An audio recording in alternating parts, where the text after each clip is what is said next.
Will be the next target of insecurity for inside Nigeria if care is not taken, and not just governors, including ministers, will be the next target of insecurity. Well, not be me they talk this one, so not just quote me. Now, waiting former chief of army staff Oga Brutai talk. He said if nothing is checked and if the insecurity no they controlled, governors, ministers, and other top government officials will be the next in line or targets of abductions by this terrorist or perhaps killing. Now, this one come as Ibise, former army spokesperson, die for inside the kidnappers' den yesterday. And the interesting thing about him death, not be just say, then detain him, remember, say, then kidnap him and his wife, can they make very strong demands? The demand, one of the demands, I say, may they release their people then when they hold in captivity, some of the people they hold in captivity. And Army con they talk, say, then try their best, but their intelligence no fit get. Imagine when Army say their own intelligence no fit get this terrorist. Their intelligence was not intelligent enough to get the terrorists. And the army officer died for their detention, or the army general. Now, making it about the fourth general where they died under President Bola Ahmed Tinubu administration. Fourth army general, 1, 2, 3, 4, where they died for under this administration. And nothing we don't do about them. So Oga Burutai talk say, if care is not taken, ministers and governors could be the next target. But as I talk to you, not even just that one be the case. Guess what? For inside Ondo village, for Ondo state, inside people's ancestral home, an ancestral village of a Yoruba land, guess what? Bandits again attack a village, enter inside the palace of a king of Ondo state, kidnap a king, shooting wife. It shock you? Well, this not it. Remember, see, there was another king for the same Ondo states where be said they be enter inside, kill him when the man be they resist abduction. Remember that. This time around now, they abducted this particular king in a Yoruba land for inside Ondo state. Very sad. But as they talk about this one, self, 20 people now be say these bandits, where they call bandits. I don't know why they don't want to call them terrorists, because the act where the people in the exhibit an act of terrorism. Well, these terrorists where governments no one they call bandits enter inside Kebbi village. 20 people, now they don't kill. 20 human beings don't die. Several others they injured and some they abducted for inside Kebbi State. Not be just that one. As I speak to you right now, T.Y. Danjuma, Prince Akwachio, where all those my Delta Igbo brothers. Well, for a village for inside Asaba community. It is somewhere deep inside your forest for inside Asaba community. They discovered an entire Fulani village. An entire Fulani village. Wow. So nobody know how Ibise they use enter inside that part of the forest, build huts. They actually have huts, like it's like a compound, a community, an entire Fulani village in Asaba community.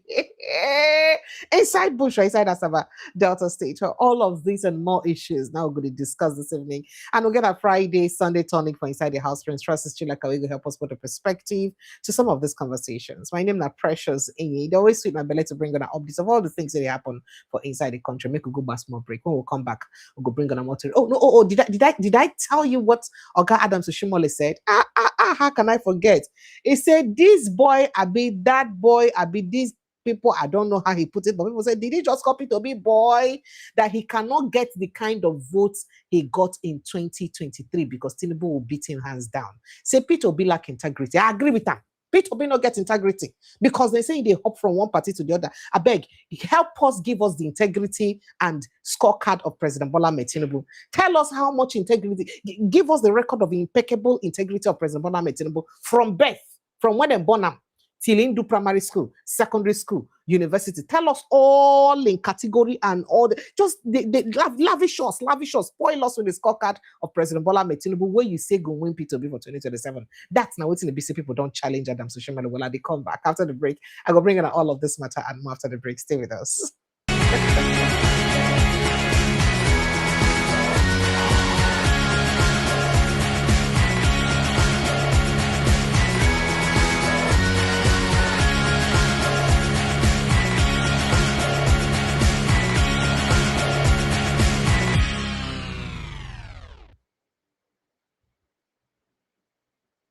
All right, good evening and welcome to Updates with Precious. Another beautiful day to bring on an update of all the things that they share for inside our country, Nigeria. It always suit my belly to bring on an update of all the things that happen for our country, Nigeria.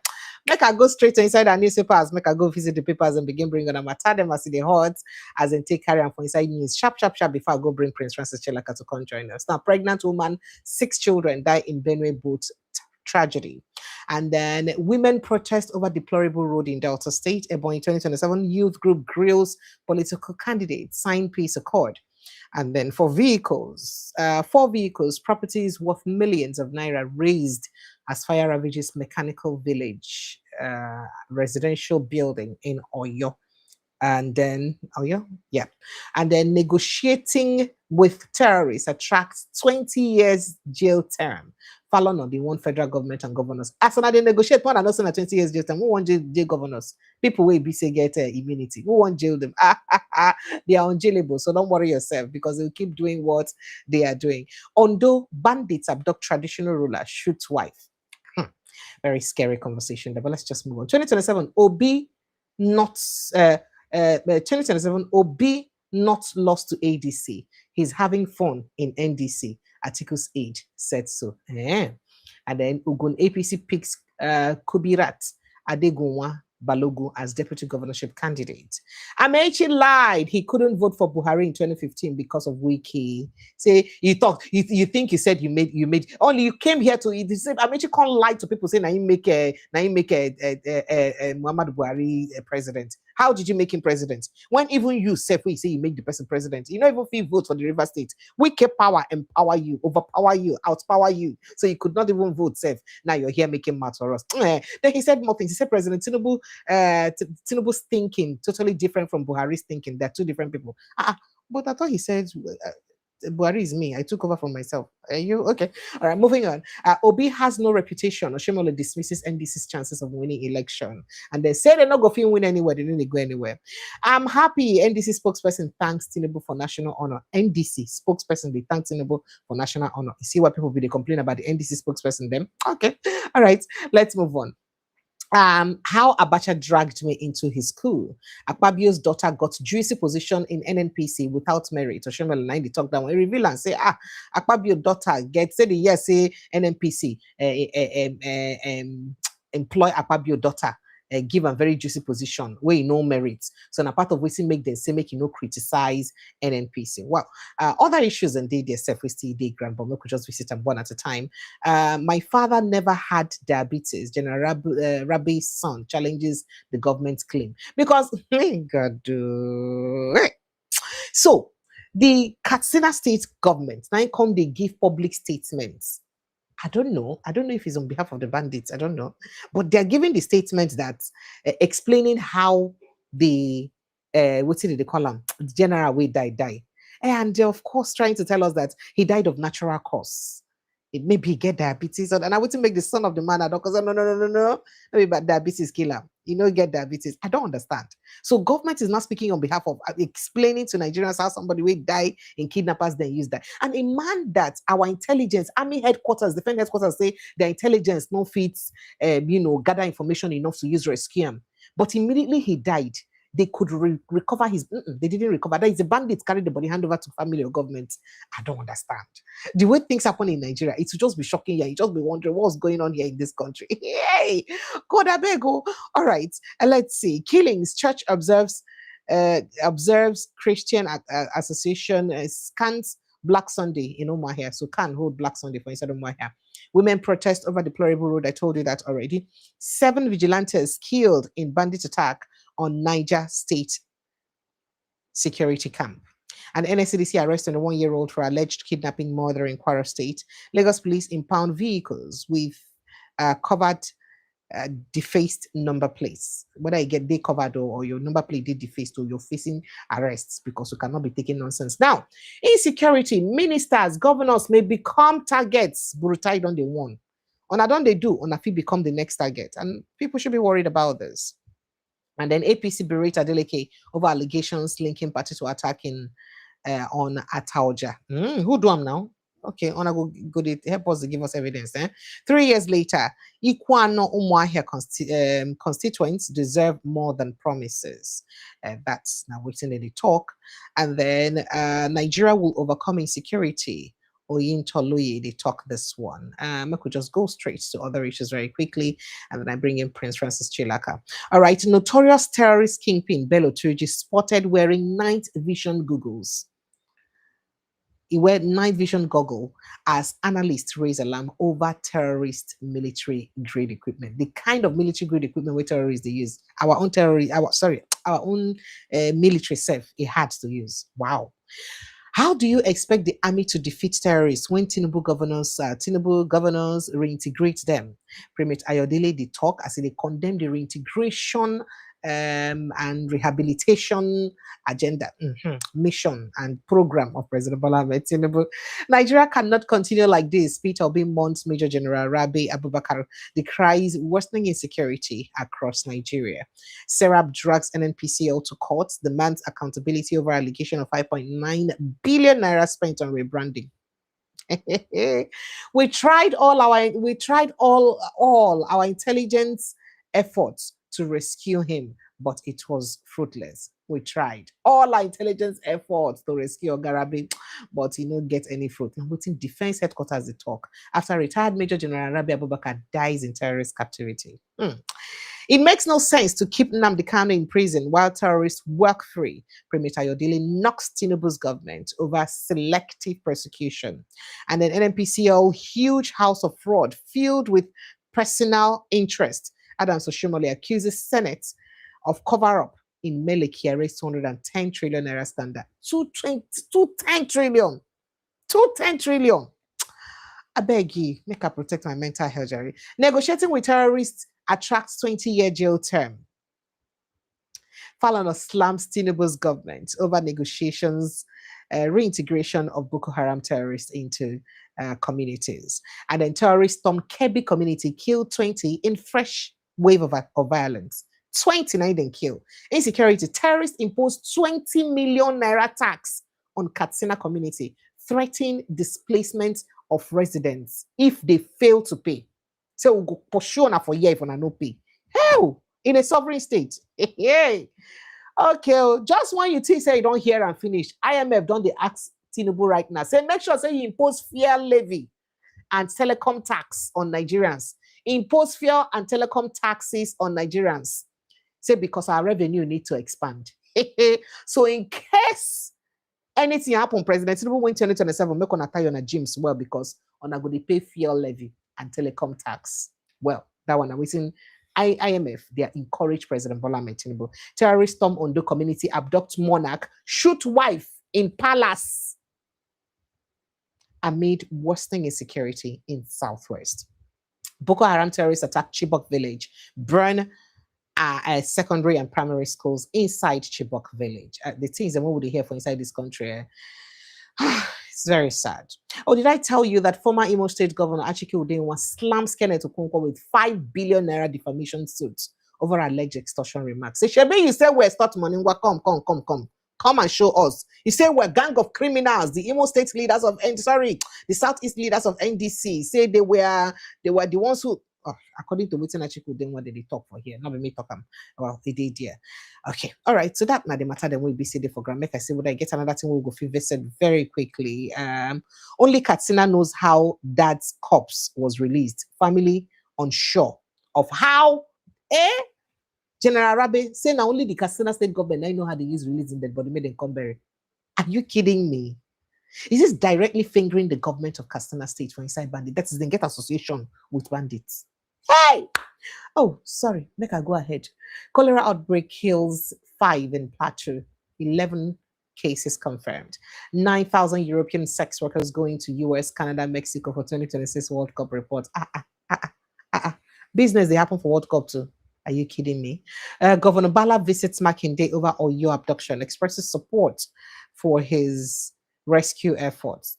And Hajj, Kaduna begins screening of pilgrims' luggage. Let's see what we have here again. U.S. Army recruiter convicted of bank fraud, identity theft. PDP inaugurates new exco in Sokoto State. When I heard democracy, I am angry. When I hear democracy, I am angry, says hungry family man. Eh, say they pay them to hear democracy sef because still they make them vex because of the kind of hunger where they town. Retailers urge producers to prioritize local markets as cooking gas prices soar. Yes, to buy cooking gas nah, more you get to wear gyms well. You get to data, you get to hold your side tight before you go fit buy cooking gas. But just very quickly, tension in Kuje prison. We hear say tension right now for inside Kuje prison because of some things so you say they happen at night. Nigerians when they talk say okay, what's that? All right. So tension in Kuje prison as inmates protest planned transfer of 300 terror suspects to overcrowd facility. That is, they won't bring in 300 terror suspects to Kuje prison. Meanwhile, Kuje is a medium security prison, not maximum. People will be terrorist suspects, not be maximum security security prison. They suppose they. Why did they put them for medium security prisons? Well, I don't know. I'm sure the government knows best. 6 CSO leaders detained by EFCC after alleging multi-billion naira fraud under ex-IGP Egbetokun. Audio reveals how CP Fakorede arranged those meetings. According to Sahara reporters, Akpabio has personal interest in NNPC. His daughter got juicy position without merit through Kiari. It's okay. Only Katsina government can explain how my father's corpse was retrieved from bandits den, son of late retired general. So body feed they retrieved, but then killed the man. Now wow. Now wow. Now wow. We just escaped death. Traveler recounts narrow escape from terrorist attack near Old Oyo National Park. For your state again. For Oyo State again. Now wow. Zamfara tops as Nigeria records 98 homicide terror, banditry, kidnap, robbery cases in 7 days. Ha. Nigeria police arrest 173 suspects, rescue 32 kidnapped victims in nationwide operations. Okay, well, some of this now they happen before I go tell on a survey where we say they talk about how large percentage of Nigerians don't get lose confidence of President Bola Ahmed Tinubu. Article blames Tinubu's government for death of retired army general in the hands of bandits. Well, some of these issues and more now they happen. Make I just stop on here. Make I go bring in Prince Francis Chilaka, make you put mouth for top. Prince Francis Chilaka, good evening, and thank you so much for joining us. It's always a pleasure to be with you, to have you join us here and Yes, discuss good the evening, wicked Patience. with our How are country you? with us. Yes, sir. It would be very unfair. So we'll start this conversation without visiting the death of retired Major General Rabi. And just as a reminder, no be only Major General Rabi Nine don't die for inside in recent times for inside our country. Quite a couple of major generals don't die. And people they talk say how will go fit continue to lose major generals like this, especially for inside President Bola Ahmed Tinubu administration. I don't know whether you remember some major generals we don't die. The most recent one before Garabe was I think Major General Brima we be say die. We get quite other ones. Make I look what I go fit just dig out their information very quickly so that as they call their names and they bring in their pictures so that we will see them. So Nigerians on the talk say, how can we lose 4 army generals in less than 1 year? In less than for a country where be say we not even get them before. We not even get these people before. We can't begin lose more than 4 in 1 year. It's very, very disturbing. So this make I just quickly just publish their faces so that we'll go feed see them one by follow. So these are the faces of the army generals we say we don't lose recently to the activities of kidnappers for inside our country. And Nigerians. So that one, the first one I put na Brima. I think this one, Abu, Major General Abu. I think so, but I would have to reconfirm that. And then this, Oga Brime, Oga as Rabbi, we just die for kidnappers. Then this one, a Major General Rabbi, we just die for kidnappers. Then, and people are complaining that why do we have this happening all the time for inside Nigeria as though it doesn't mean anything. Waiting they happen. So just putting a context to that conversation, yes, we had Major General Hosseini Omar Brima, Major General Hassan Ahmed, Major General Rabbi Abubakar, Major General M. Uba. These 3 people, now BC, four army generals, we don't die under this administration. This one, Nasiam Oba. So Prince Francis Chilaka. And then the way this man used die, only the terrorists know how they use handover in dead body to the government. because the family now don't come and talk say now only the government of Katsina State go fit explain how they use retrieve in dead body from kidnappers. Then somebody that for days has been there, and there was rescue mission was impossible. Make I let you put mouth for the talk, sir. You know, nobody wants to lose a loved one. And what pains us most as human beings is when we are faced with a careless death, with death that could easily have been avoided, but out of our carelessness, the person dies. The pain is it's another level of pain. It's unfortunate that the Major General's life was cut short. May his soul rest in peace.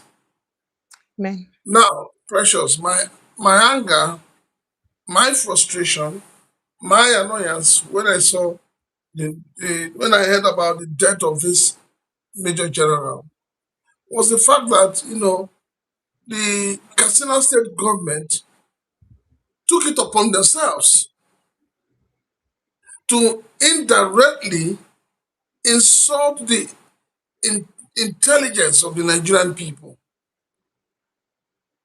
insult the sensitivity of the Nigerian people by being the ones now putting out a press release indirectly defending the bandits. you saw that press release, Abi. Make you not be like say It now only my was eye dey it pain me. was it was it was the height of stupidity by the Katsina State government. It simply shows the lack of empathy, the lack of love, the lack of value for human life. A retired major general that was in the in the in the in the enclave of the bandits dies, and you're coming out to tell Nigerians that the man's death is natural. It's as a result of high blood pressure and all the nonsense they wrote there. For me, I think the bottom line of it is that we seem to have gotten to the point where the governors in the north are afraid of these bandits. They are afraid of what these bandits are capable of doing. That was why you remember when the Borno State governor, um, Zulu, also lied to Nigerians when the market was bombed, and he said, "Oh, that market, I closed it down 10 years ago. You, as a governor, you closed the market 5 years ago, and the market is still in existence.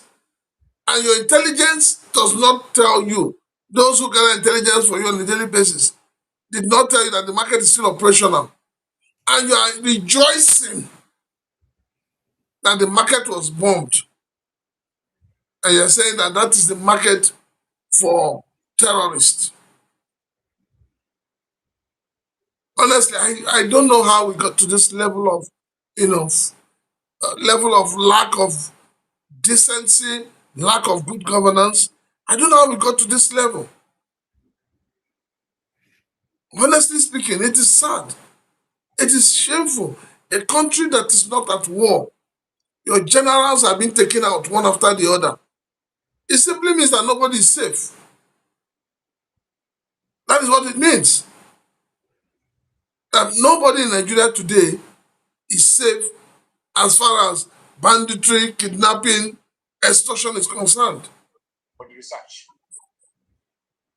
So for me, I'm also happy to some extent because the son has come out to say, look, my father did not die of um, high blood pressure and all of that. No, he's even bringing another dimension to it that he died probably as a result of snake bite.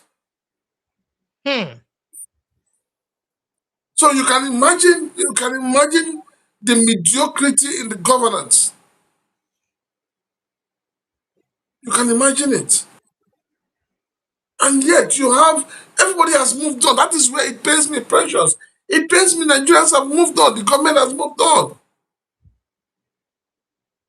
The government has moved on. It's like nothing happened. So Prince Francis Chilakai, this whole insecurity thing, is it actually fixable? Because someone did ask a question on this show yesterday. The person talks, say, from feelers when they get from people low way, be like saying get from military. Say the number of the way our military did die, even though they reported, say it passed the way we visited the report them. And say what's be the way forward, what's the solution? That question I don't feel answer them. So now what's make me the Okay, try and back at precious. you now? You Sir, notice before I answer that question, did you? I'm sure you have seen a lot of pictures. I think there are videos online how the corpse of this late general was handed over to Katsina state government. so The that they couldn't bandits, arrest them. The the bandits brought it. arresting who you want arrest? Then But now the arrest water. bandits bring the body now. The bandits will bring the body. They not fear arrest the bandits will bring the body. Now this goes to show you the incompetent nature No, in a I don't governor. think I don't think incompetence is the word, sir. I think it should be more of complicity. Because if there is no complicity, why should you not arrest the people who brought in the corpse of somebody who they have Exactly. I illegally mean, held in their after custody? no, It no, doesn't no, make because sense. it is so annoying because these are same people that there are reports that they go and hold meetings with these bandits. You remember when the police, I think this inspector, as well as an inspector, or assistant commissioner of police was killed, and the bandits told people coming for negotiations they don't want to see army uniform, they don't want to see police uniform, but one of them wore the uniform of the policeman that was The police killed. commissioner wouldn't kill, yes. So see, let us be honest with ourselves. As it is today, these people were called bandits, terrorists. What is their mission? I don't know. I Their have no idea. mission, their mission is simply to dislodge the natives and take over their lands. That is just it. Because if you ask me why am I saying this or how do I get this? Precious, we have how Sir, many thousands of Nigerians living in IDP camps? People will say, "Oh, that I'm talking like a broken record," but that's the truth. You have Nigerians living in IDP camps, and these Nigerians did not fall from the sky. They were chased away from their ancestral homes. Why is it that government has found it difficult embarking on relocating those people back to their ancestral homes? But then you saw what happened in Borno State. 700, is it 720 or 700 Boko Haram, repentant Boko Haram were given amnesty. that was about 700 and something of them yesterday, yes, sir. Exactly. So you tell us that you want to cop something, but you are enabling it. You are providing the necessary tools for them to work. And you say that the only thing that you have achieved or that made you believe that they have repented is because you asked them to swear with the Quran. Your So they believe them. politicians, your politicians in the National Assembly, they swore with the Quran. Some swore with the Bible. Are they not worse off? Are they not doing evil things? So you now believe that somebody who took um, lives of other people, you will not swear with the Quran that he has repented and you want to believe it. So the Quran has become the yardstick used in knowing people who have repented and who have not repented. That is to show you that government is not ready to All curb right. this. To curb All right. this, let me finish. To curb insecurity is not rocket science. The government can do it. If the government believes and has the willpower to do it, The government can do it. After all, in this country, when they arrested, when they kidnapped your former minister's family members, in less than 4 days, 5 days, they were rescued. Were they not rescued? But yet, precious, we still have teachers and pupils and students inside on your forest. Nobody has rescued them.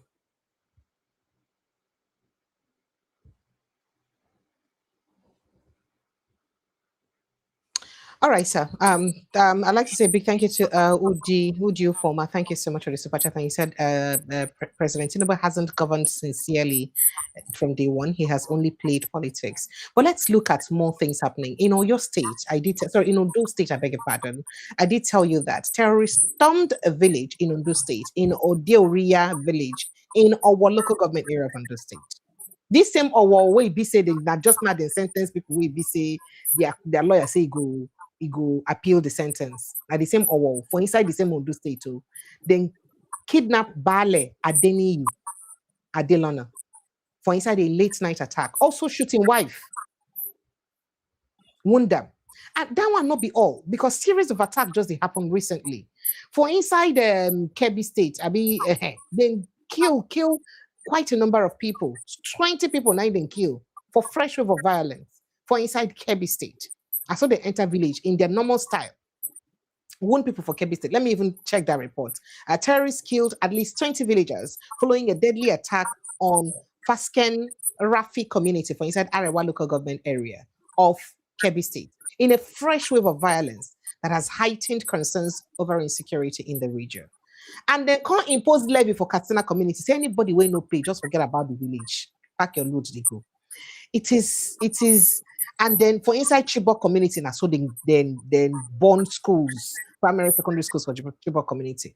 So people they talk, say the audacity of this terrorism. So they do this. This king will be saying kidnap like this for inside Oyo State. Now, I don't know what on those states. Now a Yoruba traditional ruler. For inside in village, inside in palace, now then carry a more Prince Francis Chelakasa in a Yoruba land. Remember the one that was killed while he was also resisting this kind of abduction. This one now, then kidnap him, shoot his wife, leaving her injured in somebody's traditional and ancestral home. I don't know whether not just me the think that is as it stands like this. Many of us we don't get traditional ancestral homes again because the way these people they go about them, it be like say so. I don't know. Let me take your thoughts on that very quickly. That is what they're planning. Their plan is to overrun the country. And that's their plan. And as I kept saying that when you bomb them in the north and you don't have foot soldiers on ground to take out the remnants, you are building more monsters. And that's it. You're building more monsters. So the kidnap, the terrorists, the bandits, the Boko Haram, whatever name you want to call it, they're becoming more boldened. They are now saying to the Nigerian army, the Nigerian police, the joint task force, they're telling you, look, you guys can't do anything. And that's what they're really, really doing. And like I said before now, I've always said that Nigeria has slided into a country where non-state actors are dictating for the state actors. It's no longer funny. So every one of us, when we sleep, we should sleep with one eye opened. We should sleep with one eye opened because you do not know when next they are coming. But is this the kind of life we are bargaining for in Nigeria? A life of, fear, living in fear? No. What we had bargained for is to have a conducive environment, a thriving economy, the environment where people can do their business and enjoy themselves. Gradually, it is coming to the south. And when we keep shouting, People will think we're drunk. People will think we don't know what we're saying. But it is gradually coming to the south. I cannot tell you now that even up in the southeast region, you'll be shocked that those guys are positioning themselves.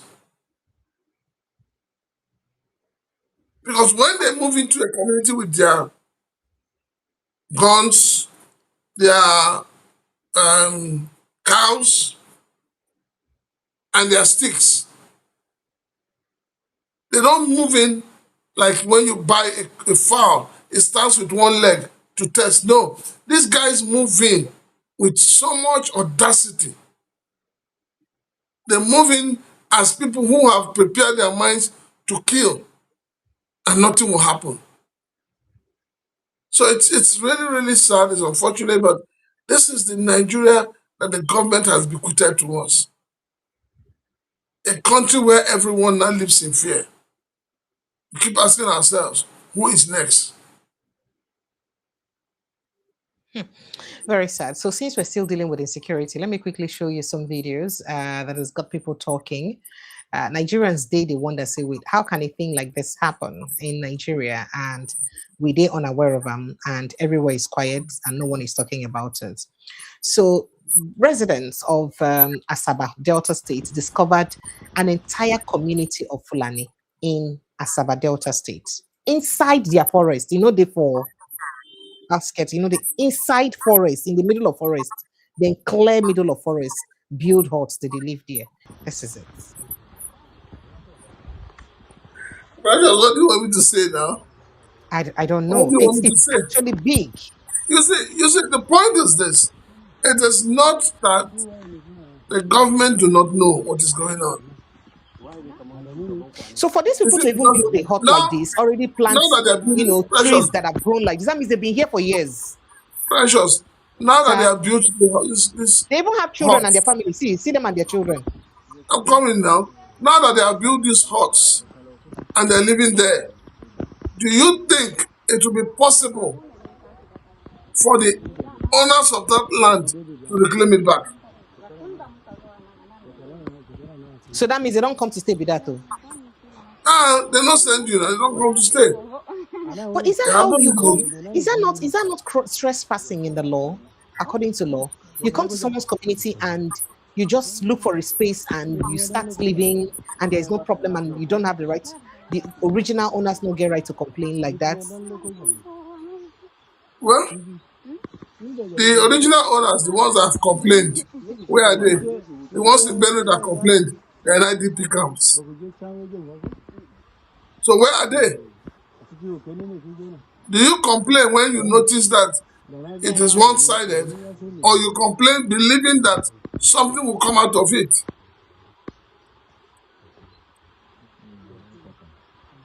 See, I don't know.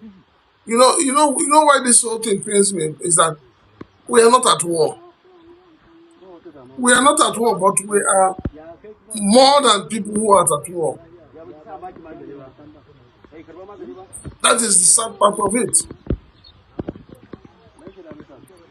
How can anybody build a huge community like this inside someone's forest?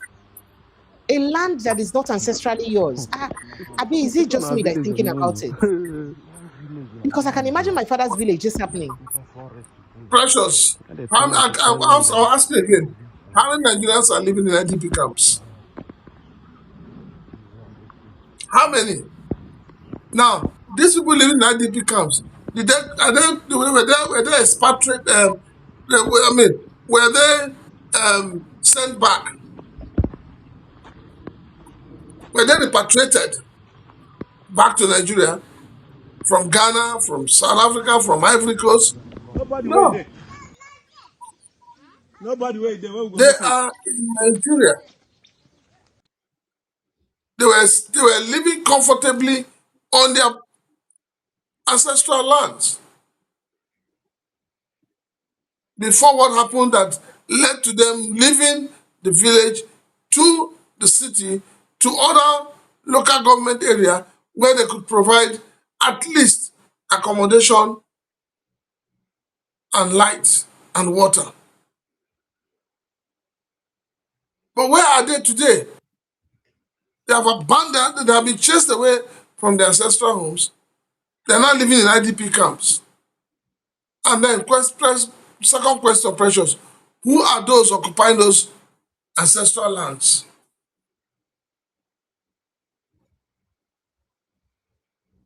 Who are those?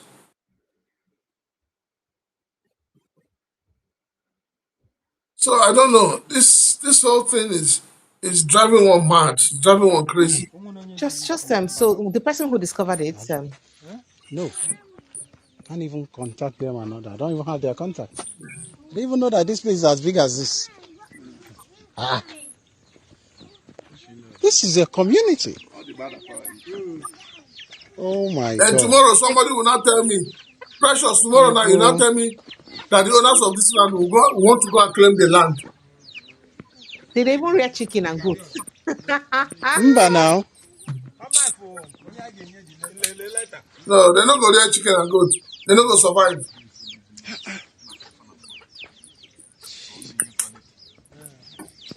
See, this is an indication to show you that these guys are all over the place. This is complete community. They are all over the place.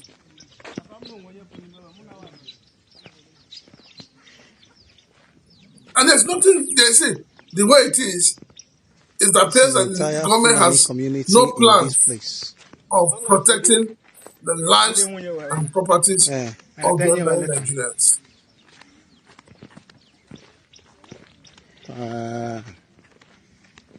Wow. I'm just shocked to see this. It's This, very shocking. Sure. There was a video I saw, was it yesterday, how come we where don't have the knowledge of this? in what state? Is it Kwara, which state? Nakunokwasindi. That they were coming in their droves with their cows, with their wives, their Oh children, their cows, their dog. They were entering into the country. Can you imagine the entire Fulani community? And as they entered, they said they're going to one, was it a mountain or one bush, one side they're going to. There were so many, if you see the number of cows they're carrying, God. you'll be asking yourself, what is going on?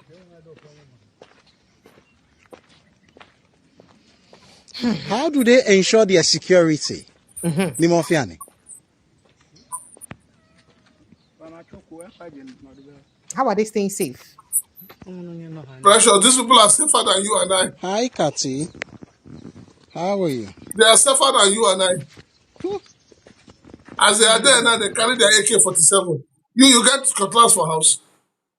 But say we also we get the Fulanis to be pastoralists, so it be said they nomadic, then just they move from one place to the other. Because of this insecurity, I may not be like say because of the insecurity, we don't profile them. Every other Fulani now would just be seen as the bad ones because of the activities of the few. We be say they do bad men. That now waiting some people go talk say we could not use one brush paint everybody because of the activities of a few of them. Well, I don't know what you mean by profiling. It's becoming very obvious that there's a particular tribe that is known to be carrying out notorious activities. So how is it profiling? We just need to say things the way they are. All right. And that's very, very important. All right. So Adams Oshiomhole had an interview today. He said quite a couple of things inside that interview. Maybe we'll start with the accusation where accused Senate President Godswill Akpabio over the NNPCL saga. Say Akpabio daughter gets job without merit. And I will see make and they protect NNPC. Remember what Adams Oshiomhole has said last week during the Senate committee meetings when ABC accused the person waiting in charge at the moment, say that person said in fact NNPC in a criminal organization and saying a fraud and a thief, then he had to retract that statement at the floor of the house when and say no, say that not be the stand of the Senate, say NNPC in a criminal place on a fraud, neither they do there. So he's doubling down on that conversation, saying that the reason why the Senate is so interested and why they had to perhaps just calm down the situation and because of see all of them the benefits for waiting for the criminality as it were or the fraud or whatever it is that he accused NNPC of, because the bone of contention was that while he was speaking and probing the NNPC or Gabin they have been not talk say I say a lot of senators been they come they find favor they all of them they come they find favor for NNPC. So that's when Adams Oshiomhole now revealed that even Senate President's daughter. I mean, this not be the first time we heard of how Buhari's child or daughter or whom had an appointment in one of these places, CBN, NNPC. We don't hear of all of these things. So with this kind of thing, well let me let you how you're saying. Make I No, quick it's a simple thing. okay. Nigerians must wake up from their slumber because the political class are busy, preparing the table for their children to take over.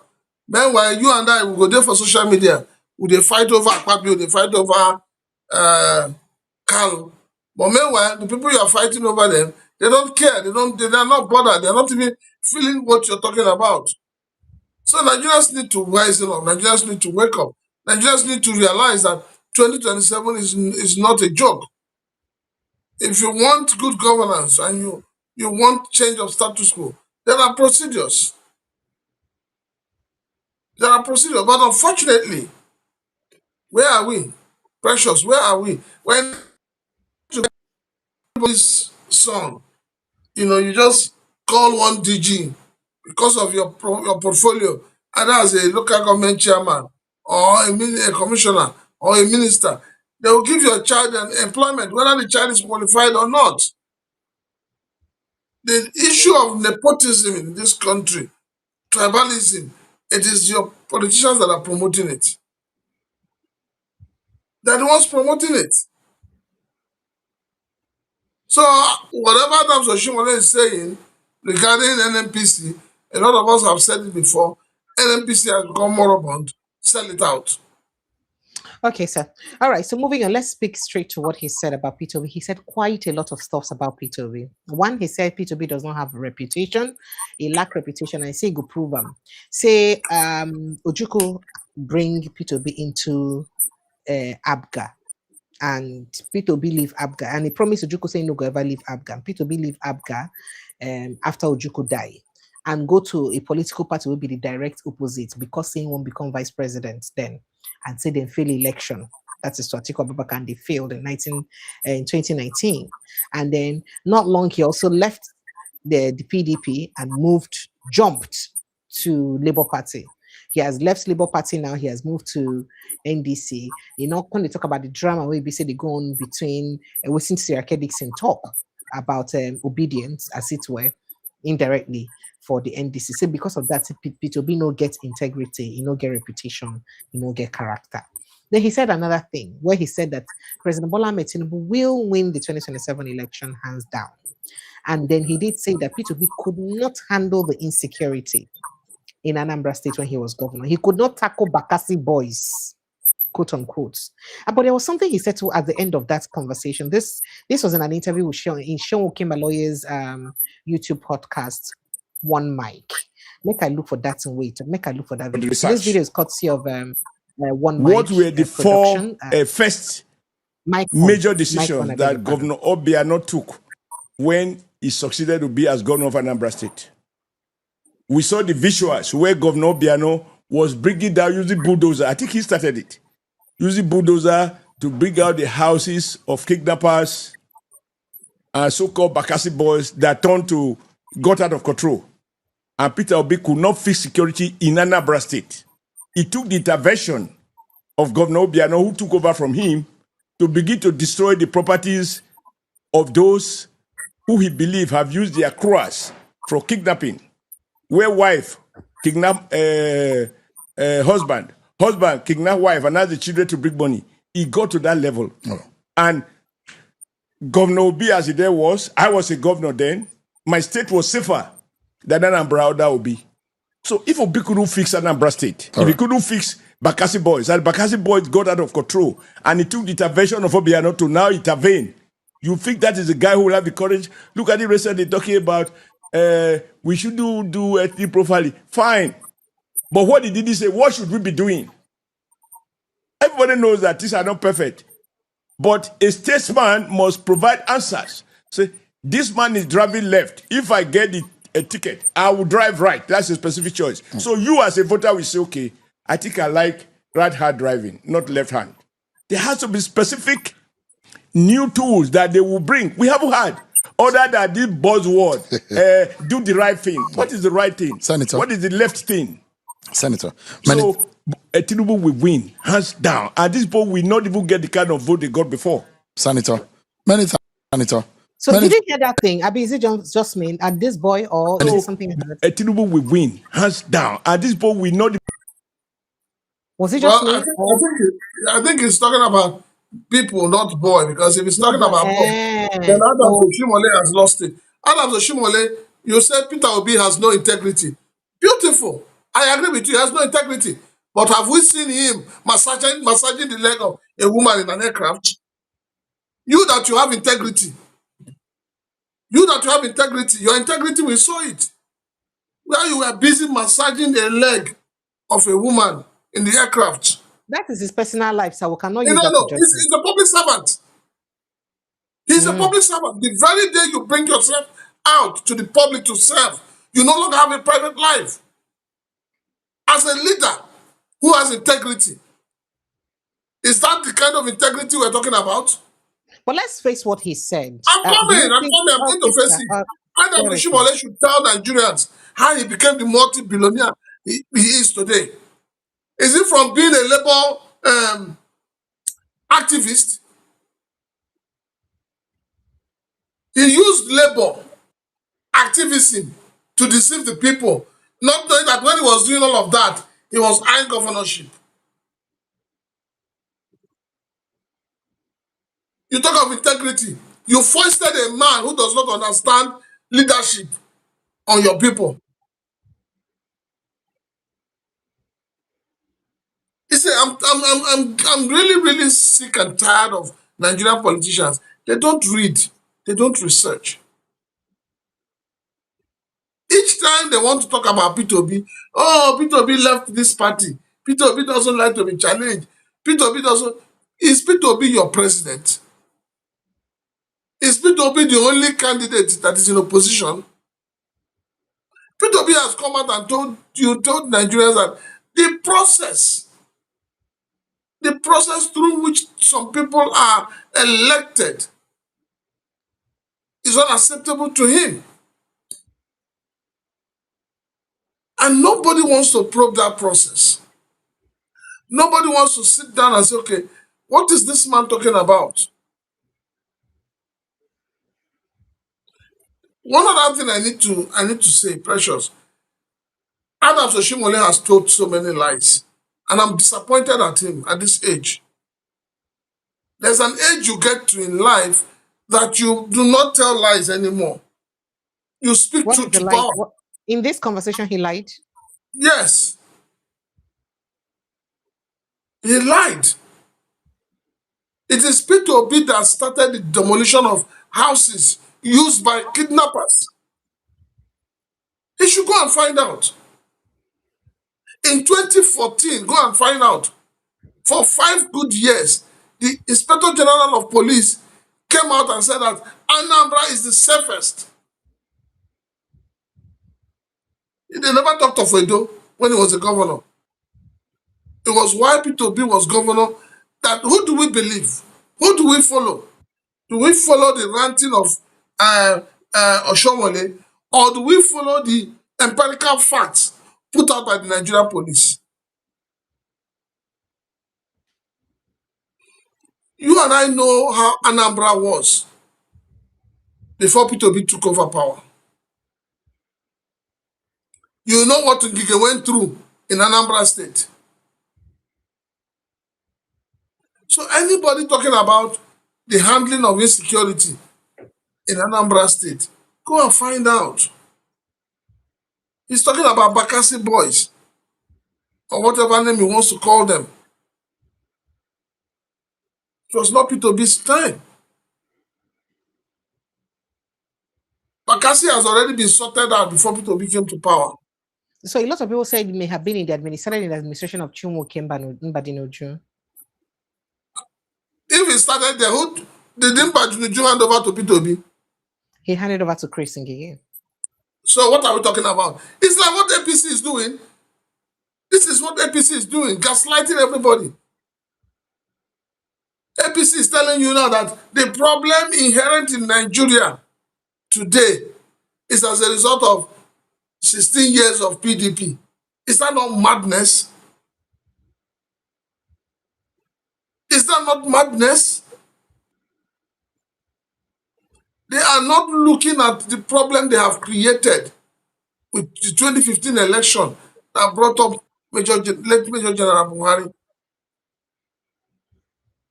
They have not. They don't know. They want to pretend that they don't know the genesis of the problem that Nigeria is facing today.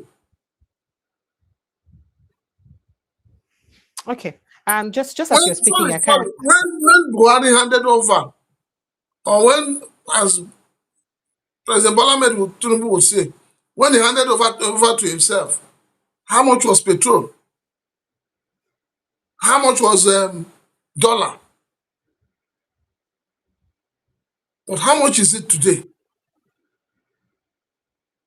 And he's opening his mouth to shamelessly tell Nigerians that Bola Ahmed Tinubu will win. As if he's the one going to decide the voting pattern of Nigerians. These are the things they say that we look at them and we just shake our head and we say, these people are just something else. Okay, sir. So I just tried to look up insecurity in Anambra State, or security in Anambra State. That is where 2006 to 2014, I think that was Peter Obi's tenure.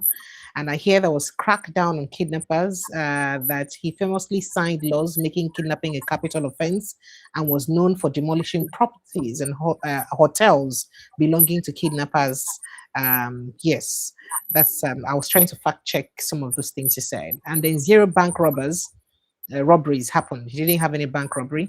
By his later years, Obi's collaboration with the police led to notable 5-year stretch with no reported bank robberies in the state. He dismantled criminal hubs. His administration cleared notorious criminal hideouts like the Upper Iweka area of Onitsha, driving away criminal gangs there. Peter Obi inherited state infested with rampant kidnappings prior to his administration and cultism, but left it with high praised security structure. In fact, we hear that the then IG of police even praised him that the state was very safe under him. So that is why I said to you that Adams Oshiomhole just came out to distort the facts, to lie to Nigerians. That is what he has done. All right, Nigerians, phone lines are open. Let's have you jumping on the conversation. Click on the link on the pin post and it's to bring you straight into the studio to join the conversation. I'd rather you don't call the number because I think they're still sending messages with that number, so you may not be able to get through with a call. So just join the link on the pin post and get straight into the studio. Good evening, T.Y. Danjuma. Welcome, MC. Welcome, Awingbo. Good evening, Precious. Good evening, Prince Good evening and welcome. Good evening and welcome. T.Y. Danjuma, would you like to shoot? Go ahead, sir. Good evening, Prince. Good evening, Precious. On a village, are you still your village? No, I go find. I don't know whether it's Asaba proper because you hardly have land available now in Asaba. So forest inside the middle of the forest. Not that thing. We don't get forest now. Okay. Because of. So it might just be one of the villages that one of the towns that are joining Asaba. I was trying to find out that, and then we have a vigilante that works with the police, and I want to think that if such a place exists, they will find it out. But it's possible, but we don't have land. Land is a problem now because it's the state capital and there's so much influx. There's land hunger, so people are going out to towns that are very close, and even there all those places is expensive. So I suspect that it will be one of those towns, very close. The way it is, if you're familiar with the place, some of the towns that were about 7 miles away have now, joined. You can't even distinguish. They all look like the capital city because there's really no space. But yeah, we'll see when we get more details. We should be able to establish the veracity or otherwise of what you said. But thank you. to deal with Oshiomhole, like Prince said, it's funny because when Obi started this campaign, this was the same man who said just 4 people tweeting, and Obi turned out to be a tsunami. So Oshiomhole can say what he said. But he has said that Obi cannot get the kind of votes he got in 2023 again. It will not happen because they have already rigged the election. Is that what they're trying to tell us? So he got before. I thought they said it was just 4 people. There's no fault. Now he accepts that he got significant votes. I listened to Obi recently. Obi said, and that this is according to INEC, they all got 12 states. They should be ashamed. He should be ashamed. Having his party having been in power for how many years? 8 years of Buhari. Plus another 8 years of Buhari, and a party that just came that was less than 1 year came in and was able to get 12 states, which APC got, which PDP got. And we know that if you take away Port Harcourt, River State, and give it to the rightful winner, which is to be a minor seat from Asiwaju, from APC. That means they got 11 states. Obi had 13. And then if you add the other state that they stole too, Obi had 14. Then that means that the APC would have gotten 10. So they came third. Not to talk about the votes that were manipulated in Lagos, in Plateau, and some other places. So it's clear, they can say what they now tree will get ripe fruit, now they stone. So you ask yourself, why is everybody attacking, even opposition, they attack ADC, they attack Obi, PDP, they attack Obi, the ruling party, they attack Obi. Is Obi in government? Is Obi the president? They are not even attacking the party. It's one person they're attacking. So, and look at the man who is talking. See, they say those who live in glass houses should not throw stones. This is a man who was disgraced as a party chairman. You play the video now, Precious. You see how they walked him out. You go sit down where you're not supposed to sit down. Sacked by his word. They walked him out in disgrace, completely humiliated him, and for some years he was in hibernation. You don't come out now. Come. And like Prince said, all the airports and the businesses that he has in, is it Kebbi or somewhere? Where did he get the money from? He was a tailor. I just say ordinary tailor. That's not demeaning the profession, but he was just, somebody who was working for the union and his this thing na tailor now. Where did he get the millions when he gets it? The same person will say if you steal and come into APC, your sins are forgiven. So I think some people should, a former governor should not be involved in this kind of nonsense. Because if you bring him, whether in education, whether in pedigree, name it, he can't stand Obi now. Obi has always said, go and verify. If you go, you read some of it, Prince said some of it. If we even play what Kenneth Okonkwo, where they oppose Obi today, what he said before when he was a big spokesman, he read out all some of the things that Obi did. He was the one who even mentioned how Obi restored peace and security in Anambra State. How during Mbadinoju, the state was a no-go area. It was from Kenneth Okonkwo I even heard it. The facts are there. Why are they trying to do Nigeria boju? The facts are there. And he was in Abga.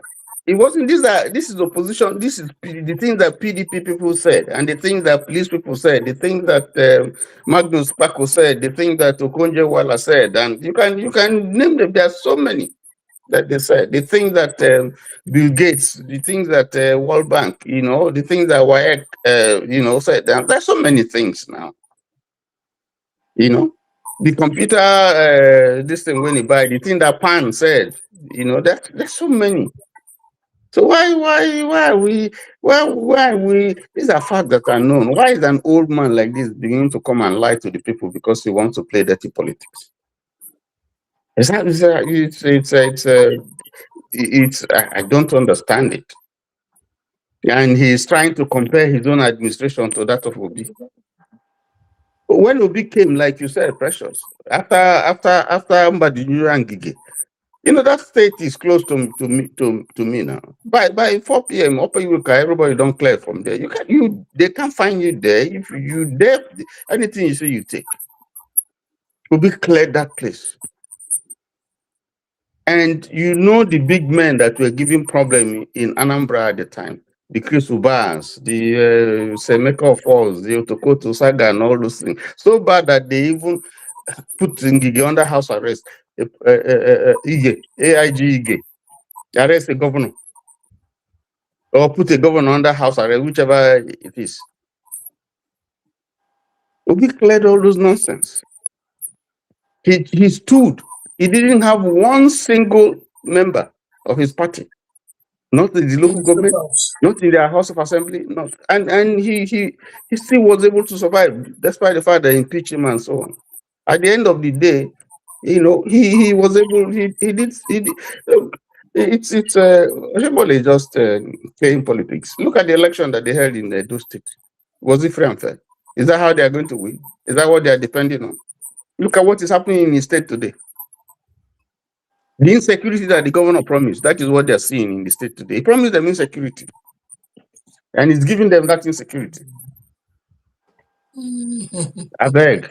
Look at his disgraceful performance. I like to say something. We talked about this the other day. For people who condemn other candidates without any empirical, without evidence, without evidential contrast of the person whom they support. So clearly, he is saying that President Bola Ahmed Tinubu will win the election. And he said Peter Obi lacks reputation because he moves from one party to the other. He will not have the kind of vote he got before. Can you please reel out the reputation of President Bola Ahmed Tinubu? For anybody who thinks that Obi is rubbish, he's an Olodo, if they ask an A, the answer B. I beg, tell us where they ask Tinubu something, he answer that in way answer. Show us how consistent Tinubu has been in responding to questions and problem about Nigeria intelligently. And again, we always say this, that Tinubu is in the best position to prove to Nigerians that he's in the best position to win the election. Why? Because now in the power, now he get the opportunity to show example of what if he do. Please, what is the example of what President Tinubu has done to show that he can tackle the things going on in Nigeria? With insecurity that Adams Oshiomhole raised, how has Tinubu shown example that he can handle the insecurity in Nigeria?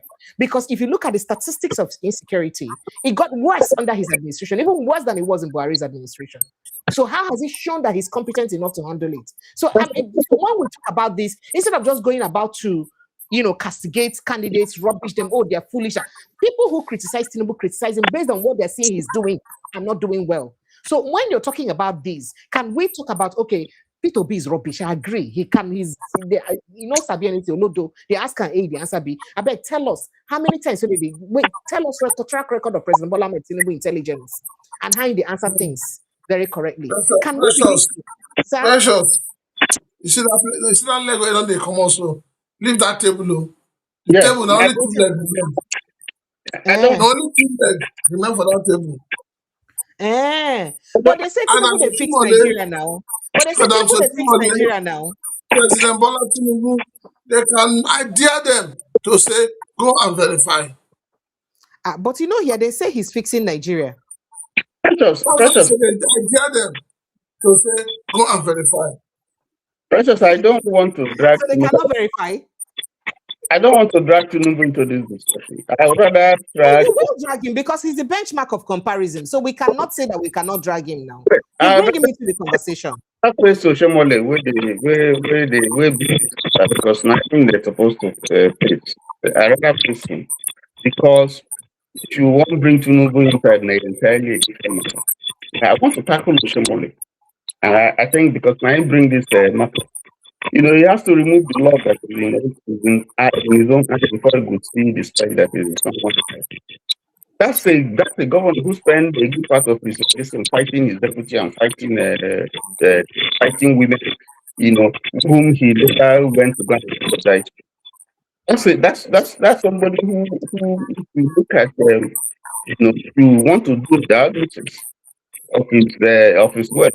Ask how many business that he did, that he applied the kind of work he does apply. He's just hiding under APC because if you enter there, there's an umbrella from prosecution. But you see, look at what just happened recently. The general, army spokesperson that died in whatever circumstance. The people which came armed, brought the body, and government officials were there. Security agencies were there. The terrorists, where did they look for? They don't do anything. In which country does that kind of thing? And if you come here to say the that's why I say let us not even talk about it, because we're not going to finish our discussion today. Make it talk about the one and the state and the D7 government. Security is rocking Edo State, where is senator in his own constituency. Then he come here, they talk nonsense. Insecurity is rocking his state as we speak. And they go point at things to somebody who is speaking since where want. Why are you talking about it? Why should nonsense? If you call it nonsense, boy, should you bother me? You talk about nonsense. If you have time to be talking about something you call nonsense, then you are a stupid man. Because you speak of something that is something that is important. You don't speak of something you say is nonsense. Just common sense. So if he's spending his time and he's spending their time, and all the other parties are spending their time on this nonsense, then it means that nonsense is something special about that nonsense. Because if something is not good, it's not good. And then is he saying that the mass following with this so-called nonsense, this so-called boy, the mass following, the people who follow and they don't say they talk about it. The message is clear. The president that they know here in Nigeria and outside, that people know, South Africa, who went there to go and talk to South African president, who is going abroad to speak Nigeria, who is articulating problems and making suggestions to Nigeria. How many times has the president spoken to the country this year? He speaks to Nigeria maybe about 2 times or 3 times in a year. Maybe the next time we go speak with him, and when he speaks, look at what he said. Did you hear some of the things that he said? I didn't bother myself with that speech.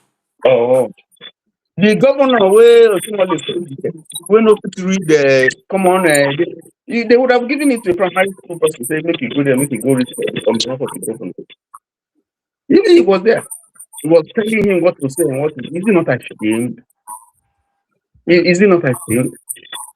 I mean, you don't have to be. I mean, you don't have to be able to. I mean, Constitution didn't say you must be able to speak English, but if you have a governor that cannot read the speech written in English, that means it tells us. And we look at his result and what are you talking about? His abilities throughout when he was in the Senate. How many motions did he push for people? How many? A whole Edo State.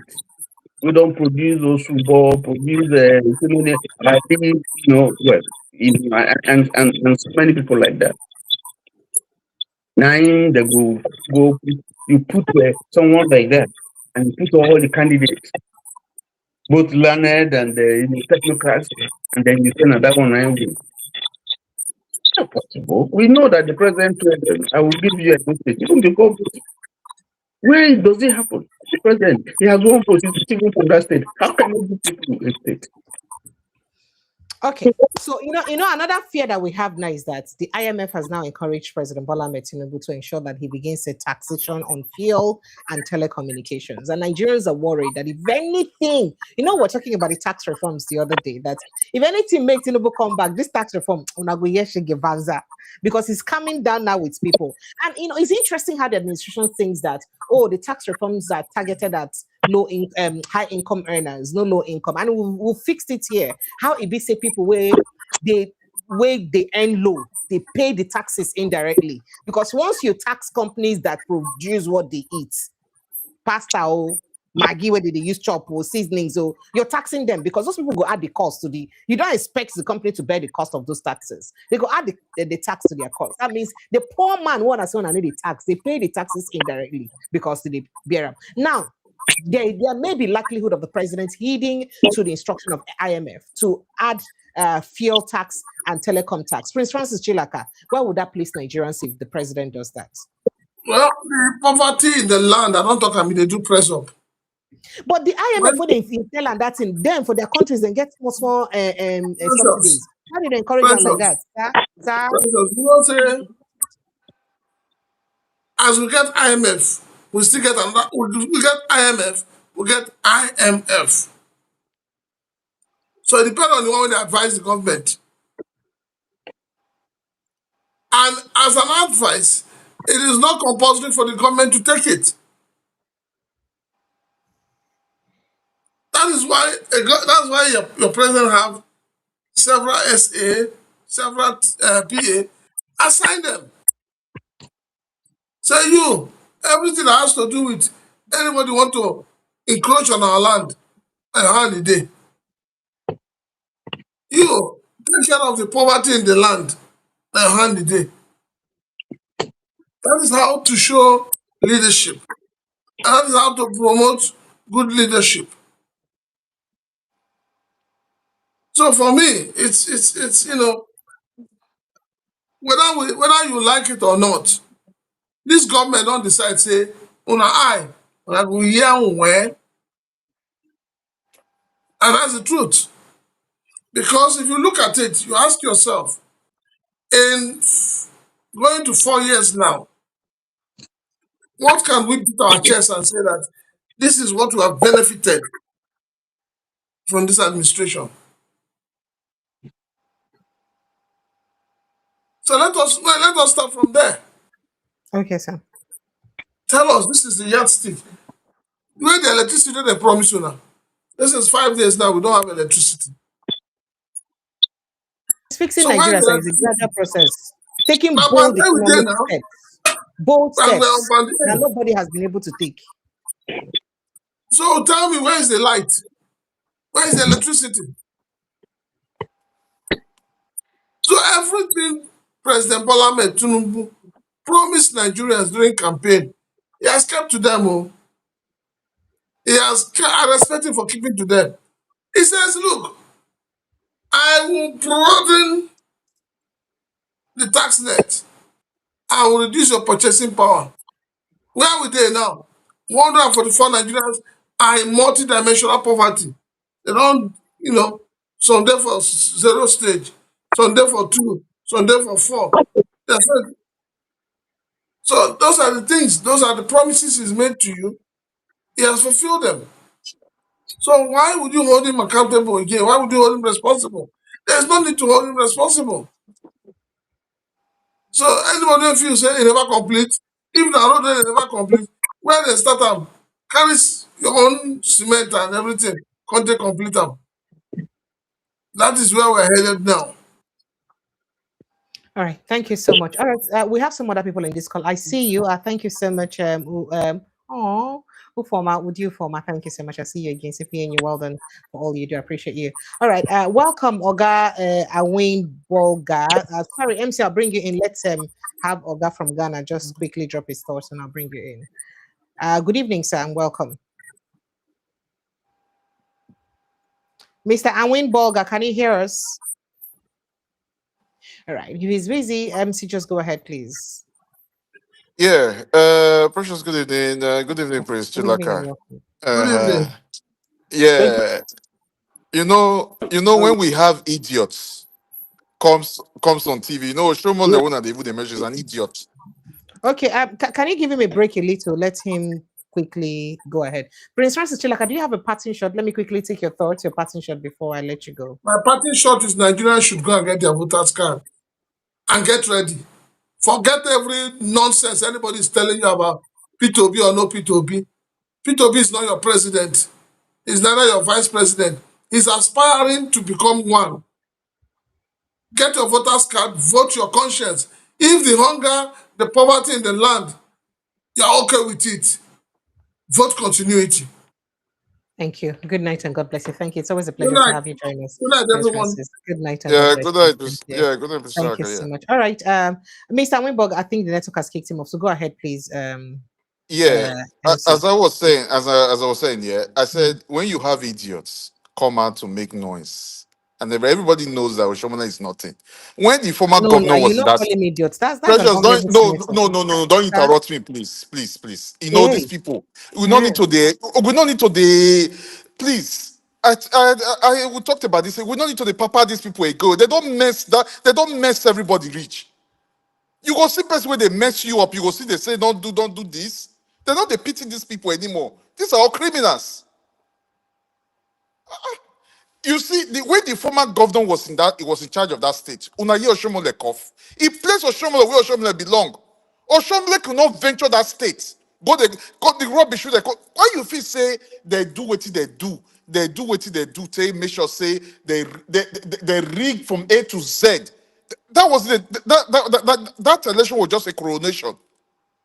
Then they take carry who they who not know he left from Israel put for there that way they mess the state up. What are we saying? Okay, the same person now they come out again, now they contract to gaslight to gaslight Nigerians again. These people are full of lies. Eh? How long will you people continue to deceive Nigerians? How long? How long? How long? That is my prayer now is that Nigerians now make them know, make them wake up, make their eye open, make them stand their ground. We can't continue like this. This nonsense have to stop. Huh? Look the rubbish. I watch the one Michael, whatever. I see all the rubbish when he they split. Everything are all lies. One truth not there inside. He come out for power. When he come out, things what they say he put for the state, there was nothing. When the former governor open his mouth, say, if he open his mouth, they know themselves, they know what they cover, what they are, how they take cover their nyash. Everything is on the public domain. So these people, they know they can't these people words to be anything. Even the Senate where they now. Why there must maybe, allegedly, I don't know yet. There must be a reason why he's fighting Akpabio. If he threaten, maybe that even that he's Senate now, maybe if he threaten on that is seat. He never talk with him maker now. They make that noise and all that. Maybe he don't get information now. Say he not go easy for him. Go see where he your zone where he say he come for Benin. Insecurity don't ravage that place finish. Eh? And these people see they come out. They say nothing. He's doing well. Okay. See again now. I also they listen to this. I was even listening to this guy. This not quite long. This Adebayo or whatever. This SDP candidate. He opened his mouth. He said a group of them during the fasting. They went to Tinubu, go tell Tinubu say regarding these electoral laws and everything. This is not the word he said to Tinubu tell them. He said, "Don't provoke me." Is Tinubu say me they not provoke him. Say why he go come help? Why he go help the nation? Because they kind of ask, make he help them, make he put the electoral acts, make them do it proper, make election be free and fair. His reply was technically his reply was no. Say make them not provoke him. He suffer before he fit get to get to the seat where he dey. So therefore he not go help anybody. Make they come win now. So may all of them go, may all of them throw themselves into the ring. So nobody, he not go help anybody. He not go make laws where they'll take on winner. Are you getting that? So with many Nigerians alleged that waiting the guy talk now the guy now in math. I don't know if you don't come I'm gonna go I'm gonna listen to her. Now in math and the guy open math. So in the coming days now, in the tell Nigerians now that they need to begin hit the streets, be they go protest. Say because these guys are not ready to give free and fair election. So these people they don't cause a lot of nuisance reach. They don't cause the evil in them is too much because we need to face these people. The Nigerians just need to stand their ground and kick these people out because the damage these people are doing to Nigeria is too much. The damage is too much. Look, you just mentioned about INF now again. The countries, people you never lift out for poverty, where poverty won't ravage now. You're planning now, you get advice again for foreign entity. They tell you now again, say, put up tax for telecommunication, put up tax for fuel and everything. The ones that you don't do already. No results, nothing. You they do more. This is a country, these are people where they say you not give food to, you not give school to, you not give hospital to. Eh? You know, not what you do for them, oh, you are taxing them. You're taxing them, you're plunging the country into poverty more. How does this thing work? You create an able environment for people to be able to thrive and prosper. Then you can start introducing tax. But these are not done. Because these people are the ones that will provide water for themselves. These people that will be the one to provide electricity for themselves. They will provide everything for themselves. On top of it, you're still coming to come and tax them. They're even the one that trying to provide security for themselves. A security that you are meant to provide. They're even the one providing for themselves. Nothing you guys are doing. You are coming to still come and say you want to come and tax them. Is that not madness? There's something wrong. Huh? Thank you. Let me let Oga Win speak very quickly. Tracy, thank you so much. I see your super chat. Thank you, and Ufoma, thank you again. I see you and what you do. I appreciate everyone with the super chats. Go ahead, please, Oga Win. Go ahead so that I can speak to others. Yeah, thank you so much. You're welcome. No much Precious. Precious, can you hear me? Yes, very well, clear. Go ahead, sir. Okay. It's quite. I wanted to speak to my Namoche Chilaka, but sorry, I had to let him go. He's no longer. It's about 1 a.m. here, so yeah, I had to release him. Here in Ghana, it's 12, just about 6 minutes to 12. Your PVC cannot help you in Nigeria. Your PVC cannot help you in Nigeria. Looking at what has your PVC cannot help you. Your votes don't count. No much Precious. How do you want a president that has the power to appoint and disappoint, give you a fair access for you to conduct a credible, fair election that is recognized in the world, just like we, small Ghana, do here? How do you expect that to happen? The only free and fair election considered in the history of Nigeria is 1990 that brought Abiola into power. Apart from that, Abiola never got into power, sir. Of course, that was the election. I was still in the military as at that time. Yeah, okay, I was still in the military as at that time. It was the military that prevented him from becoming the president of Nigeria. You know, when you said that brought Abiola to power, we wanted to put it in perspective. So go ahead, sir. Okay. That's supposed to bring him into power as the president of Nigeria at that time. But he was denied. That was the only election in Nigeria, in the history of Nigeria, that was considered as fair and credible.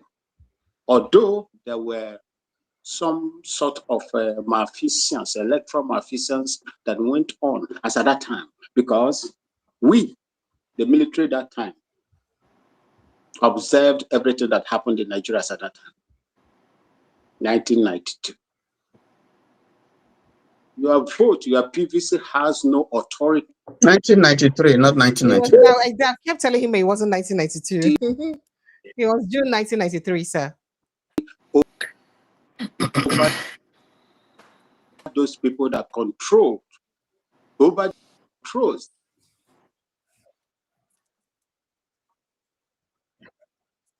I mean, Nigeria did not benefit. Nigeria did not benefit from it. Come down today, 2023. You saw what happened in Nigeria. The president has the power to appoint the tribunal if any election has to go to court. The president has the right to appoint the appeal court judges, the Supreme Court judges, where all these cases will go to this and so on. Do you think your PVC will help you in 2027? For those of you that still believe that you can use the power of the ballot to change the corrupt system that is in existence today, I beg to differ with you. The situation in Nigeria today in terms of insecurity, you go to Malam Fushi in Hausa. Malam Fushi is a teacher, an angry teacher. That is the meaning of Malam Fushi, an angry teacher in Katsina State. The terrorists are placing taxes of about 20 million naira on the indigenous, predominantly farmers in Malam Fushi today as we speak. That is Nigeria. Those are the people that are supposed to vote for you, ordinary Nigerians that Nigerian government cannot take care of. In Borno, serious insecurity system problems are going on there. In Bisa, Niger State, I'm in Ghana here and I'm receiving all this information. In Bisa, Niger State, yesterday, that place was run over. Eyewitness that I spoke to said that they called the security agencies to come in and help the people because they started from 8 a.m. down to 11, 12, 1 p.m. They were carrying out their operations in those places and there was no sign of Nigerian security system. And I ask you all that are here today, the energy that they are putting in Southeast, arresting, killing, the weapons that they are using, why are they not deploying same in the northern part of Nigeria? People are arrested and clear them. The defense minister or the defense minister or something like that came out and said he was blaming the Russians, was blaming the United States, etc., for not giving Nigeria arms to fight the terrorists in Nigeria. Where are they getting the weapons, the military accoutrements that they are using to fight in Southeast? Where are they getting it from? Can they deploy some in the northern part of Nigeria that is causing serious problem in the polity of that country and the peace of that country? Why are they looking the other side? Why people are being terrorized the way they are terrorizing them in Nigeria? What is the responsibility of the government? Is it not constitutionally guaranteed for government to protect lives and property? A government that cannot protect lives and property, what business have you to be there? What business have you to be there? Nigerians are troubled. Insecurity, poverty, now taxes. People are paying. People are semi-government on their own. You power your house. You provide potable water in your own house by digging boreholes, sinking boreholes in your various houses. There are no good roads. People are running away from Nigeria. People are looking for greener pastures all over the world from Nigeria.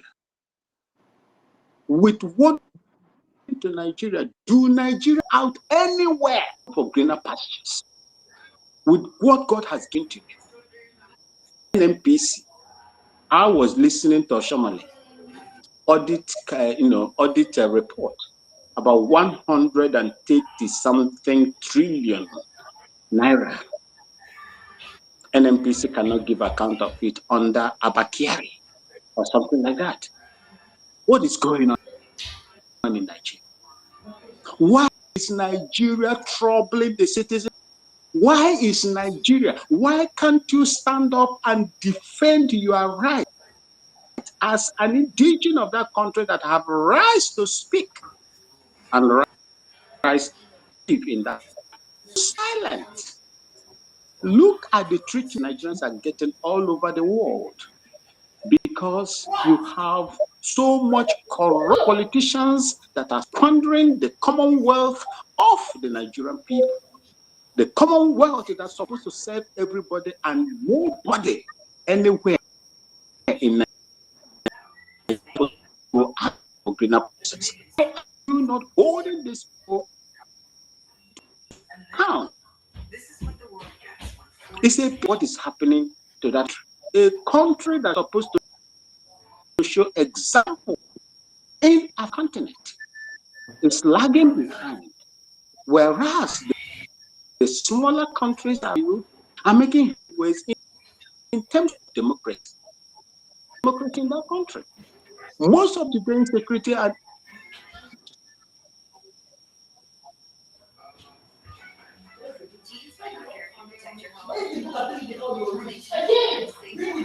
No, Olumide, can you help us turn off your please help us turn off your audio. Help us mute yourself. Olumide, please kindly put yourself on mute. Thank you. I appreciate you. I think network has voted Mr. Wayne out. We can't hear him further. But that being said, let me quickly invite someone else to join the conversation. So please go ahead with your contribution. Is it Hawk Thor? Hawk Thor, Hector. go ahead with your contribution. Hex, I Good didn't see evening, that. Sorry. everyone. Good evening, TY Sorry, the print is Danjuma. quite Can you guys small, hear me? and yeah, I can hear you. The print is quite small. You know, my eyes. I need to change my glasses. They're due, so I can barely see. Okay. So Hector, So yeah, I I can see that was, now. Hector, yeah, Hector. So go ahead, please. yeah, I Welcome. entered with my phonic name, but It's okay. I That's how was you the, enter with every kind of name. It's one day no, I'll I will change my review name to myself. Lagbaja. I'm I Udiu will for change man. my name to Lagbaja here, so that all of us go to crazy the same time. No My worry. name is Udiu for man. I was the one saying you were making us Oh, laugh. Odi, you're welcome. Thank you. You're the one who's been dashing us super chats anyhow. Thank you, You thank you. know, We need I've that to been reset trying our to brain. Yeah, I've been trying to get into the stream. So I've been using a different app to watch the stream always, Okay. almost every night, What right? app do you watch your stream with? I use Brave browser because I don't have Mm. ads on it. I Oh didn't wow, subscribe that's to my interesting. YouTube, so Oh I was wow. using that, and Okay. I was blocked out of the comment section. So Oh today was the wow. first time I entered. I got into the comment section, and it was quite interesting. Oh wow. Anyways, Reason I'm asking is because I hear there are a couple of apps that may be good to also stream, but I just don't know the strength of people on those platforms. Like I think Twitch and I think another one Rumble or so. Twitch and Rumble. So I don't I know. That's why I thought to ask you about it, so that I can okay, look at how I can integrate the live streaming to all those platforms to accommodate as okay. many people as Rumble is possible. just like YouTube now. Rumble is more like YouTube That's as what I well. hear. I just hear It's the them. You know, same. It's the say same. I be local But woman. I never even hear all these ones before. no, we use But the way because we normally use that sometimes in America. It's not more like, but YouTube is better. YouTube is far better. that's what I hear. Uh, So there may be some audience there, and because I think I hear that it's also more political inclined. sure. Yeah, you're correct. You're correct. Yes, That's it's sure. great. So I may Yeah, just get an account in that I platform don't and also start I don't streaming think there. more Nigerians are in Rainbow, so I don't think more Nigerians or from Africa in Rainbow. I don't think so. Okay. All right. Yeah. It's All right. more mainly Americans and all that. So, Okay. All right. so if All right.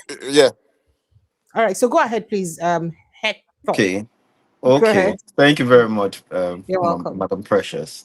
Good You're evening, welcome. MC. I'm yeah. Good always evening, hearing man. your forceful voice every day, and No, it's MC they really no. worry. touching on the Those MC they fact. people, those worry. people, they need to, because if there is any magic one I can fling, I will do it immediately for the country to change overnight. But That's what we unfortunately, all it's want. not so. That's what we all Enough want. of this rubbish, man. Enough. There So is no day you don't turn on to I the will start news. You by hear bad narrating news. a little bit of my experiences, right? Okay. All right. Go ahead, please. I TY, I grew up in Asaba.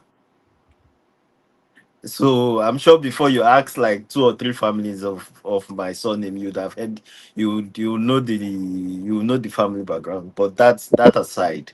So As I I say, grew up in where you're from, I'm Asaba. not saying and Delta States now, so I already know. Mm. Yeah. So I So grew we're up not in surprised. Asaba. Mm. Asaba is just 5 minutes drive from Anambra State. I was not very politically aware when Peter Obi became the governor. In terms, when I mean politically aware, I'm talking about knowledge of politics, knowing how the economy runs. However, I have eyes, or well, I have eyes, so I could observe. Before Peter Obi became the governor, and this is me knowing years later that, oh, it was this very person they were talking about, right? Anambra used to be a very dirty state. It used to be a state without roads. It was muddy from the head bridge going down all the way through Oka, because I schooled in Enugu. So it was a route through which I was always passing. Anambra was a very dirty state. And when I began to open my eyes into politics, I think that was about the time Ngige became governor, and then shortly after, he was. I think it was. I don't know. Did they? They kind. Yeah, they moved him out. That was when Peter Obi took over, and then my next observation about Anambra State was massive construction going up, cleaning up of that state. The roads were they dualized most of the roads, all of the highways. I'm just talking about what I see passing through the states, and it was a whole different state after 3-4 years. In fact, I kept saying to myself, and this was me not even being politically aware. I kept saying to myself, so Anambra can be like this, Onisha can be like this. Even the internal roads, because sometimes when because of the bad roads, our drivers try to pass through the inner streets, to get to. And I saw that there was something happening, and the whole, then I had just finished secondary school. Yes, that was when it was my SS3 to when I finished secondary school that this was happening. So what I was quite aware was competition, WAEC, NECO, JAMB. This was the time at which I was writing it, and I was aware of those exams around the states. And of course, Anambra was nowhere to be found. We had those information firsthand because this was the stage at which we were at the time. And so all of a sudden, Anambra State started to come first in WAEC, in NECO. A lot of they used to have these miracle centers. Yeah, you go and write. And Yes. yes, and I started to hear that, the governor is closing down, I don't know, shutting down all of those things, equipping the schools. I mean, this is far back as then. I wasn't politically aware, and so this is the first thing that made me get interested in Pew. Years later, he ran on that article. When he ran, I followed that election, 2019 elections closely, because I love the way the man speaks. So what I observed in that election was he and Atiku will sit down. They went for some of these town hall. Let me, sorry, if you don't mind, let me just But fault you for. There's a guy here, Aberdeen. I don't know if he has ever been to the East. He's probably not gone out of Yoruba land, and he's posting nonsense here. This is an eyewitness. This is someone who is telling you what he saw. I can tell you No, what but see why you don't have to respond to anyone. People have the right to their opinion. But as I said earlier, I challenge anybody with the right to their opinion to come and market. See, No if the pressure. He's not person, making an opinion. He's just being insulting. so if he's insulting, He can if he's insulting, it's a shame on him if he Yes. cannot lay the candidates side by side and Yes. give us all their scorecard. Yes. It's a shame on you and your generation if you cannot lay each candidate. We're speaking intelligently here. This is not a market square. We're not here to make noise. You understand? And you have heard me being open here to everybody's opinion, including people okay. have. I'm sorry, please, MC. Let me quickly learn. If you want Including people have divergent views. So open. it's so I am not someone who's not accommodating of divergent views. I'm sure all of you can at least attest to that. So anybody who wants to speak about a particular candidate, I've told you before that if there's anybody who has the right and the easiest way to win this election is President Bola Ahmed Tinubu. Why? Because now in the power, now go give Nigeria example of waiting how he go give them good governance. But if he has failed to do that, and he has decided to be nepotistic, and he has allowed profligacy to rule, then he's rubbish. Insecurity has increased. Everything has. The economy he says is fixing is not even fixable. It's not fixing anything. You're milking and taxing Nigerians more, and you're spending the money on on political office holders. And you're saying we should go and hold governors. Not be here with them when Laura calculates the money. 5 billion, minimum wage of 18,000 naira under Jonathan administration could buy about 14 bags of cement, thereabouts. I don't know if I have that calculation correct. You're correct, you're correct. Go ahead. 70,000 naira in Tinubu's administration can buy about just 5 bags of cement. And you say he's fixing the economy. Is it not wickedness? If 18,000 could buy me 14 bags of cement before, just using cement as one product, because that same thing would affect the price of rice, yam, gari, everything. So if 18,000 could buy 14 bags of cement in Jonathan's administration, and 70,000 that you increase it to right now can only buy 5 bags, that tells you how Nigeria has been, how our economy has been devalued, and how this administration has strangulated Nigerians economically. Another reason to sell Peter Obi. I'm telling you, as somebody because he was. I know he. Again, I'm not very politically in depth. I listen to a lot of political news, but I know that he held a position in Jonathan's government as an economic advisor. Advisor or something like that. Yes.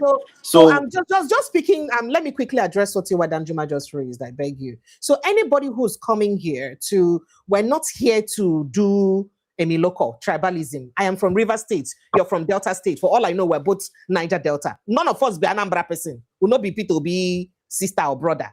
So this is not about tribalism, because if there's any government that has been so tribalistic in the history of Nigeria, it is Tinubu's administration. No other government has divided us along tribal lines. Please quote me with facts. No government, no administration has divided Nigerians along ethnic lines like Tinubu's administration. This is the administration that ethnicity bigotry has been at its peak in the history of Nigeria. So if there's that's not what we're here to do. If you want to say that, just like I taxed, was it Mr. James the other day? If you're coming to say Peter Obi is rubbish, I agree with you. He's not the best we have. He's a nonsense man. He's incompetent. Please tell me the other candidates who are more competent than him and give us their records. Their proven records. The record that shows that, tell me everything they've done. At least Peter Obi has told you that he was given a land as a gift, as the former governor of the state. Take this land as waiting will sign to you. He said, no, I don't want state land. He has not one single allocation as a former governor of that state from him. He's shown he can conquer greed. He was given oil well. He said, no, he cannot take it. If you have evidence that he took, please bring it. Let's rubbish the nonsense man. He knows sabi anything. If you have evidence, I think at this time we should not even waste our time. The way they have used government resources. No, it's good that, you know why it is important. We must educate people. That's why it's important. So if we're criticizing, let's criticize based on what their antecedents. How have these people been able to utilize state resources at their disposal? Oh, okay, Precious. Just a quick one. I just want to say something quickly. Just to sort. Hold on, please. Hold on. To sort out this whole mess here, please. There's a settings on your channel which you can I will not block anybody. I will not. No, you're not blocking. No, you're not blocking anybody. No, let them fool themselves. Let me finish. You're not blocking. Let me finish. You're not blocking anybody. You know, some like this guy now insulting people on the platform, saying, because I've read some of the words now, some of those F words, calling people names. When he tried to send those messages, it will block. It will come true. It's not that you block him, you don't block him. It's just that some of those words, those F words, it won't allow it through. So it's just the normal words that can come in. So there are ways to set it. You don't have mouth. No, MC, I don't waste my time because I don't waste my time with those kind of people because they know what it. Those are Tinubu data boys. Those are the data boys. It doesn't matter. They give I'm happy they are watching. 10,000 to I'm happy they are watching. Let them give you views. And you see, these kind of people say have no game mind. So the person a weakling, coward. Because if you not be coward, space there to join this life. If you can't join life, come market Tinubu for us. Tell us what you need to do. Follow, engage me. Look at you can't even. Just so you know, I don't need to make research or read book to speak politics with you. So please come and join. Come and join the conversation. If them born you well, if you not be coward, if them born you well, can't join life. Follow us talk politics. But if you can't join life, that means you're a coward, you're a fool, you're an idiot. I'm sorry to say. Go ahead, please. With all due respect to you and your generation. Go ahead, please, my brother You Ufoma. know, Mhm. I like so one thing you said was the politics of this ethnic division started during Tinubu's time, and it started with Yashukudi. We know the backbone, and then Bayo Ononuga has also expanded the gap, and it has become so tribalized. It's quite unfortunate because I believe that Nigeria would do better together than divided. And I understand the plights of the Igbos wanting to pull out to form their Biafra, and because they feel marginalized. If in a working country, in a country that the people are apply themselves, this would be, um, will I say, a way to reintegrate Igbos. It's an opportunity. And this is not me speaking because Peter Obi is Igbo, right? We know how he's running his campaigns. He has always said, don't vote for me because I'm Igbo. Don't vote for me because of my religion. Vote for me because I am competent, I have the capacity. And he's also, one thing you can never take away from a leader is his his empathy. It is only a leader that can empathize with people that can lead, because you need that emotional intelligence to be able to rule people. You cannot have people have that lost their loved ones due to insecurity. You come to the airport, you stop at the airport, and you say you can't go. You send a bus to bring them to the airport. I mean, that's the height of it. I mean, every day I keep seeing a reason why, even when I've tried to psych myself to say, how can I just like this government one little bit? How can I just, stand this government? How can I manage them one little bit? Every day gives me a reason to hate the government. Now let's start from fuel subsidy, which is their strongest argument, that it was only Tinubu that could remove fuel subsidy.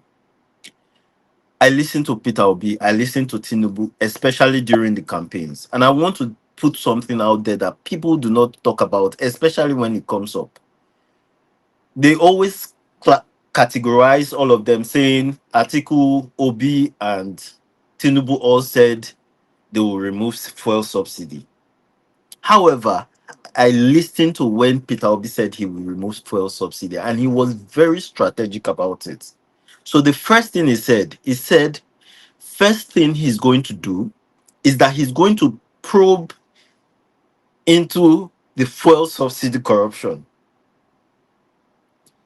And the second step was that after he has probed into it and dealt with the corruption in fuel subsidy, he's going to remove it in phases and add accountability. So if he removes, let's say, 25% of fuel subsidy, if he takes it off, he's going to show to Nigerians how much is being realized from the 25% off and where that money is going into. Everybody, when they talk about fuel subsidy, I hear a lot of politicians say, all of them said they will remove fuel subsidy. Are you saying that if Peter Obi comes into power now, he's going to bring it back? No, he was very strategic about. I remember that video. He said exactly how he was going to remove it. He was going to probe into the corruption. He talked about how it is impossible that Nigeria is consuming the amount of millions of liters that they claim to be to be consuming, and how he's going to probe into all of that to find out exactly what we use, exactly what the country needs, exactly what we need to export, and how he's going to do it in phases, and how he's going to be converting the monies that are recovered from the fuel subsidy into industrialization and increasing production. I'm very aware he said that. Another thing he also said that is happening is, this so anyways, that's for that. So in all of the things that I'm trying to say, I mean, I have so many things to say about Peter Obi. And one thing that people keep accusing him of is switching political parties. I know I'm just jumping here and there. I'm not exactly following the topics you presented because then I was struggling to get into the stream, so I was not really following. But I'm just going to say what I have been building up, and it might not be exactly step by step, but you guys should just manage what I'll say. So, another accusation against Pio is him switching political parties. What political party in Nigeria has an ideology? If, for example, in the UK where I live, if there was the reforms, I know their political ideology. I know the conservatives' political ideology. So, if political parties we have in Nigeria don't have an ideology, why are you saying, oh, he cannot stay here and build one political party? Especially when, especially when he mentioned in Labour Party, he kept saying it from interview to interview that the there's external force. There's external force. The government's hand is in this, disrupting the Labour Party. How do you expect a man to build that party when he's fighting against government force? It is Is even evidence. If it's even evidence in what Arabambe is doing, that there is an indeed. I mean, I There's an watched the intention Arabambe that, interview because with you could Rufai. see that he clearly supports It, President Bola Ahmed Tinubu, but he may have been used and with others by him. So the it's not same thing with far-fetched. Wiki. Yes. But chief of staff to the president said that now that they are the ones doing it. Yes, so it's like put fire where we scatter them. So we see all of this. So President it's I mean, not said a so lie. that makes all those arguments of why can't he stay in one political party to build it up fall flat on its back. Sometimes I know I'm not supposed to get that upset when I hear those things, but sometimes when I hear these things over and over again, it starts to upset me. That is it that I'm the only one hearing what he's saying. You can wake somebody that is sleeping, but you can't wake somebody that is pretending to sleep. exactly.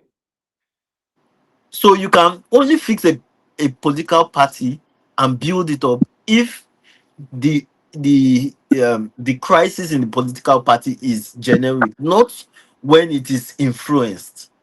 So that argument fall flat on its back. I wish this message can keep going out there. And sometimes, and this is not me taking out on the mainstream media, but when they ask their questions, I know they know these things because I believe that media people are trained to listen.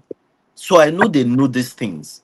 And they seem to always skip it. I don't know if there is anything going on that under that they don't push this question. They don't say. So I mean, for example, if I'm going to interview a person, I'm going to watch the videos of the person. I'm going to see what they've been saying, how they respond to questions, and based on the questions I want to ask them, I'm going to also research on those things I want to ask them about. When they ask these people and they bring Peter, they know they will always drag Peter Obi into it because they don't have any topic. They don't have anything to say rather than condemn Peter Obi. And that's the more reason why I'm beginning to even love the man and support the man the more, because I go against general. If everybody says they want to go left, I must say, why do everybody want to go left? I will try to go right. And for the fact that all of them are, criticizing him, is the more reason why I'm even more confident that he's the one that he will not deliver Nigeria. Of course, nobody is not a magician, but he will set it on the right path. And I know of some of the, apart from, one of the major strengths of Peter Obi is his love for schools and healthcare, education and healthcare. And to be honest, those are the greatest in human investments you can make. Because if you invest in education and healthcare, I mean, almost every other thing falls into place. You can only be productive when you are educated. Please let me just pardon me again. No, If you look go at the ahead. history of Nigeria, those who have led Nigeria as presidents are Yorubas, and the North. If you put it that way, you just had Jonathan rule for how many years? 6 years. So if you were to apportion blame on those who ruined Nigeria, you say Yoruba is part of them because they've been president. You say the North. The Igbo man has not led Nigeria. So why this attack on Igbos and Obi and so on and so forth? Why? Why? Yorubas don't, apart from Ondo or something, they don't have oil. The North doesn't have. You are reaping on the resources of the south and the southeast. And they come here and they be talking rubbish. Let us divide the country and may they go. May they see whether they go to survive. Sorry. I have one. Will I call it? They say it's conspiracy theory. It's not exactly conspiracy theory, but let me put it forward. Right. I know that the North has lithium and some rare earth metals. I don't see it in our. It's not our. It doesn't come up as our IGR. What they As our revenue source. Themselves. They're taking it themselves. Who is sharing? We have gold.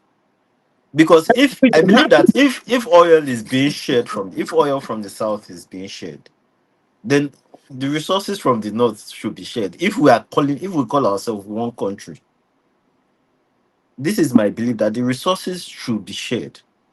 And there are all these, these rare earth metals, these other minerals that provide should be an income to the country to help tackle and reduce our borrowing.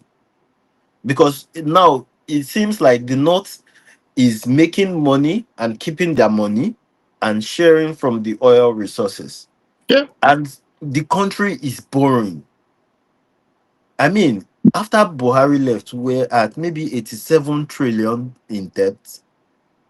And now we're almost 200, if not over 200 trillion in 3 years. I mean, people that support Tinubu, please, pity for us. We have is begged, as in if it means for us to beg, people should have mercy, because even this, what are the plans to repay? I mean, if the monies we're borrowing, we're using it to industrialize Nigeria, it would be a different case. But the money is going to governors, it's going to the states, and we are not seeing the states. And he's saying, go and meet your governors. When I speak to any of his supporters, this current administration supporters, they always say, go to your governors. But if we are not seeing the resources, if we are not seeing the proceeds and we are borrowing so much, how are we? What is being put in place to pay for these monies? Another of their talking point is the Lagos Calabar Coastal Highway. As of the last time I checked, it was less than 7% complete in 3 years. This project is not going anywhere. Those money, and I'm sure, and they've used more than 3 trillion. They've put in more than 3 trillion in that project. It's not going anywhere. A project that is for 15 trillion, 3 trillion into that project should be 1/5 of that project complete. That project is 700 and something kilometers. So we should be expecting at least a fifth of that project complete. But that's not the situation. So, I mean, the corruption is too much and it's leading to this insecurity. This insecurity, they keep saying, oh, it's the political, is the opposition. I don't see where my enemy will want to make things hard for me. And I have the resources to be able to, catch them and expose them. And I would just stay and keep complaining. It doesn't make sense when I hear, oh, it's opposition causing insecurity. Because you have all the apparatus of the state, which you are using to capture the judiciary, you are using to capture the House of Assembly, you are using to hold INEC down. Use it for the opposition. If you know the people causing the research, use it for them so that we can every day. I was telling my friend, every day since January, I don't want to go beyond January, but every day since January, every day, people, I'm always coming to the news to hear 15 killed, 17 killed every day. And this It's is not. not, It's not. It's not since January. It's been like that in Nigeria. no, It's been like that for a long time. But I can agree with you. It got worse in this administration. Well, it's been like, because I'm a journalist. When I was on mainstream media, when I was still even with Radio Nigeria, I used to tell myself that I'm looking forward to when I'll read newspaper headlines without seeing bad news. In fact, I gave myself that challenge till I left civil service. I never experienced a day without a sad news. It's very unfortunate. Every day there must be one disaster or the other. It's very, see, it can destroy your mental health. And that's why when we do the things we do and speak about Nigeria getting better out of passion, it's not because we hate anybody in particular. It's just because our heads have carried too much from what we have seen. And we just want the best for this country. And let me let you learn so that I'll bring Olumide in very okay. quickly. So, I just, the only thing I can land on is I don't know how Nigerians want to do it.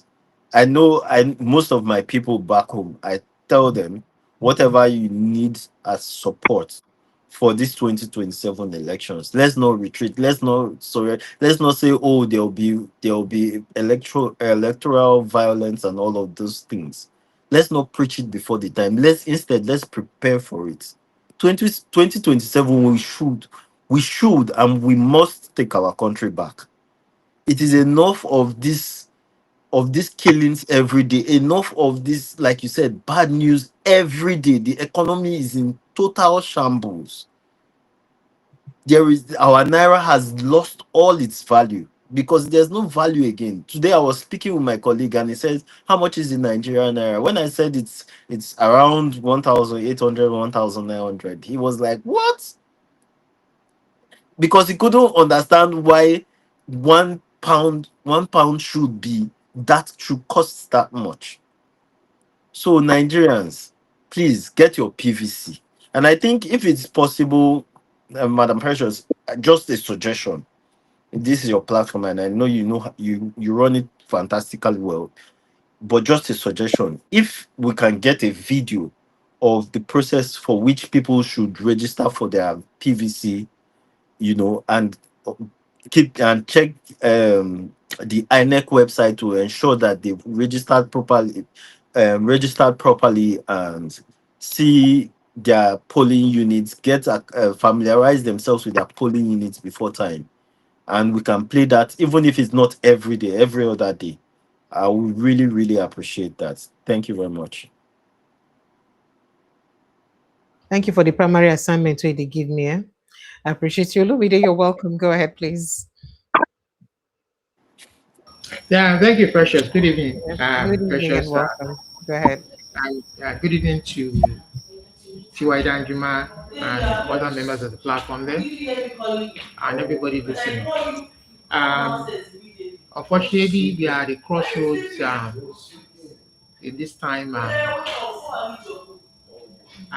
the time, this particular time of the country. Um, well, I don't know what to say, because I know there are people there on the platform that are kind of hoping that there are some Yorubas they hoping that I don't speak amiss in quotes. You understand what I mean? That I don't misyan against the Emiloko. And I know there are some other part of the ethnic groups of the of that country who are hoping that it's only going to come and speak in support of um, of his brother that is president. But it's unfortunate. I know Tinubu being there, he never won the 2023 election. That was pretty clear. That election was rigged, and it is unfortunate that they are at the point. I mean, Adebayo has somebody was mentioning that Adebayo said. I mean, that he said Tinubu said some things when they met him during the particular period in Salah or something like that. Yes, So I correct. I'm mean, the one saying it. yeah. So I mean, that sums up for you what the guy's intention is about 2027.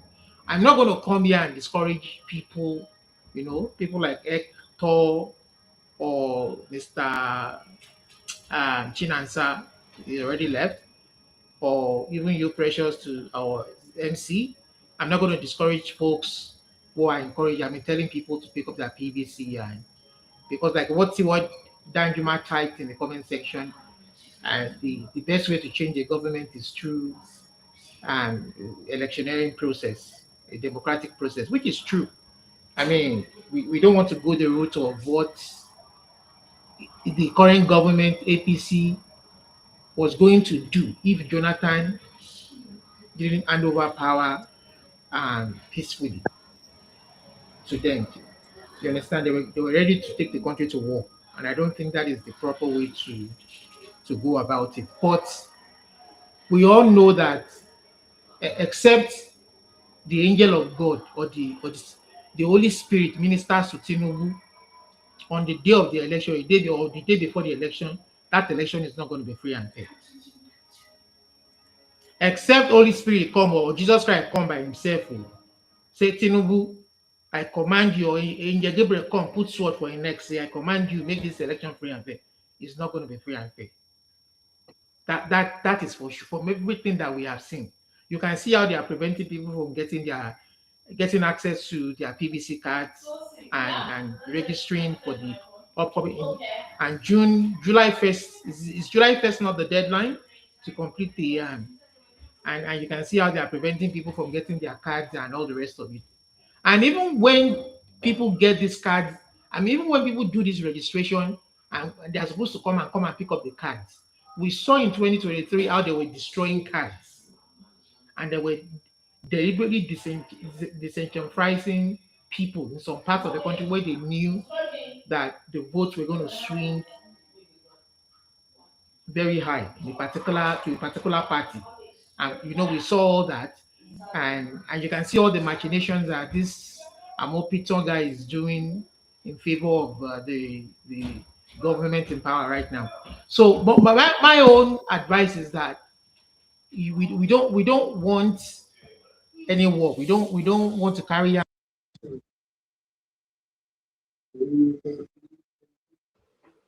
Network has booted yours.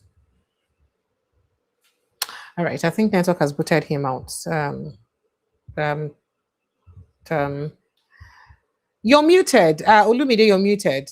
For some reason, Hello? you're muted. Yes, go back in. Go ahead. So except, if the country keeps going this way, because naturally, if he rigs his way in and he has his way, he does his 4 years, naturally they will want to hand over to a northerner. And again, they will want to pick somebody of their choice and rig that person in, and the country keeps going in this cycle. There's never going to be any development. There's always going to be stealing. There's always going to be borrowing. There's always going to be no development. And eventually we will get to that stage where we will be no different from Somalia. We will be no different from the way Sudan is currently. And then the people would find a means to fight for themselves, and Nigeria will be divided into small fiefdoms. You have so many Asari Dokubos, you have so many Igbos, you have so many, and unfortunately that place will become unlivable. Right now, it's still livable, even as a shithole that it is right now. Some people are still managing. Here, the rich can still breathe a little bit, yet it will become unlivable. But what if we really want to take that country back? You understand? We want to take that country back. We must be ready for some kind of civil disobedience. If in the eventuality that election is not free and fair, it is going to be rigged. So there should be a plan where all of the party members, all of the political parties that are participating, you understand, must come together. And but you know what? The elites, I don't know, the elites too, especially from every ethnic part of the country, they've been bought. So these people have to be reached. They have to be ministered to in one way or the other to let them know that you can't have a country when we keep going this way. You can't have a country that will work for anybody if we keep going. So the elites very critical in letting them know that if this election is not, for me, the process is very, very, very important. Not just because I don't have any. I don't have any particular candidate. I don't belong to any political party. I just want a free and fair election because I believe that is the only way through development can come to the country. If it is Obi that wins it, let it be. The next 4 years, if they are saying that they want, if all the political parties are saying they want to give it to a governor, let it be somebody who is credible, who means well for the country, whether Christian or Muslim, and let's have an election. That is the only way the country can develop. It doesn't really matter. It doesn't matter what ethnic group it comes to. I always say, like I say on different platforms, we have a natural collegiate system that God has gifted to us. In America, they started as maybe America is much more multicultural now, but they started as a monocultural, monoethnic society, or what do they call it? They were predominantly English, and they wanted a system where the people with smaller populations have a say in the running of the country and fairness and equity. And that's why they developed the collegiate system, where the large people, places, states with larger population are not the ones determining the way the country is run. And they had that collegiate system where even if you win a majority of the population, if you don't win the collegiate popularity, the majority of the collegiate system, you are not the president. We have a natural collegiate system that God has gifted our nation, a multi-ethnic society where one man from one particular ethnic group, whether Yoruba, Igbo, Hausa, Ibibio, Efik, whether it doesn't really matter, will come before the different ethnic group and tell them, this is what I want to do for you all. This is what you will benefit from my government. And that man in a free and fair election, he wins that election. You understand? But here we are falsifying numbers. We are people like Oshiomhole who has no shame, falsifying numbers, coming on here to say rubbish. That guy has no shame. I don't have anything to say other than to say he has no shame. That is why he can bring in somebody who is not even as smart as he is to be governor of the state. And this is deliberate. It is deliberate because they don't want somebody who is smart. They don't want somebody, because naturally, if you want somebody to succeed you in a leadership position, you want somebody who is equally as smart, if not smarter than you, so that things can get better. But you don't want somebody who is smarter because you want to be able to control, you want to be able to remove him at every win if he messes up or he goes against you. And I'm telling you, that guy is not the one ruling the state. They are the ones controlling him from somewhere and sharing the resources of the state for themselves. You understand? If you look deeper and dig deeper, that's your assumption. That's your assumption. That is my personal opinion of the reason why they think. But that should be looked into and investigated. That is a job for investigative journalists like you, Precious, to dig into and see why they really wanted that guy. Even if I'm not an investigative journalist, just so you know, and not all journalists are investigative. There are different arms of journalism. Okay, this is a job for journalists of inquisitive mind, or people, well-meaning people of those state of inquisitive mind. So you're not digging and not eight in this Nigeria, you not stay safe. When I just be set person up well for this country. No. I'm just challenging you. No, I'm not challenged. I'm not challenged. Precious, don't worry, nobody they set you up. No challenge myself. I don't want the challenge. I like myself unchallenged. Don't worry. Wait, Precious. Sorry, I'm sorry, Precious. In this part of the world we are in, I'm sorry, I've lost my Nigerianness. You understand? I'm sorry if that hurts you. I've lost my Nigerianness. I'm more Canadian right now. We speak the truth, no matter who the power that be. I speak our mind. Thank you, my brother. Thank you, my brother. Thank you. If I go out of line, we say it as it is. We give it to them. If I go out of line, and please, we need our Madam Precious safe to keep giving us news. They didn't mind them. They didn't whine me. It'd be like, say, I don't know my blood group. I know where I be. Precious, don't worry. Nothing they will do you. Nothing they do you. We back you up. Don't worry. Now, so the way you wanna do when they use arrest dogs is crack. Now, so they never release that. You know the pressure where the Nigerian government faced during that period. You know the pressure where they faced. It was a disgrace to them, but at last they release them. You know the effort. You know whether me I go survive that beating. Everybody not the same. Don't worry, nobody go touch you. Nobody go touch you because as far as you not saying anything wrong. I'm not saying this because I'm scared. I'm just telling you because there's something peculiar about how things function in Nigeria. I understand. So, I understand. I mean, yeah, I so go understand ahead. what you mean, and I do respect your wish and what you want, and that's fine. I will take that to heart. And but unfortunately, some of us have been so. I've been over 15 years in this country now. Canada, my new woman. I'm sorry, I just can't. For me, it's too late to go back. I can't. I can't go back to that shitty life. You understand? And I'm believing and hoping that my fellow countrymen back home that can at least enjoy the benefit of their resources. You understand? And sometimes when I look on when you guys broadcast the going on, especially in the north, I'm not even talking about the southwest now, in the north, and I look at what all these people have gone through. You understand? And I look at the level of development, and I'm like, Jesus Christ, in the 21st century, are people still living like this? you know, in this kind of environment, in mud houses, it's just it's crazy, it's crazy. And I like my brother, you were talking about the North. See, if they had allowed the country to develop the way it should have developed, maybe the North would have even been richer in terms of resources, more than even the South that has oil. I always look at Japan, look at South Korea. They don't have any natural resources. It is their human resources, it is their intellect, it is technology. And Japan is the third largest GDP in the world. We keep shouting population, population. Fine, But good that's why population. we need education. Yeah, education, that's key. Education is key. And Key. that's But, why I but, support but Peter Obi, fortunately, because he and Rabbi Musa Kwankwaso are strong on education.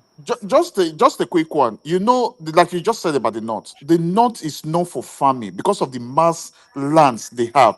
I knew there was even a time when the North refused to supply tomatoes to the South, to the South. There was shortage of tomatoes on the South. I You could remember see the that time. South where I don't know what was going on between them. The South was crying that the North refused to bring the tomatoes. The trailer load of tomatoes that were coming, they stopped it.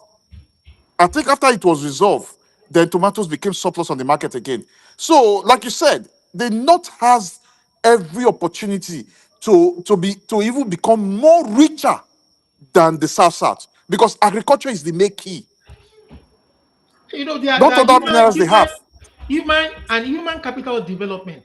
No matter how Uh-huh, much a country is developed, if your human capital is not developed, it's nothing. There's no development. There's no civilization. uh-huh. So I I don't know mean, if you guys heard about that, watch that video about the ginger.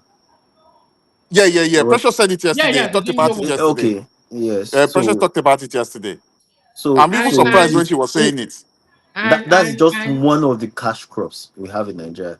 And apart from this, the North has a lot of mineral resource, apart from agriculture.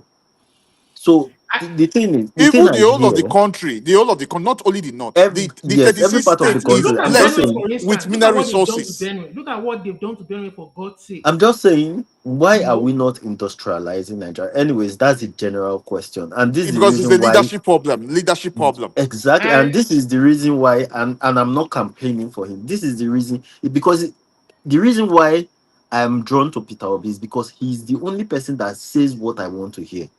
He's the only person that he has even gone ahead to give you the measurement, the square meter, the land space, and everything. And he's telling you, we know that agriculture is a major source. He's going to revive this. I don't know how he's going to do it, and I don't know if he's going to do it, but at least he's saying it. And one thing He I've can do not, it. He can one do thing, it. He can do one it. thing I know about him is he's very consistent with what he says. He has been very consistent with even what he says. And even if he was lying to manufacturing himself, can there's a always way you come will tell back. yourself so much lies, it will become the truth. You will start to Manufacturing admit can it. always come back. That The is, reason let's why assume, as people always say, oh, they are all politicians. All politicians are the same, which I strongly disagree. And I was so glad when Madam Precious countered Mr. James the other day. I was at work when I was let listening. me let I me was can I jumping for joy because Hector, you spoke my mind. can I Yes, speak to that? I think yes, what please. I think what I think you were I let me I think Precious was a little bit hard on Mr. James. because I saw where he was coming from. You understand? The reason why I say that is because what he was saying, what Mr. James, if you have been patient, from what I heard, what I understand is that let us discuss the issues. He was even advising Peter Obi, you understand? Let us focus on the issues. Continue to discuss the issues. Don't let them distract you with the way what they talk about in Nigeria. You understand? Focus on the issue. Tell us what you want to do, and then give us specifics. And those criticisms were positive criticism. Give us specifics about how you want to do it. You understand? Don't just say like every politician will say, "I will do this. I will do that." How do you want to do it? How much is it going to cost you to do this? And how many people will it take to do this? In what time frame will it? So it was saying break it down into But computable. that's free consultation now. You The, understand? the Eh? all the, it's free No, it consultation now. doesn't have to. It doesn't have to come out and When say he bit by bit. when he was You campaigning can for trace to it in become one of the governor of documents. Anambra State, did he You say can, how he you can, was you going can, to you do can, it? you can see if once elections is because we have never really had credible, free, fair elections based on issues. If Nigeria had been having free, fair, credible elections, we will always have times when or periods when we will always have there will be increase in the how would I put it now in the But standard. but You understand? but Mr. Olumide, a man that has traveled round, went to study. Where was this Yeah, country that he Hector, went I'm to not even study? see Hector. I'm not even How see. I'll be how they honest with you. how they how The they way I am right raise now, their electricity production. Hector, the He way has I am right gone now, to countries, learned how they run their agricultural processes. He Hector, doesn't need to come and spill it out to you that I will do this, and this. These Hector, are Hector, processes that they may he doesn't have he has if he tells you he told you he has I have prepared myself to be a president. He has prepared himself, and we are witnesses. We are seeing him travel, and he doesn't just travel for to go and relax. We see that he travels to places where he learns how they are doing it in their economy, and he's picking these things, he's learning these things. So it gives you an idea that he's going to be able to at least try to implement it. And this is what I believe. I'm not seeing any other person do it. All these other people, it's just when it's a time for elections we see them, and they will just tell us they will build road. Road is not new technology, it's not hard technology. So we already have construction companies. But what we want to hear is, how are you going to industrialize Nigeria? How are you How will going to you fix impact our on the lives of the Nigerians? Yeah. yes, how will you fix our electricity problem? How would you restore our justice system? How would you know, restore our electoral process? This is a man that is telling you, if I get in there, even my opposition, I'm going to strengthen them because they will challenge me to sit up and do more.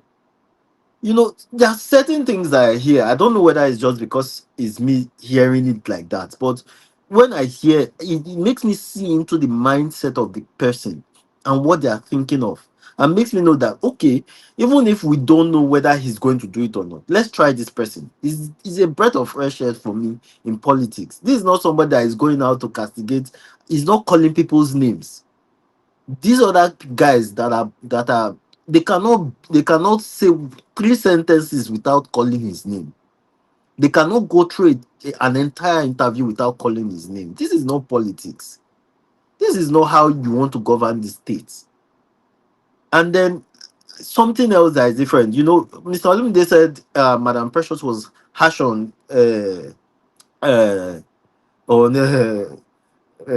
But James, bro, I didn't see it as harsh, Elder though. James is the other Because day. even me myself, I was Well, even angry as well. well, The words he was spinning the out. thing is, I'm the thing surprised he is, said that too. I understand, I understand where he's coming from because I watch him on other platforms. He's a pessimist, but you don't expect somebody that doesn't watch him, that is meeting him for the first time. Me hearing him on this platform for the first time, I heard that pessimistic view, which I have already grown accustomed to on other platforms that he shows up in. But again, you cannot say she was too harsh She was responding to him as someone that is saying this for the first time. His point of his POV was like, I'm supporting the I'm so, even if I'm not exactly supporting, let's He's castigate. supporting Tinubu. Tinubu is his brother. I said it on You the. I know, said it. let's Well, he's his castigate. man. My if you cannot suggest a solution, don't criticize the only solution that is not satisfying or speaking to your satisfaction. You're correct. So Ufoma, just Olumide, I'm glad you're back because I wanted to respond when you come back about what you said about the No, I haven't. question mark. I got kicked out. I don't know. Somehow I got kicked out. But Oh, sorry. It must be your network. So let me just I finish did my not. thought I on did not. that. No, let me quickly just address what you said about my Elder James. response to. I didn't. I don't know if I can't even tell if it was an elder because I didn't see his face. The only reason I responded to him was the tone at which he spoke. I don't have a problem with you criticizing any candidate. I know. But criticize, Precious. I think it criticize was people. just. I think it So was yes, just. and then when you're criticizing, He as was I said speaking earlier, generally, though, from what he yeah. spoke. So he did not the same way he criticized Peter Obi and talked about Pandora Papers, talked about the money he left in Fidelity Bank. I didn't hear him criticize President Bola Ahmed Tinubu, who has made the lives of Nigerians presently miserable. I think because it's somebody I've been following on some other platforms, and I know he has Oh, always I don't know criticized the him. government. I He's don't know always him. Olumide, I didn't also Olumide, hear him he criticize. misspoke that I didn't day. also hear He him misspoke criticize. that day. Yeah. Olumide, So I but didn't he Yes, also it, hear it him. misspoke came that off. day. It Yeah. came off as rude. see Yes. Can I land, please? what I'm trying to let you guys know is that anybody can see but the way we play politics in Nigeria is unfortunately we haven't developed yet. That is why I always tell people when somebody like Showore says I don't belong to any political party. It's just that the way I'm just an observer, and I always hope that the best person will win in a free and fair electioneering process. And that is why I'm very upset that at Tinubu, that even though he's a Yoruba man, that you can go to that extent to cheat, and we can never get. To be honest, we can never get any development through that way.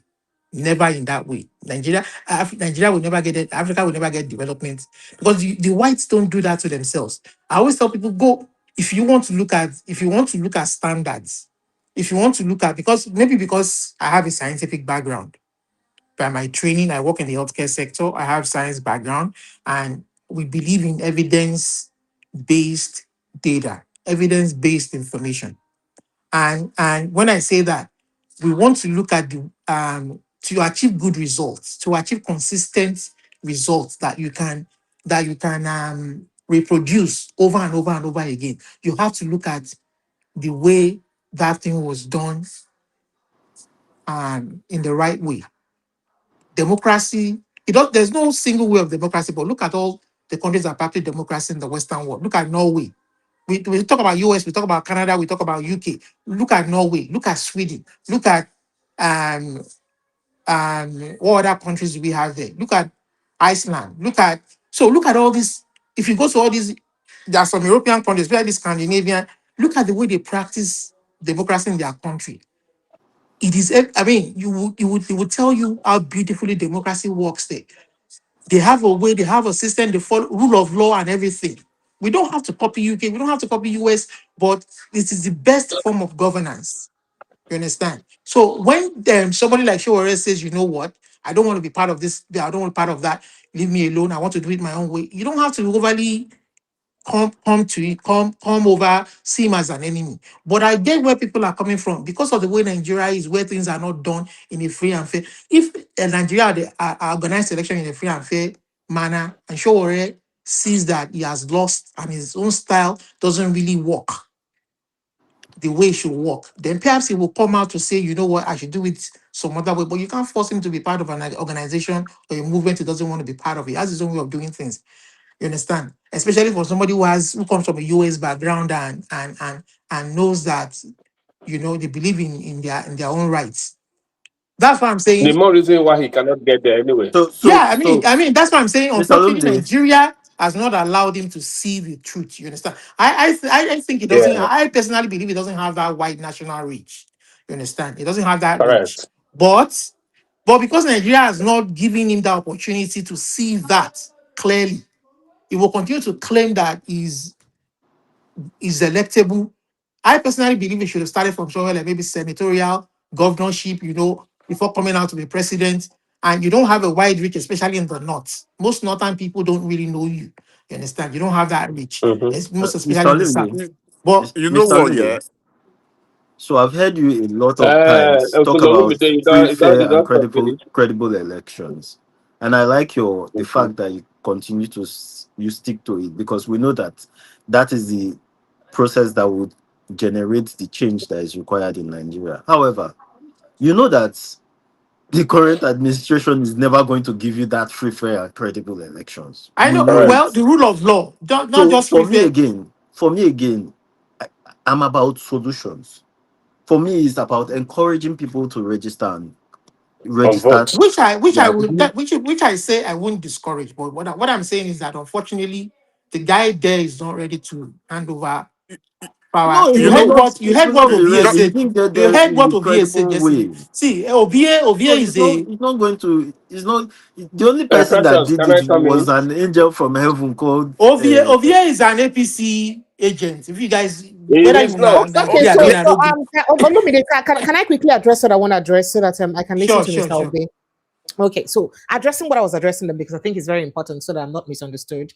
It's simply because I don't have a problem. This platform is open. I've interviewed some people, guests. I brought in guests here who are APC inclined. I don't have a problem with them. They're not be devil because they're the APC. People have the right to their political inclinations. I absolutely have no problem with that. But let's speak facts and not just criticizing based on whatever it is or hatred, because what I sensed that day was more of hypocrisy and hatred in terms of his criticism. So you don't come, you condemn everyone. Oh, if I am condemning President Bola Ahmed Tinubu, I'm condemning based on what I have seen and evidential on what he's done.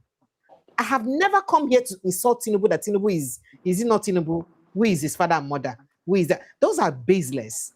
I criticize him with facts based on evidence. And I'm asking, if we are coming here to talk about people and rubbish presidential candidates, can we speak on facts and then give the other presidential candidates who have evidence-based proof that they are better than the other?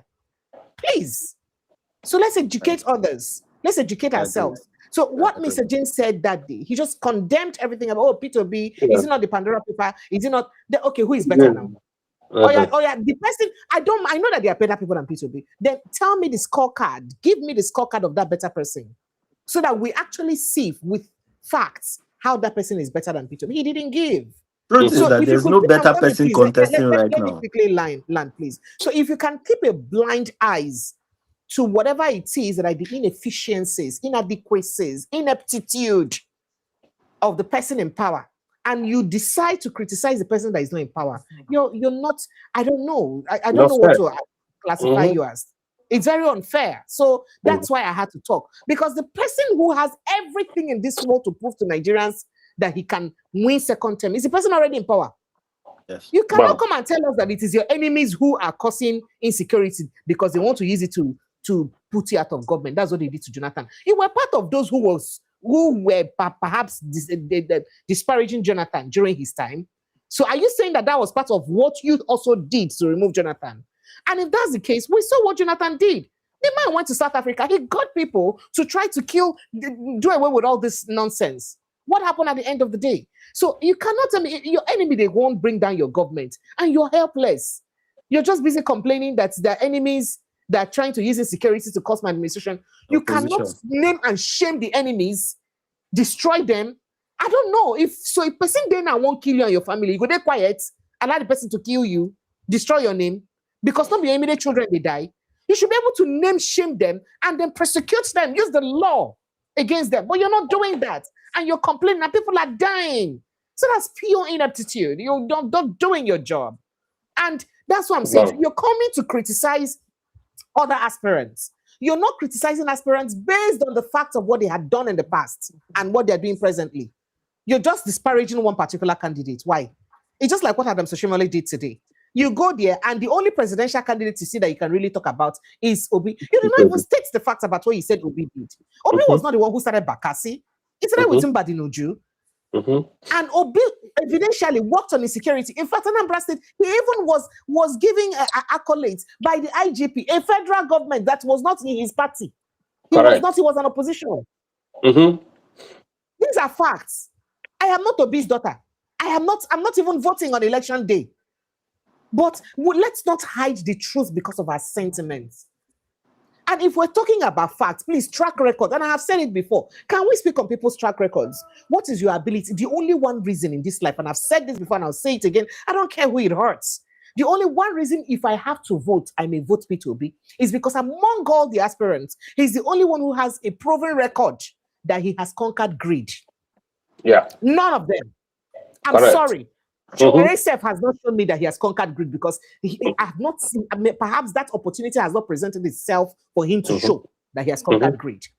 It is only Peter Obi that I have seen with proven record that he has conquered greed. How? It ain't easy. Make Tinubu come tell us they give him oil we're making no take. Make you come tell us there is a land that's no land he has now that is originally a state property that is his own right now, personal own. Let him come and tell us with evidence and proof.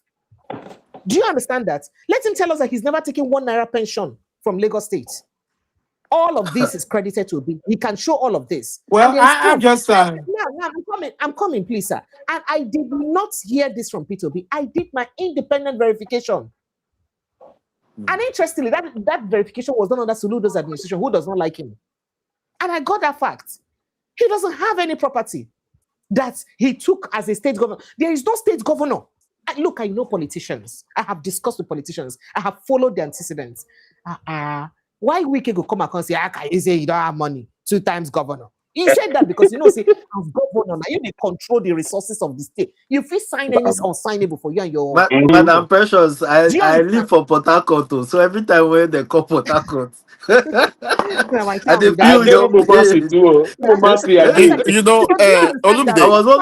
was one of those people that was first when Mr. Obe, please just please give me a second. Okay. So that's my point. I am not saying let's not criticize, but the only reason why I could say, okay, this one, you know why? Because Nigeria is suffering from mismanagement of money. We have too much money, too much resources. If I tell you the amount of our natural resources that is being unaccounted for, you cry. For this same nation where BC will get people where they die of hunger. If you see video of the state of some Nigerians where they live, people live in flooded, dirty houses where water cover even close to where bed did. They just a patch. For a country where BC we get too much money, and human beings they live that kind of life, and then now the politicians now get access to that money. But it's wickedness now. So let's have people in governance who can manage that resources miserly. You remove subsidy and all that, even though Peter Obi did not say he will remove it on the day of inauguration, because he's only a mad person who would not check through the records and you just go ahead and I don't know. Correct. That's what people are saying. But let's say, let's assume that you have removed subsidy, and I will commend you because it is a good thing to remove the subsidy and do away with that criminal aspect. As I said before, when I was addressing that the man in question, I find it difficult that you could remove that subsidy without probing that regime. Who are the people that have benefited from that? That's what makes you a president. He didn't probe today. That regime has not been probed. Even the 210 trillion naira we didn't missing for NNPC. Now they say they do it like this. They don't fit the problem. They don't do it like this. This is not the kind of person you tell. And I'm coming. And then you now see that your policies have strangulated Nigerians, make things difficult for them, including better I do self where be said them finger for corruption of money. Till now, nobody don't tell us to see how far away. Now that kind of person I won't say he could do anything about corruption. And then seeing that your administration has caused this pain to Nigerians, what's the best thing that you should do? Is it not to at least show by yourself so you get the opportunity to manage their resources? President Tinubu, in the history of all presidents that's led us since 1999, get the longest fleet of convoy. Why? And now you don't suffer Nigerians pass. Now you won't get it, and now your wife get the longest convoy. Why? You see, it's unnecessary because it's as if you're gaslighting Nigerians. I cannot, if I have children now, I cannot tell my children I don't have money for school fees, and I'm going to declare in beer parlor for everybody that is there. Come and take free pepper soup, everybody. It doesn't make sense. That's exactly what this president is doing to us. You buy private, you buy a plane, apart from the one you have, you buy a new car, you buy this, you buy that. It's unnecessary. You could do better to at least make us feel that you feel our pain the way you say you do. And then you also should not be doing all those giveaway you're doing to National Assembly members and all. No, now. So that's why I feel that the man does not have empathy. That's the only reason why I have problem with President Bola Ahmed Tinubu. Else, I don't know him personally. I don't have a problem. If he could change these ways. Well, so for me, Precious, for me, he not only lacks empathy, he's a criminal, he's a crook. From all of his background. And please, you can't use this platform to say that. Please, So, I don't know about that. So that's why I'm saying that if we're criticizing people, I mean, from all of his background, he's a evidence. Okay, it's my own personal opinion. From all of his background, from everything I've seen, he's a crook. This platform, they cure my mental health for here. So please. So Mr. Obe, let me quickly let you speak. So all of these issues and more. That's the reason. That's just the reason I have problem. And then you come and tell Nigerians that you must win the election. Like whether I like him or not, I go squeeze on her head on a no fit. Because there is no. We didn't win before. See, President Tinubu is the president who has won with the least number of votes since the history of Nigeria. Only 8 million people got into power. And then we had the highest number of registered voters, over 90 million of them. Out of 90 million people, only 8 million brought you into power. Do you understand that? That should actually allow you to work. It should for you to work so that you can buy the hearts of the others who did not vote you. But that's not happening. Well, I think, if I'm just saying, that just to kind of finally, they should be able to just to kind of finally round up, Pressure, just to kind of finally round up my thought.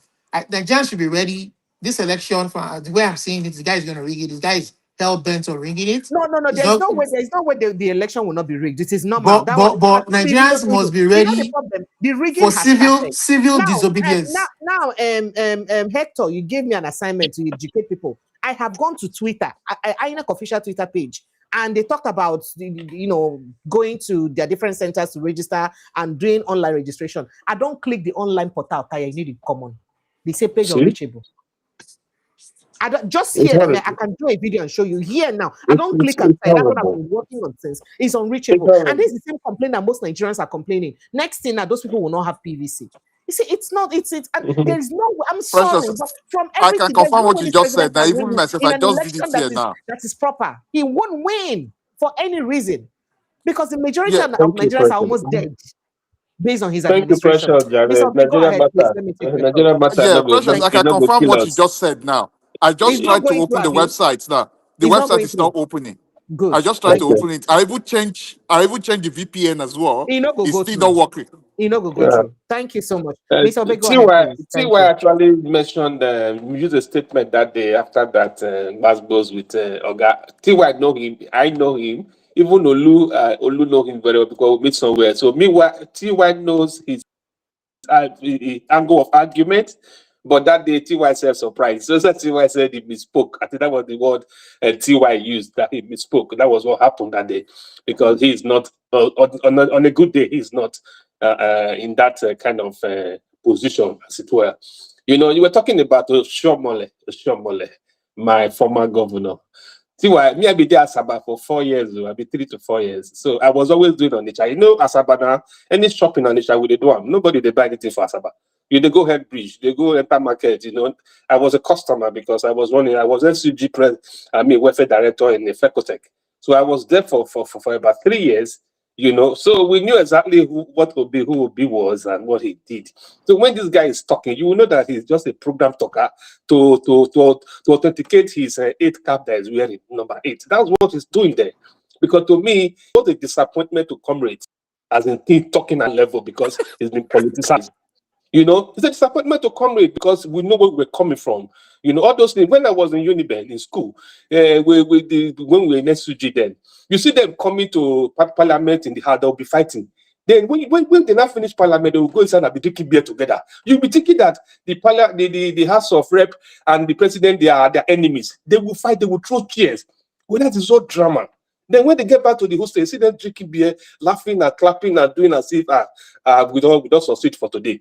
Then they will not be drinking beer. And that is exactly the microcosm of the macro of the Nigerian system that we are in today. All those things he's saying, all those positions he seems to be holding by the camera. It's not true.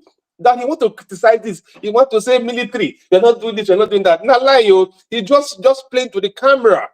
That's what he's doing. At the end of the day, after those talk now, what happens? What happened? Can he ever meet a military man and tell him, you people are eating money, you people are dealing money? They will ask him, the university where you build, how much did they pay you salary? Who is the builder? Can you ever defend your own income that you have made, that you are throwing mad to the people? He's just a political machine, and he's trying to play that game and use Obi. When you talk too much about a candidate, it means there's something peculiar about the guy. They don't know that the more they want to gaslight Obi, they want to bring Obi down, the more they're selling him to the reasonable Nigerians who know exactly what is ongoing and what is happening here. No, somebody cannot defend his income. He was just a civil servant, and you don't become a billionaire all of a sudden because you'll be state governor. How much is salary for 8 years as a state governor? How much do you earn? Can you ever defend it? So then, all the drama they're acting there is just to play playbook, trying to make the return of Tinubu and all that is what they're doing.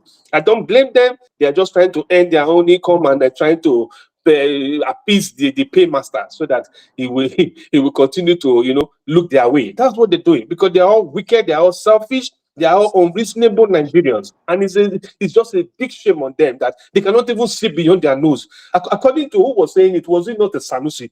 Sanusi say at your stage you still value car, money, house, and you want to cheat people, you want to make people look. You are just a fool. Classless. That at your level, when those things becomes reasonable to you, that you're just talking about car, about a house, about money in your account, man, you finished as a man or whoever you are.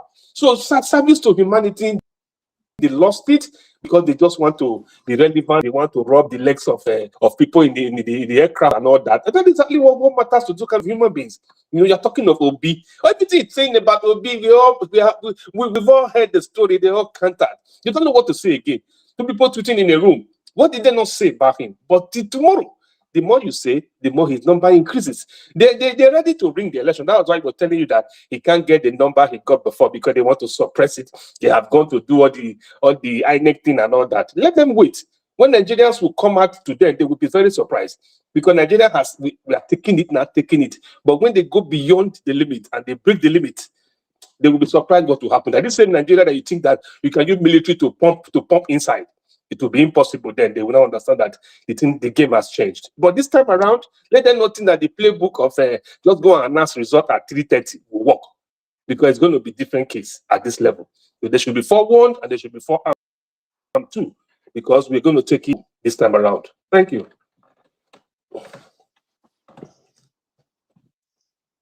Hello, Precious. Am I free to say something? Yes, go ahead, please. Thank you. Okay.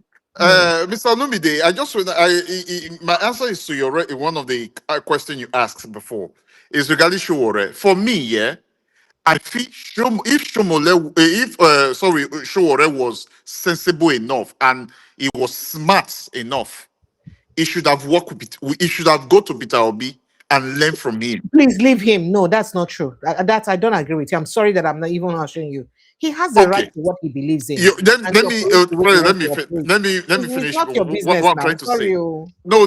What I'm trying to say. Let me finish. Why I say that? Okay, It's not. I'm not trying to downgrade him or say he's a bad person. No. What I'm trying to say is that because he make a statement that he do not have the popularity. People do not know him much like that. So what I'm trying to say is that he should have joined hands with him. Because Peter Obi is not, like you will say, Peter Obi is not a saint. Even the Showore himself is not a saint. So it's only God in heaven who could say he's perfect. So at least you can't just say everybody is bad. There is nobody you can work with. At least there should still be one person you can say, okay, let me work with this person. Because Peter Obi wants a better Nigeria. You Showore want a better Nigeria. We that is even speaking, we that are on this platform, we want a better Nigeria. At least the poor people, the people living in poverty in Nigeria, wants a better Nigeria. They want to be able to feed their family. They want to be able to live a better life. So at least they should come to. That's what I'm saying. At least we should come together, because you've been doing this thing for many years now. You do not get anywhere. You don't get the much vote you're supposed to get. At least join hands with somebody. Work with that person. Let's see how we can push forward. I just feel I should add that. I should add that to what the question you were asking. Not me doing me alone. I don't want to associate with anybody. No. At the end of the election, you just look as if you just making noise. You just make noise. You only got maybe 25 of them. Then that's it. No, work with somebody. At least you can learn, because as leaders, leader will listen. You listen, and you apply those lessons, and you move forward. So that's it. I just feel I should add that as well. I'm not saying it, I'm not putting him on a bad light or anything. Maybe he's a bad person. No, I'm just suggesting, because the way things are now, we all want a better Nigerians. We need all hands on deck.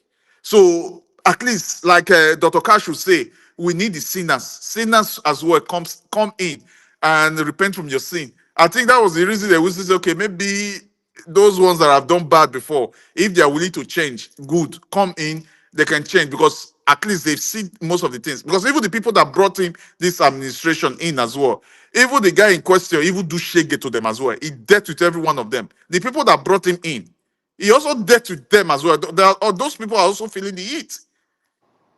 So that's what I thought I felt I should add as well. So that's it.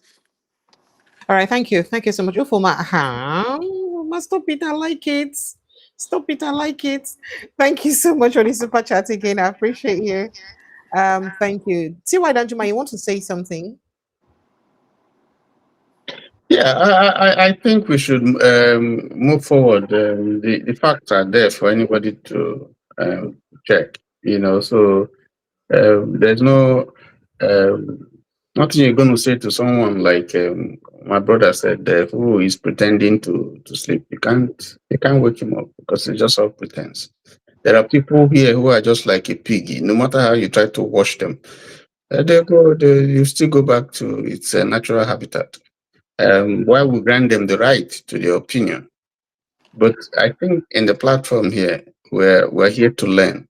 I did say something here that Lagos State didn't have oil, and then someone, howdy, corrected me to say no, they have oil.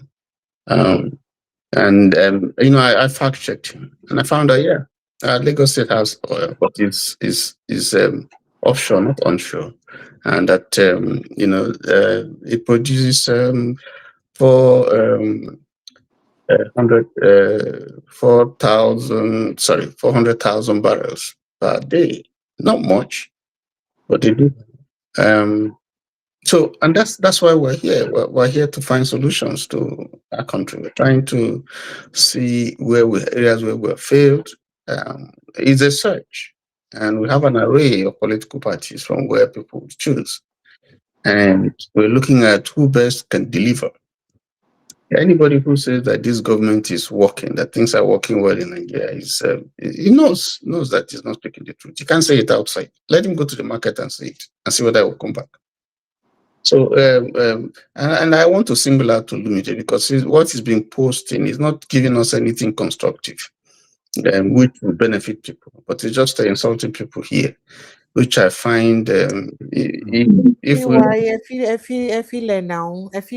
very quickly, I'd like to ask you something concerning security. No, forget about that. You should develop thick skin to some of the No, there are people who are here who want to learn. There are people who are here. But can I ask you a question very quickly? There's something Brutai said. He said that very soon, if the insecurity is not checked, that governors and ministers will be the next target. And this is as Nigerians are amazed that Toju Bello, it's now using night vision goggles. Where our military need to use. What's the implication of this? Precious. Sorry, Tiwadajuma. Sorry. Precious. When they don't kill your generals for country, what else do you expect? Generals are more powerful than even the governors and even the president. Not you know what it takes to become a general? If you kill general for other countries, now war. You invite war. Now generals they I beg. Tiwa, go ahead. Please, I don't want to say anything. Precious, you think this is a game? I find the statement very offensive, because not about killing generals or killing any Nigerian that is killed is as important. The blood of any Nigerian is as important as that of a general.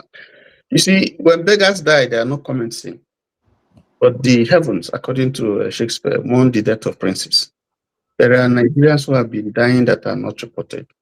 So these ones that are being reported are people, some of them who are highly placed. They are sad that people are dying. But I think for the person to say very soon they'll go for governance and so on, I think that he misspoke. Because whether they go for governance, whether they go for whoever, I think the point is that this is fast turning to a state of nature. And if nobody is speaking to the president, if nobody is telling the president the truth, the only relevance of generals being picked up is that when such happens, at least that news gets to him. But the news doesn't get to him when it's a common person. When Adelabu's sister is picked up, of course, the news will get to the president. Someone will tell him, no matter how they should. But if someone is picked up in even Chibok, as notorious as that area has come to be, nobody goes there to see them. Nobody dares. We'll talk about it for 1 month. The press will talk about it. Thank God for press and social media.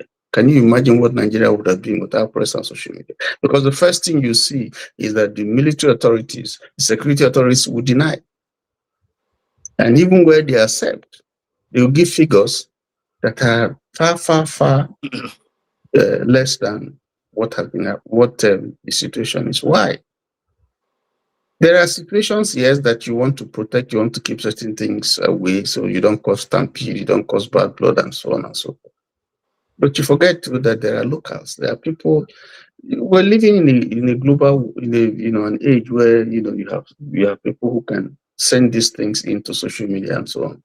So you create a problem. You create an image problem for yourself, which the Nigerian army has done. This used to be an institution that is well respected. So we have destroyed, all the institutions that are supposed to help keep this state going by deliberately politicizing them, by operating a policy of denialism, and which is bad. So that when people look at you as a Nigerian, they don't trust you. When they see you, they look at you as a terrorist. Precious, do you know that when I was relocating to the United States with my family, two of my children were picked aside by functionaries of the United States Army. And you know what they were asking them? They were asking them about Nigeria and about Boko Haram. About what? About Boko Haram. What about that?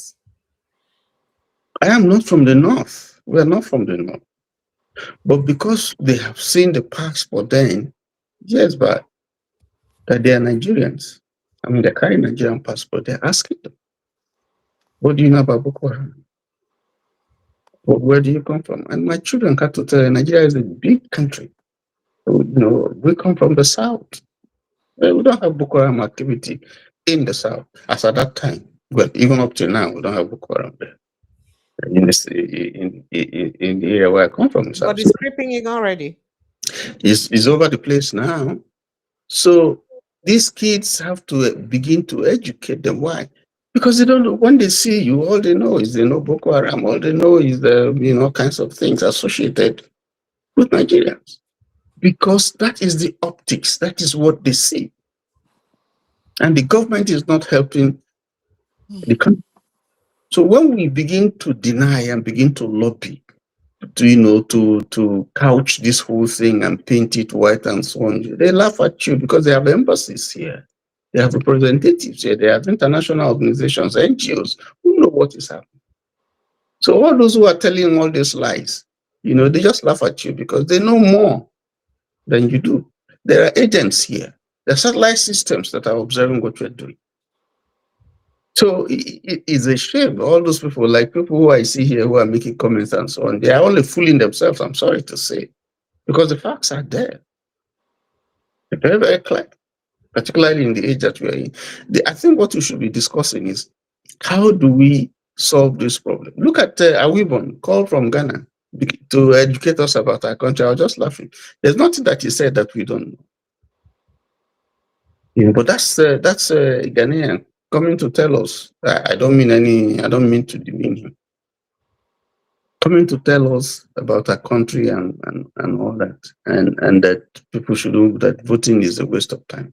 I disagree with that. You must do your own bit. Get your PVCs. Go and vote. Having voted, let's see what will happen. Because if people vote overwhelmingly, no matter what they want to do, they rigged that of Lagos, but they still couldn't give Asiwaju a victory. Obi still won. Asiwaju had 150,000 votes. Atiku had 110,000. Obi had 800 plus. The PDP testified to it from their strong group. But they added and they could only bring his votes to 400 and something thousand. Obi had 500 plus. That's the Obi that is not sellable. He beat, the man in his constituency with his money, with all the shenanigans, with all the things, frustration and people that they stopped from voting. He still beat you in your constituency, beat you in Ikoyi, beat you in Abuja, beat your party in Abuja, beat you in Aso Rock. And you say such a man is not sellable. Tell it to the birds. So the point is that whether they like it or not, unless something happens and you don't have 2027, and people don't vote, and the situations are different now. The optics are, the equities are different right now, because there's also the international dimension. 2023 is going to be different from 2027. Times have changed, and there are so many other external factors that have come into play. So anybody who is trying to dissuade people from going to register or people going to as they are planning, I think those who believe in the system, those who think that this thing is not working, those who think that whether they like it or not, as long as we are human beings, we must do everything. That's what I expect. Do everything in your power to play your part. And having done that, stand. Mr. T.Y. Yes. What are your recommendations to be able to sort out this INEC portal shenanigans? Because I'm also looking at it that if they see that people are going to vote en masse, the game I see is they are trying to cause serious voter apathy before the elections, discourage a lot of people, with all this visiting the INEC portal is you can't even access your own portal, you can't see your details, you can't even access the INEC website and all of that. I see that it's a ploy to discourage Nigerians from voting. They want to do it the same template they used in Abuja during the AMAC elections is what they want to use. So what do you recommend that Nigerians do if this continues? Or they might bring it up, they might bring it back up. What I see they might do is they might bring it back up temporarily, and then before the elections the portal will go down again. So how do we circumvent this challenge? Good point. You made a good point. I would say that if you sow the wind, you're going to reap the real wind. You can see, if you look at all the machinations, all the devices, all the schemes that has been adopted to emasculate the political parties, opposition parties, or to disenfranchise people. If you look recently, you will see that all of them have been working against those, who are the authors of, such things. Look at the Electoral Act that's amended in 2026. What was planned, they did not foresee that the trap that they are setting will ensnare them, will entrap them. So we see what is happening now. And you see all of them now shouting. Some of them want to go to court over primaries and no primaries and so on and so forth. Because what you sow is what you reap. So you're beginning to see, I don't know how else to explain it. And some of them came back to say they now want to revisit that act and see if they can do another amendment or cancel or do this or tinker with whatever. So we're seeing it happen. But what I will say to Nigerians is you must have a plan B. You must have a plan B. To be ahead of this poll, you must have a plan B because they have a plan B. So you have to be ahead of, in this game. For INEC, you can see INEC also has shot itself on the foot because now they're going to court to ask the court to reverse its decision concerning some of the policies that they have adopted. Some of them against the Constitution. So whether they're going to be 2027, I don't know. Because you can see it's affecting the time frame. The time frame, there's an issue now about the time frame. Court saying, INEC, yes, you have powers, but you crossed your limit. You are not supposed to do A, B, C, D. And INEC is saying, no, we're empowered by the Constitution to do it. They are in court. We don't know what's going to happen. Okay. Meanwhile, whatever happens, it is going to cause, whichever way it goes, whether it favors INEC, it doesn't favor INEC, is going to totally dislocate the coming election, the time frame for whatever activity that INEC has to do. If court says, this thing is supposed to have ended by 30th May. So every other activity, primaries and all that went on after that, that is nonsense. Those people are not going to sit down. It's going to affect all the parties. Those people are not going to sit down and be looking. The quality will be overheated. If the court decides, I say, listen, INEC, you're wrong, it has to be September, so time, then that creates a problem for INEC. So either way, that is why when you do these things, you don't foresee the implications of what you're doing. INEC is helping to set fire on the country by its policies, knowingly or unknowingly. The refusal, the problem they caused with ADC, for instance, you saw the wahala of status quo antebellum and the confusion that they caused. And you see the courts that are supposed to stand to be arbiters to say they're supposed to, when the politicians do all the nonsense that they're doing, and then it comes down to the court is supposed to say, it's supposed to be independent. It's supposed to say, no. If we had that kind of system, politicians would not lose election, knowing that they have lost, and run to court, because they would have a way of trying to bucationize the system. Okay, so you feel the system, the INEC system, will implode on itself, and they won't be able to handle it. Doing that, in fact, they should change that name INEC because it's no longer independent. It's not independent. I don't write INEC. I put IEYE and neck. That's yeah, just a quick one as well. How about, you see those areas now which the insecurity, this banditry or whatever, or the stories and the banditry have ravages, like those areas now? Because you see, when these things were taking place during the Jonathan era, Jonathan brought in mercenaries to clear all those areas. Even because of that, he postponed the election, right? To make sure that these whole things are cleared out. He cleared those people, clear everything out. But in this situation, and nothing is being done, those areas now, those communities, people have abandoned and everything. What will not happen to those areas? And like some of the states now, which all this fighting is continuously, that people cannot move freely and everything. What will happen during that election?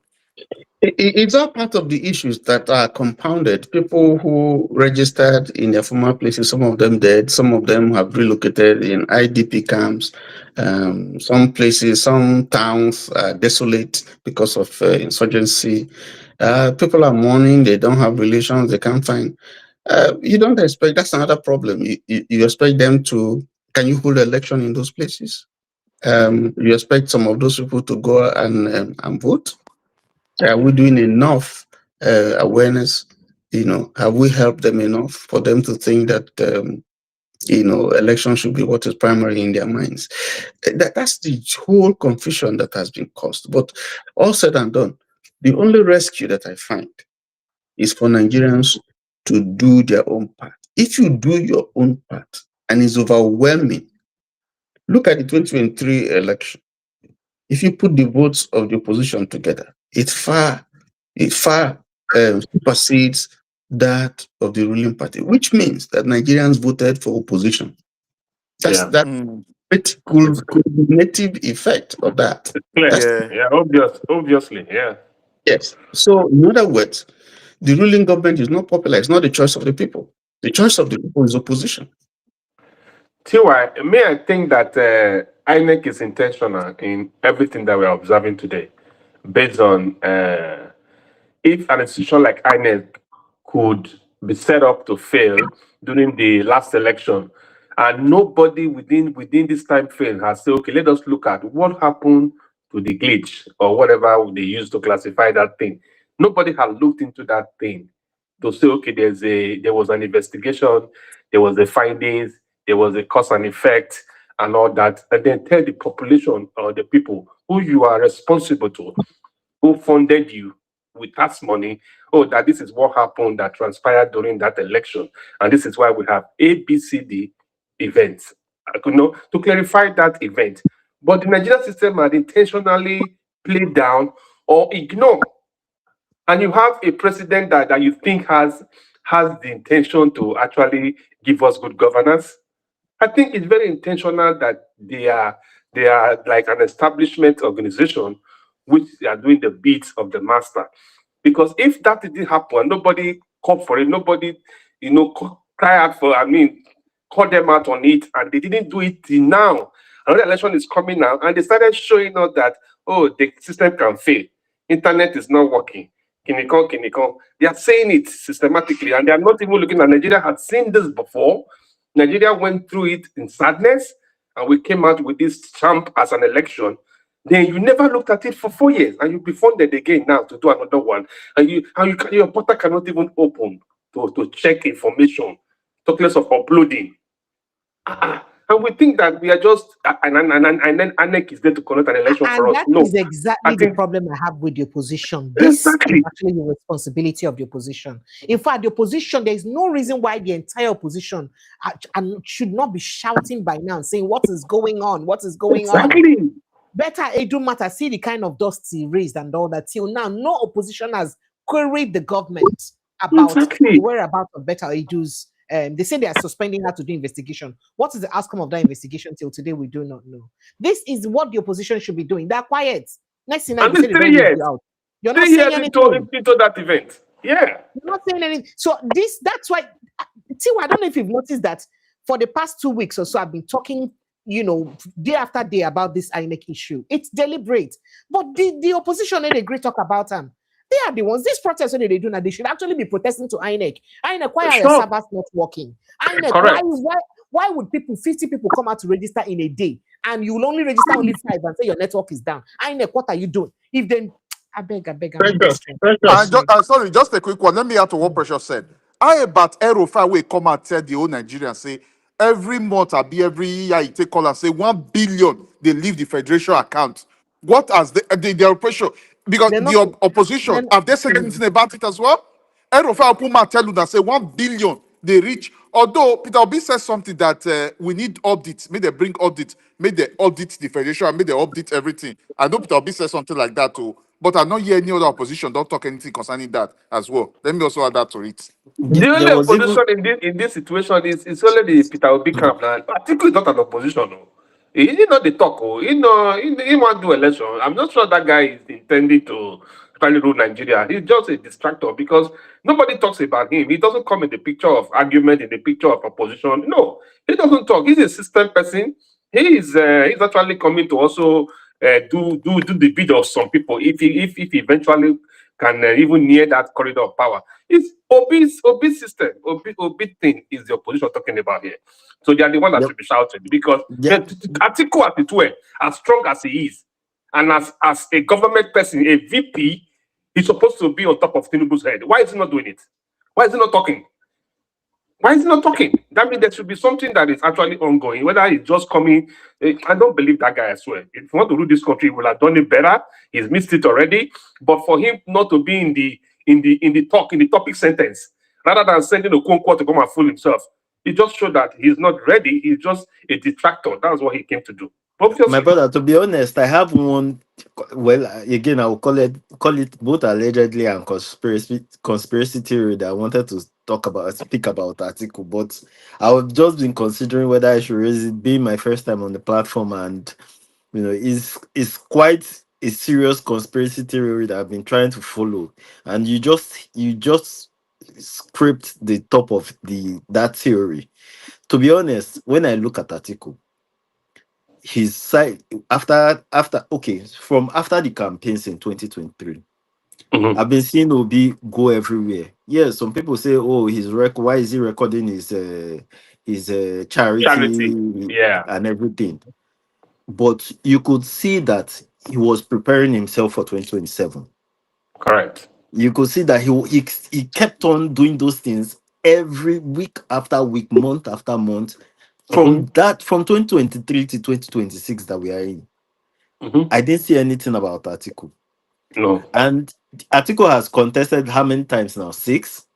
But after the first 2 times Atiku contested, yeah, something happened. Atiku will disappear. When it comes to time of election, he will reappear. Right. So here is my conspiracy theory. I'll just give the headlines. I'm not going to delve into it because I have some stuff that I'd already written in my book here.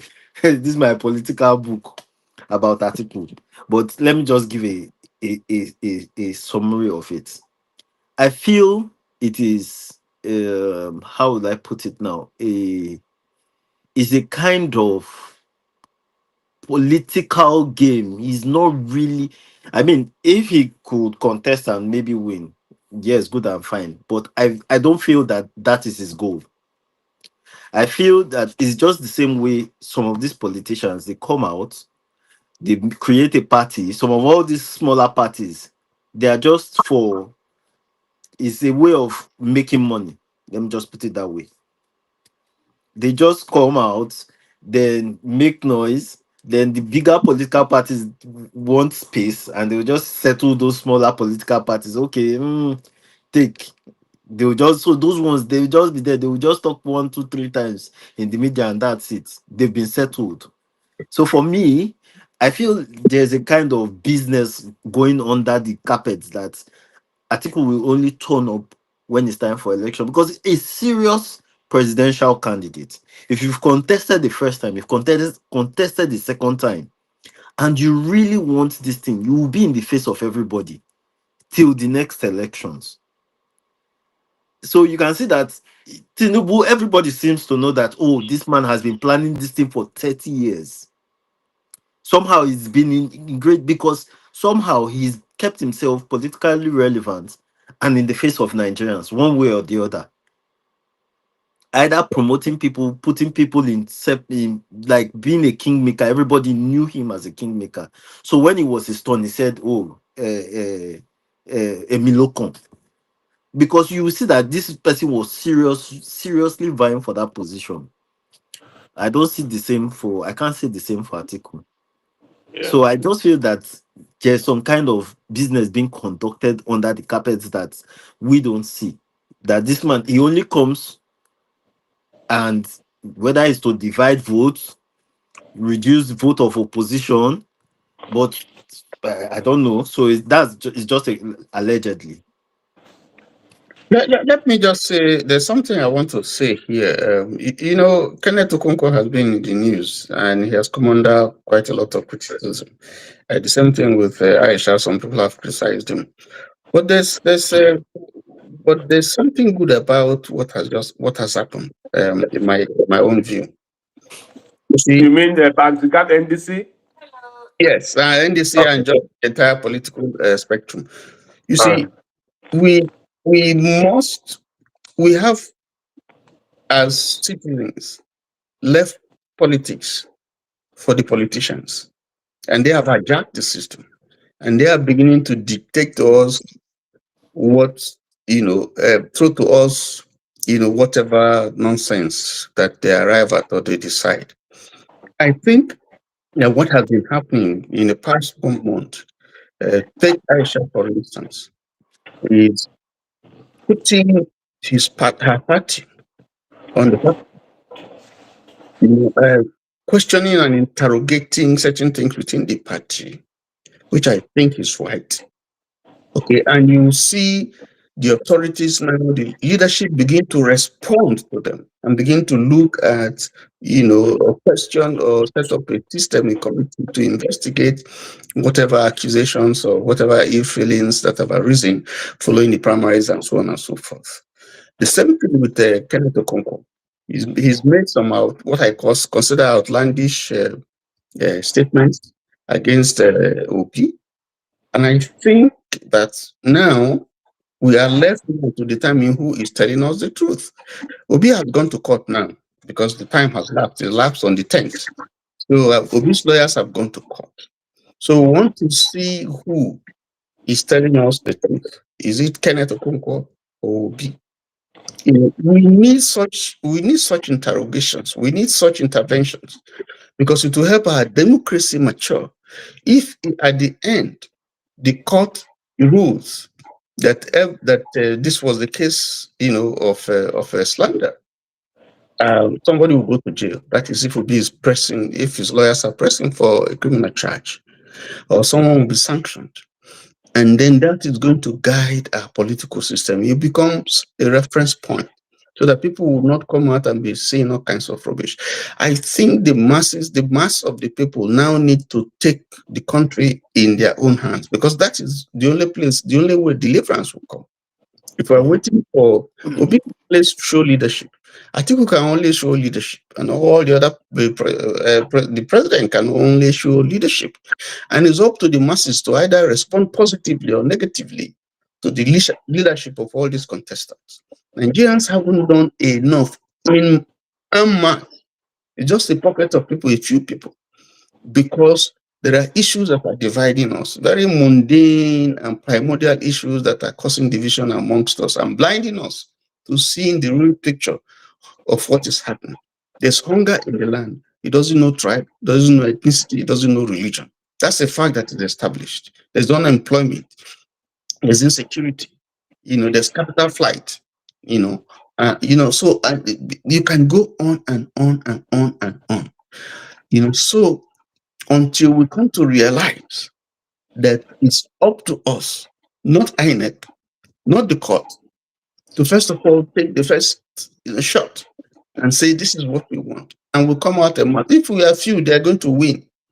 But if people come en masse in their numbers, the sheer size of people who are coming to vote will cause panic.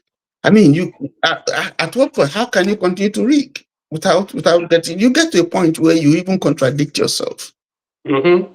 So I think that for now, the plan A should be, as much as possible, put pressure on INEC. They must do their job. We have left them this glitch thing. They didn't explain. Nobody took them to task. They have done all kinds of things that they don't. Nobody will just talk about it for 1 week and then it finishes, and then you give awards to all those people, make them ambassadors, give them money, give them cars, give them houses, say thank you. Nobody says anything. But when Nigerians begin to stand, not one person, not two people, when they stand en masse, can you imagine what would have happened if all through the country, these pockets of protests that you're seeing and demonstrations that you saw, if it was en masse all over the country? The teachers are on strike. Supposing you have NLC back them to say, no, until this thing is done. Or, I mean, we had a time when Pengasing and what is the other this thing held the country to ransom, but we're facing for issues. So Nigerians have to come up, not looking at other people to fight this battle for them. To say, those who are abroad, those who are at home, those who are abroad can hold demonstrations and protests to embassies and so on and so forth, to bring awareness to what is happening in the country. And those who are back home will stand up to say, we say no to this practice. Leadership is going to panic and they will do the right thing. Even INEC at some point, because there are people that I don't believe that everybody in INEC is bad. I don't believe so. I believe that there are still people there who have conscience. We should call for the whether it's in the military, whether it's in the police, there are still people of conscience, who, if the right environment comes, they are going to speak. But they can't speak now but can you imagine, if you look at revolutions all over the world that we have had, that have been successful, is the fact that people came out en masse. And then the press is doing their job. They're not afraid for their premises to be sealed. Social media is at work. And then the eyes of the world is fixated on that picture of what is happening. It's in the news everywhere and so on and so forth. And people are beginning to say, no, this can't happen, we'll intervene. That is the beginning of the change. But not this half measure that we're doing, half measure, they shoot, we run away. I know, with the shoot, we all run away. Yes, we're not ready. We're not, I think we're not ready. We're really not ready if we want change. Because if they identify that, okay, we can pick A, B, C, D, give them money, and then, the thing will fizzle out. Or if we give them bags of rice, if we get this media, let them be pumping out false things, and we can set up a lobby. Look at what is happening here where I am. There's massive lobbying by the federal government to change opinion, to change the narrative in their favor. But in spite of it's failing, it's not working. In spite of the fact that you have somebody here who is an in-law of the president, and he's the senior advisor for Africa, Middle East, and Arab affairs, and that person is the chief executive of a company in Nigeria, SU, and he has, a brother who is also a relation of or a friend and in-law of people in government. Still, all of those efforts don't appear to be succeeding. That means there are people here who know the facts and they're saying, no, we can't close our eyes to this nonsense. We can't close our eyes to this nonsense. So I think it's the pressure that people here have put, out there to the world to say, listen, this is not just mouthing these things. Things are happening here that are, obnoxious, that is not done anywhere, that you will not tolerate in your country. You can't close your eyes to these things. And they see the video, they cross-check, and they say, no, this is not how, things should go. So are you surprised that people are calling you CPC and calling you shithole and calling you all? There are things that they're seeing. Are you surprised that some people don't want to have contact to see and shake hands with your president? Are you surprised that this president, 3 years after, this government, 3 years after, is still struggling? Struggling for recognition. Yes, struggling after 3 years. Even when the apex court in the land have said, okay, you won that, but there are countries that are saying, we don't want to do business with you. So it will tell you this is the sustained effort of some people. But what are we talking about? It's not about any particular individual or any particular ethnic group. It is about the fact that this country is not working and we want it to work. And I hope you know that the unfunctionality, the lack of working of this country will also affect you people in the diaspora a lot. It is affecting us. It's already affecting us. I mean, including your residents in those countries, because already countries are, tightening their immigration policies. Precious, are you telling me? Look at what is happening in northern in the UK. Yeah, Northern Dublin. Northern Dublin. Yeah, so it's everywhere. Look some at parts South of Africa. Europe too. Yes. So Look at Ghana said don't follow so many Ghana. Nigerians they go. So it's crazy. So So what I know want Nigeria to work is not because they know that if we have a leadership that is working, they're not going to tell us that nonsense. it's affecting us. See the way South African government reacted to Ghana evacuating its citizens versus how they reacted to Nigerians Let me tell evacuating you its something. citizens. Hold on. Let me tell you a recent development. Ghana is threatening to sue South Africa. In fact, that's done that. There's going to be a hearing this month on the 24th. Ghana has decided to sue South Africa and to claim damages against South Africa. There's no other African countries that have done that. So before the AU. And again, by the grace of God, if Peter Obi win the 2027 election and he's sworn in as a president, Precious, Tiwada Juba, everybody with this platform, I'm telling you guys today, you will see Nigeria will skyrocket to the number one. The dignity of Nigeria will be restored with immediate effect. So That I then can tell what you guys happens here. to people who are supporting what's going on? Now, do they even consider that Um, the okay, image let me of say. Nigeria is being affected globally? Okay, let me say something to you again regarding those people. There are two set of people now that are supporting this current administration. There are people that you see those people here. They look as if the first set of people.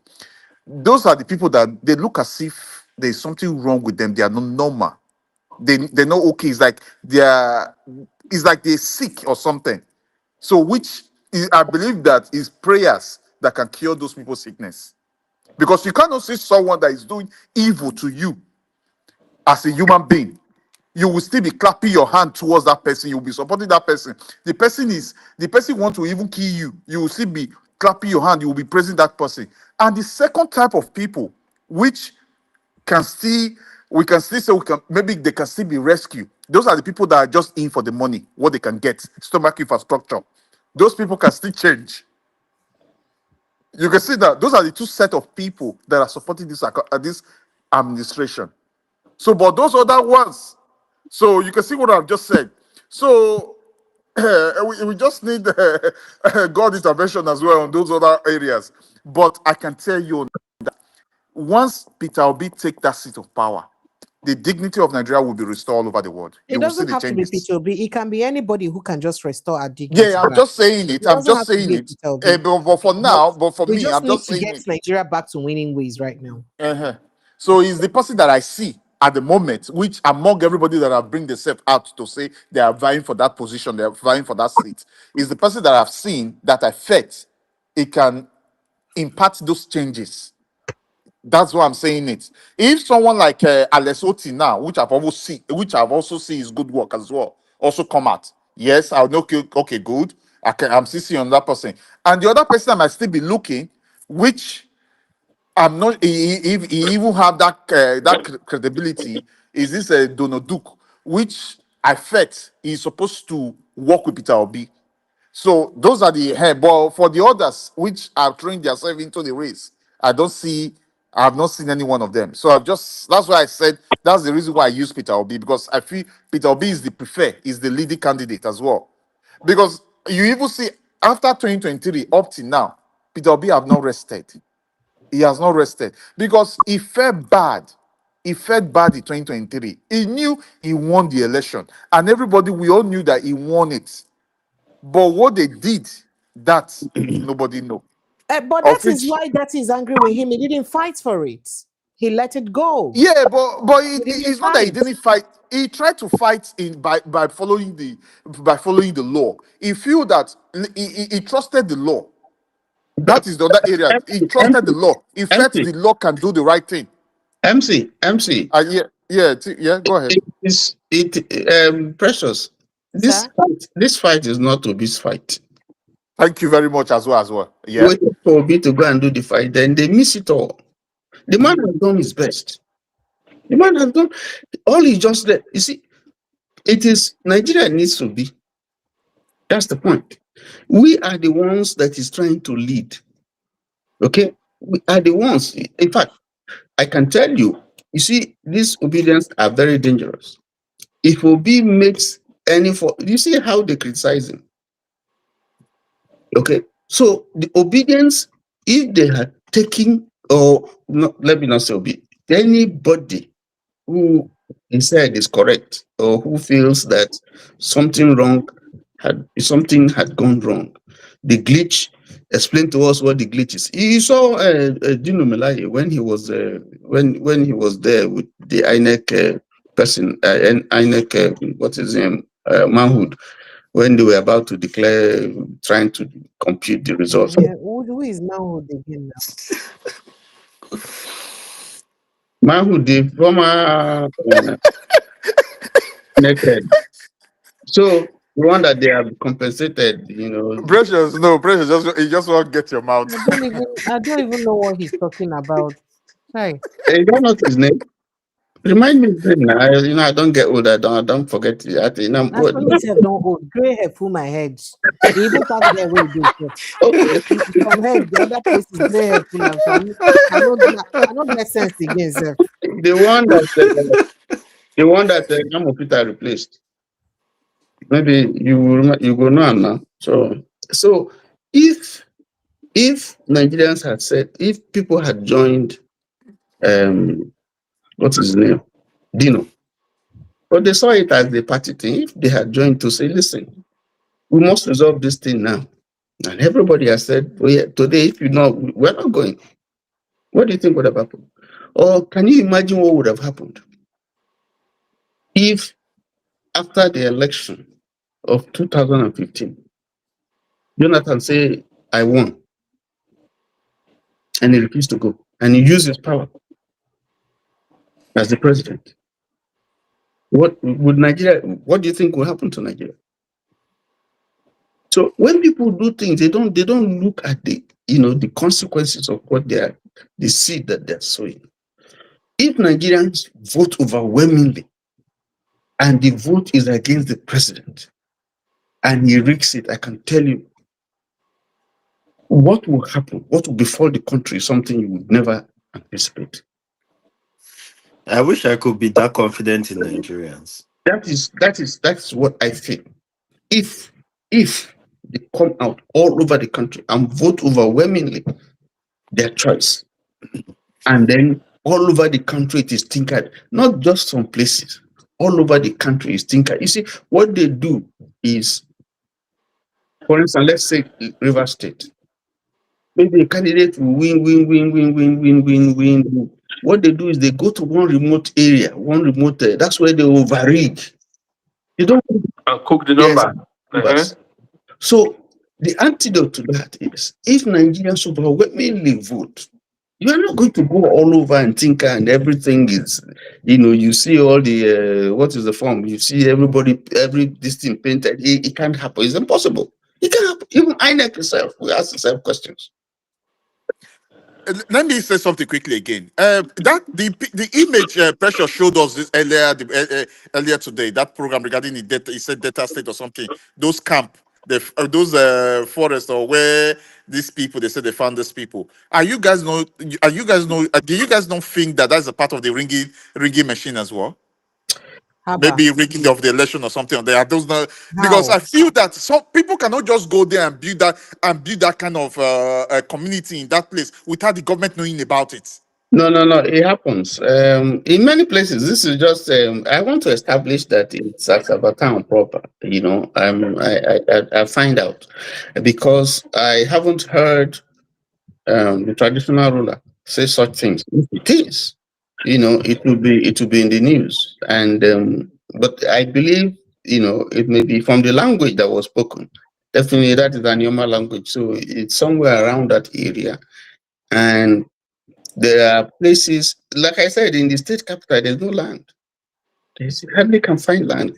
The adjoining towns, if it's Okwe, if it's Achala, if it's Ibuzo, if it's Okmanam, they are closing. That side will be towards the Asaba. To be, so it's closing up. So it can't be Asaba because there's no land there. So it's probably going down to Tulu, Isela Asaba, Buluku, even after Washi, So because there's no land all over there. So it's somewhere around there. that this would happen, because that's where you still find, forests that, that kind of a thing will happen. But inside the Federal Capital Territory area, I doubt. I'm looking at the land. To be after Ibuzo. Yes, yes. I'm looking at the land too, because to be able to establish. But it's happening. There has always been a settlement. If you go to a place called Kebbi Point in Asaba, there is for years it's been just like Sabongeri in Kano. It's been an area where majority of those who live there are Northerners. The particular part of Kebbi Point where some of them were born there, their great grandfathers were born there. So because for our ceremonies, we always use cow to do burials and stuff like that. So it was a business that is thriving, back home there. So these people established there, they were born there. Anytime there's a conflict or there's a problem, the community, the town relates with these people to say, listen, if there's a conflict between Northerners and them, that's one area. There are leaders who come and they try and resolve the issues and so on. And they will tell them, listen, we don't want this, we don't want that, we don't want that. And if anything happens, they hold them responsible. They are sanctioned. So that has helped to create some kind of stability.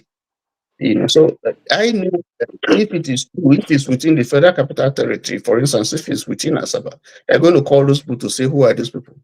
Go and tell them we don't want them here. But I have seen settlements where the vigilante group in Asaba, working with the police, they encountered some settlements around the Panam area. But exactly. Yes. They were I was about to say that because the last time I even went to Asaba, towards that Opanam area, you see these Northerners. They are growing. It's like a community. And I believe that because they migrated to that area, they would have started moving downwards towards inside Opanam. That's why I suspect that is maybe after Opanam. Yes.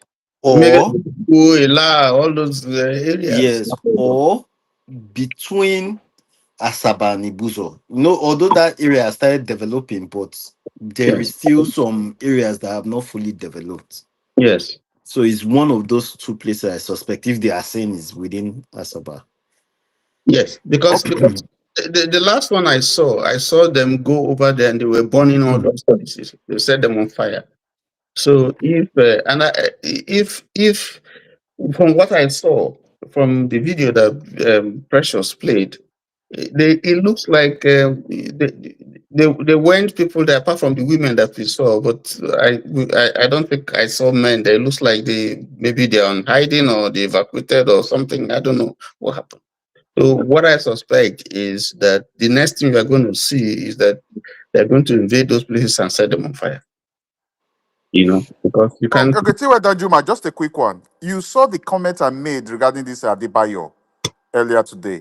Somebody just placed the let Precious know as well, like a super chat. He's even asking, he said, did you guys hear Adebayo's story about Tinubu comment on democracy? IG, why should I care? / make it easier. So he's asking the question. I don't know if you can also respond to that as well. I believe you come across the comment as well. Did you come across it? No, You have not come across the video. If I can send you the link if you want, so you listen to it. Even News Satanko was even there in the meeting as well. Yeah, what is it about? All about? Yeah, according to Adebayo, he said during the fasting, when they were about to do the fasting, he said then Tinubu then invited them. They should come and join him to break the fasting. Yes. So what they now did, all the political leaders now appointed their political leaders to go represent them. So they should wait for that time. They will go. They will meet him and plead with him to save Nigeria. Like in terms of the electoral B, it should allow free and fair election because the nation needs it. It needs to help the nation save the nation. Then Tinubu then said, replied them that, I quote, "You are provoking me." Okay. He said, he said, If you he said, listen, "You are provoking me." He said, "Why should I help the nation?" In other words, why should I help you guys? He himself is on the ring as well. Why okay. should I help you guys to win? Something like that. If So if you it's not listen, when I. if you listen to this platform, Hmm. people by the time people, there was a time there were people who were calling for. I think it was brother. He doesn't. What's his name again? I think he has not been on this platform for a while. What's his name? The guy I said that I was telling Precious that he commented that Precious blocked her. What's his name again? I've forgotten his name. He Oh, Mr. Edwin, right?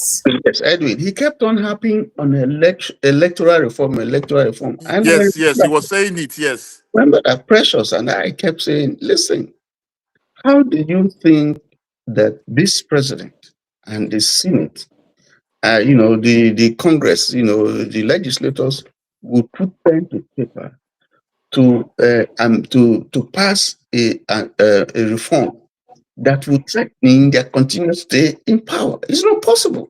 We kept on saying it, but he kept on insisting. He kept on insisting, and that's what happened.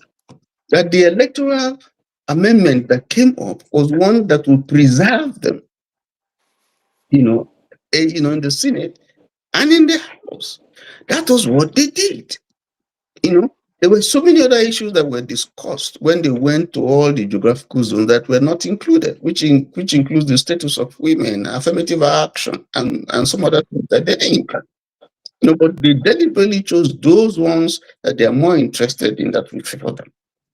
And the president, you saw the speed with which the president signed it, because it would appear from the optics that this is what they have decided upon. They have the majority, so they can do anything. But they didn't know that this thing is going to boomerang on them. So when you go to the president and you're asking for electoral reform for what?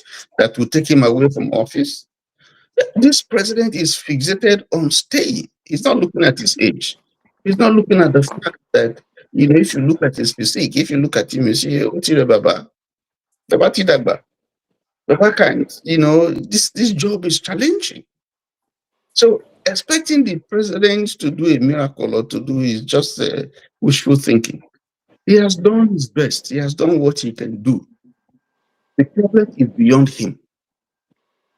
At his age, his cognition is not as sharp, as good as it used to be when he was governor. So the people who, from what we see, the people who are around him appear to be those who want to preserve the system.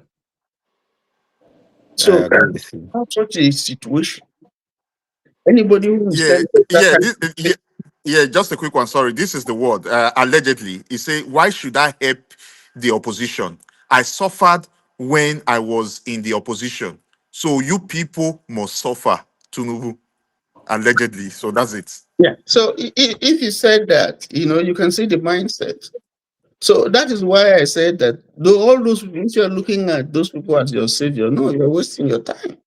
Because Adebayo now is not calling Nigeria some prophet. Because when I watch the live broadcast today now, he's telling on Nigeria now in the coming days when they see them on the street, they shouldn't say that they are trying to overthrow him or they don't because they don't like him and everything. These are the reasons. So even Tanko was there, other leaders were there too. They even the video is even in front of me now. They were there where they were making the press conference today.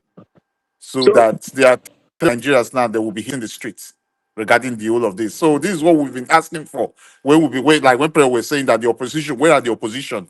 They are not speaking. What are they doing? So that's if you do try and research, you will see it.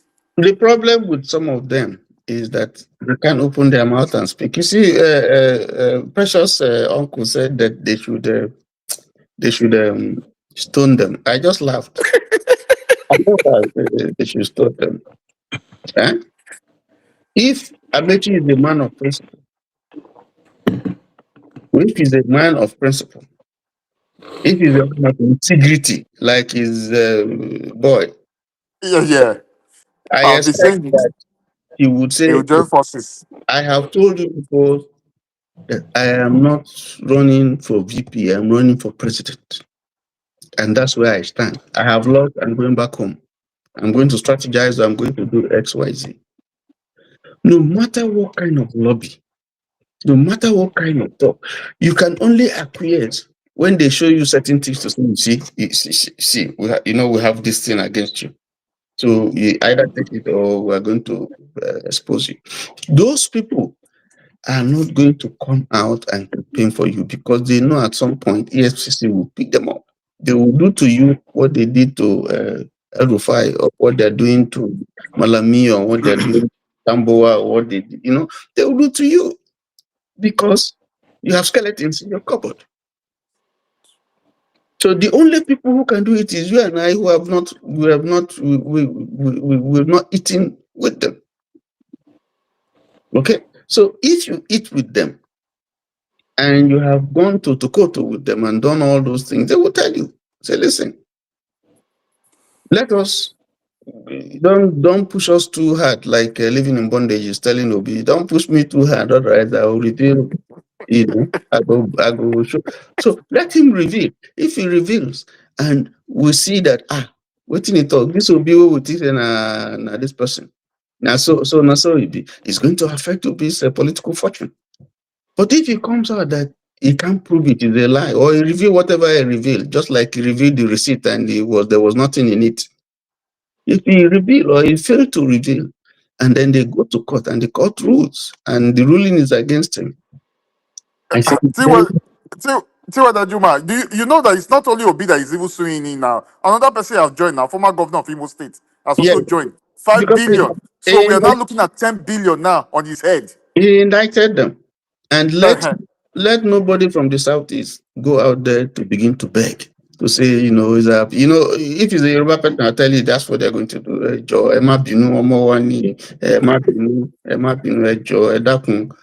be honest, still, I don't really trust the courts, because if the court is an apparatus of this ruling government, they will want to join forces with what Mr. Okonkwo has said to bring Obi's rep down, because he's the real opposition. Yeah, so I but don't trust the court. I don't trust their judgment. They won't be able to do that. They won't be able to do that. There are facts that you cannot. There are facts on it, evidence as well. There are facts that, you see, he who alleges, it's not Obi that will prove. He who alleges must prove. It's Kenneth that has said, so. All of he's saying is, all his lawyers will say is, you said this, you defame me, this is against this. And then they put him in the dock, and he will, where is his evidence? He will call the guy that he claimed. That one is already denied, and I hope he won't. That one has denied him We are already. talking of the same courts that was explaining and to us, so like we don't understand English. They will turn everything upside. The worst come to us, they will water the case down, or they will keep it's adjourning. not possible. No, there are facts of law that it's already in the public domain. That cannot be controverted. If you ask the court to interpret, the court can interpret anything. But there are facts. If you say, the law is not. I know the law is an ask, but there are certain facts. If you say, they told me, you were not there, so it's secondary evidence. You are not the first. So they will call the person who is the witness, who is the first hand there. They'll call him. Did you see? That one has said that I had never spoken to Obi. We have not met. Okay? The receipt that was tendered. Do you know the interesting thing? In that receipt, it didn't show the name of anybody. It didn't even show who it was being paid to. It didn't show dates. It didn't show the name of the person who paid it. So even that receipt, the question would be, because it didn't show. He actually did show the name of the person who paid it. He showed his name. I think I still have the receipt.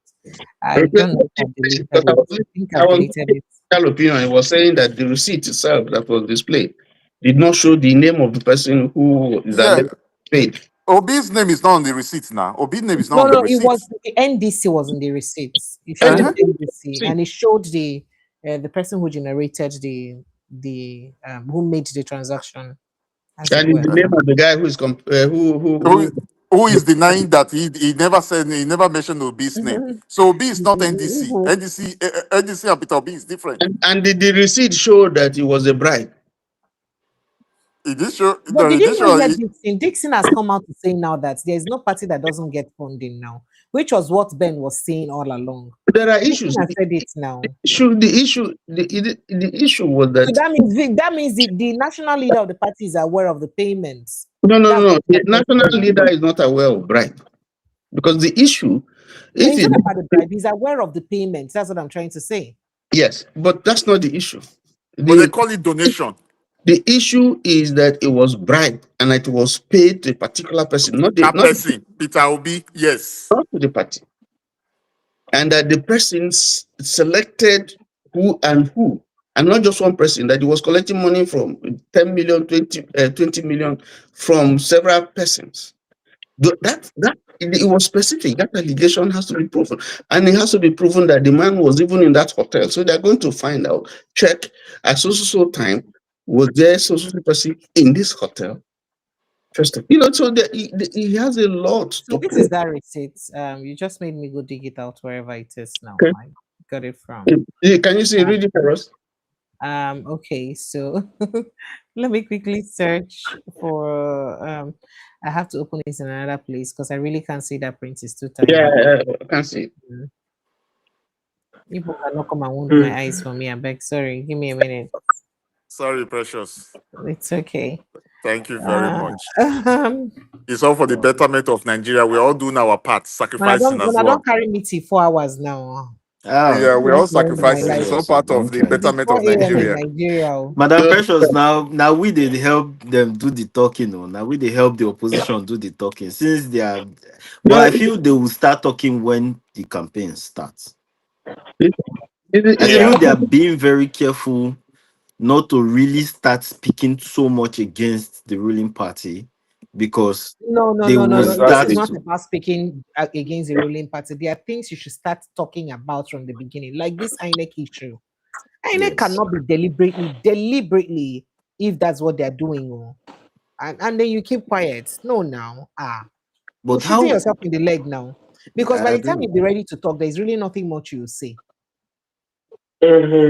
But how come the NDC doesn't have a media team set up already? They do. They see the media team of the NDC in another problem. And the persons who they employed to head the media team are people who are against Obi in every way.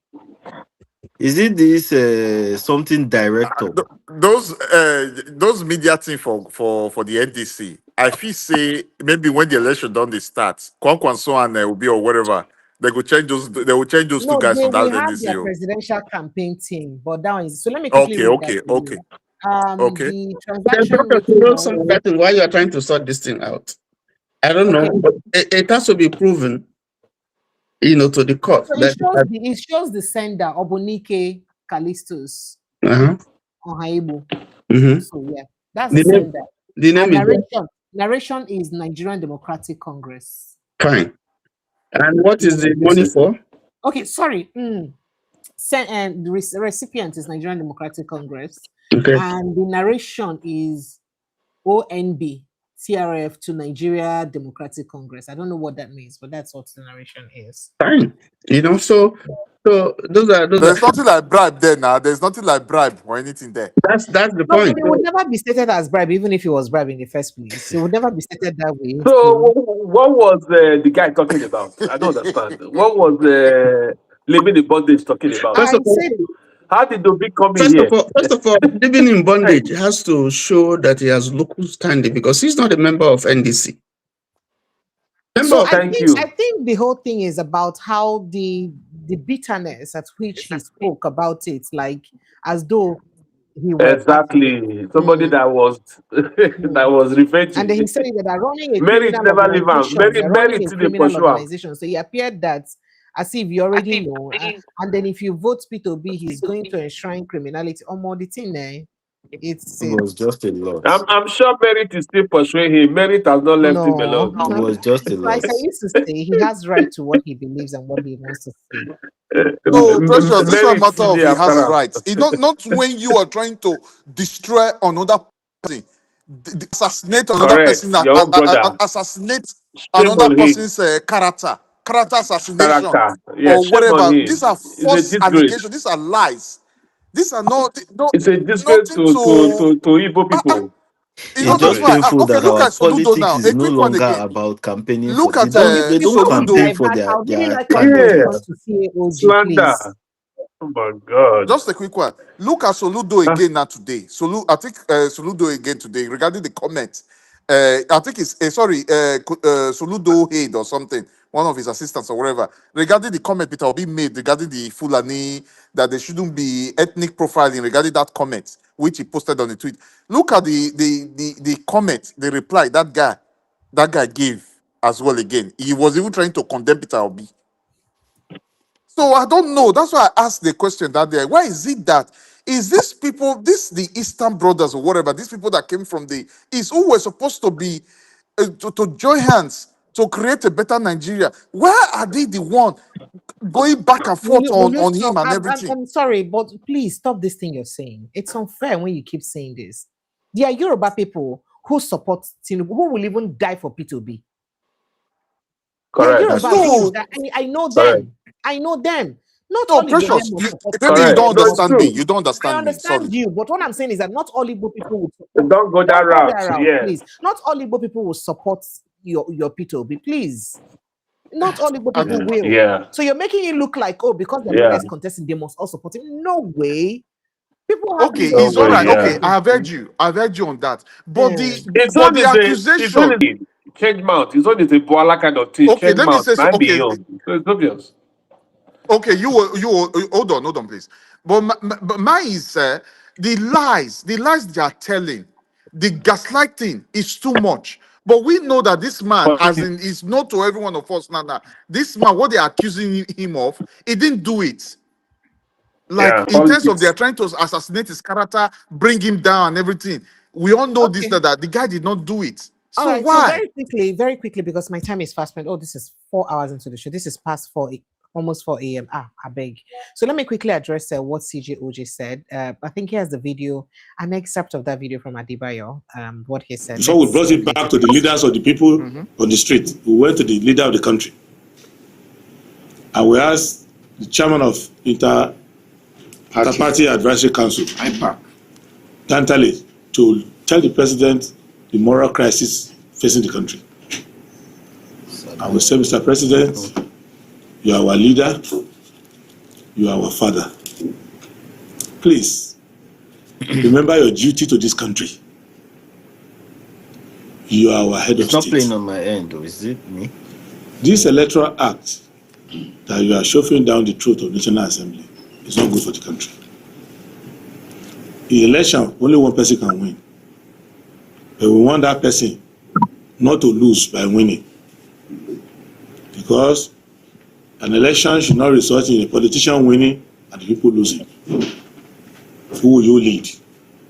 And we made so many respectful and persuasive pleas to the president as the father of the nation. The president will have said, okay, I've heard you, I'll pray over it.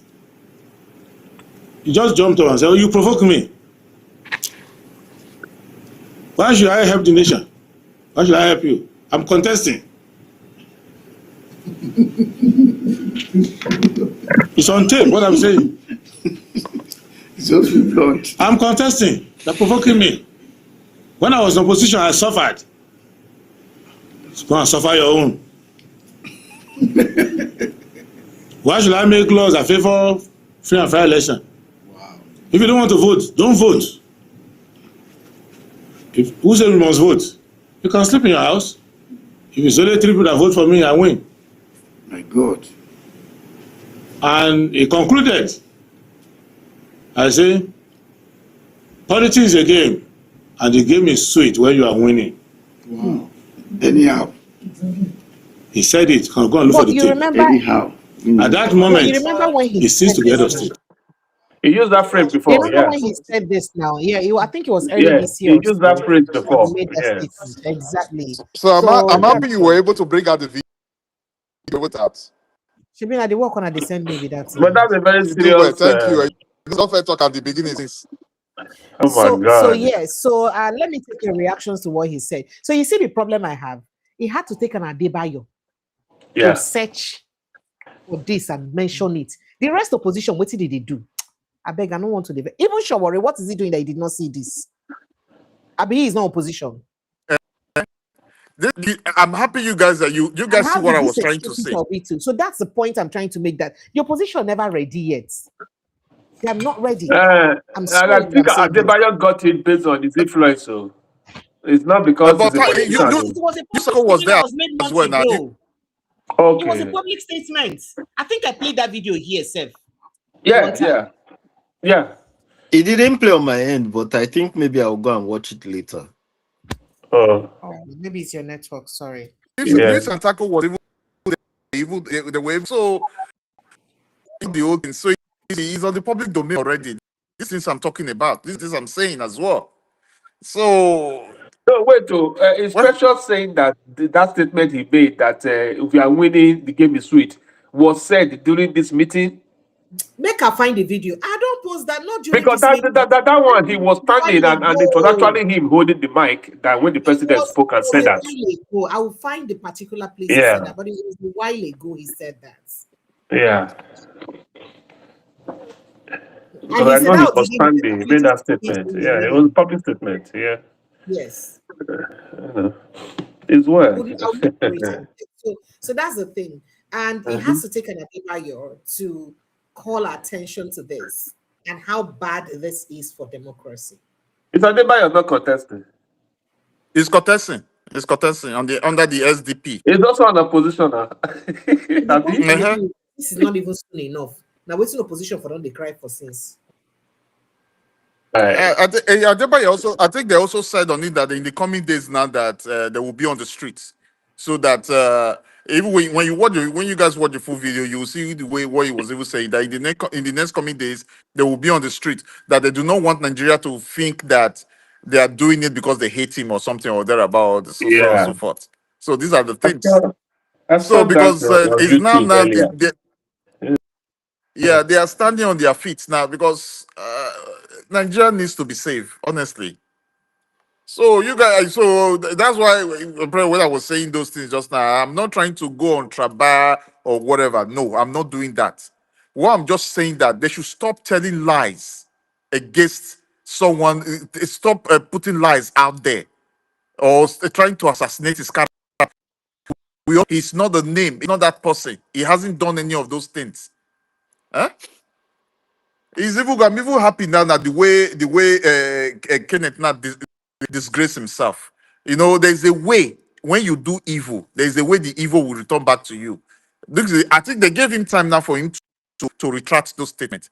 He hasn't retracted at all. So maybe he wants to go to court. He has backup. You also say he get pride now.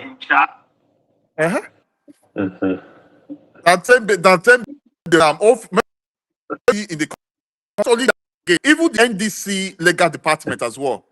Has also taken the case. Now, those one I think said to make sure, and those ones said they are taking the case to that area. They want him to come up prove who did he give money to. Let me say that guy trouble every corner where they come for him with trouble. We are better for them also. Living in bondage. Merit never leave them alone. Merit sit there after them. All right, guys. Let me just take your passing shots one at a time so that I beg you to leave this fast. It's almost 4 a.m. here. Yes, please, Tiwa Danjuma. This is a book that I wrote.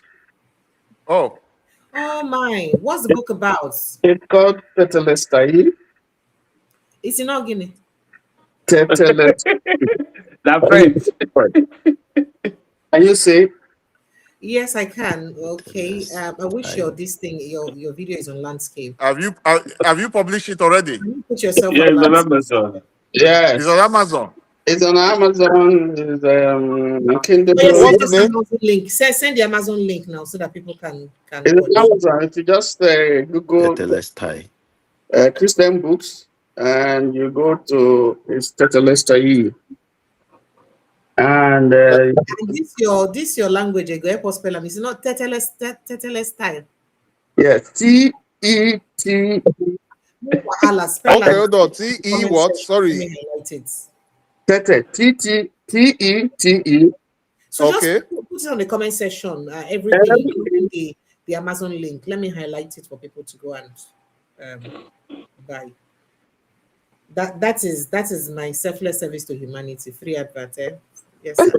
We'll be banging it every day so that people will buy. Yes, Tetelestai, finished, faithful, and forever. Tetelestai is T-E-T-E-L-E-S-T-A-I.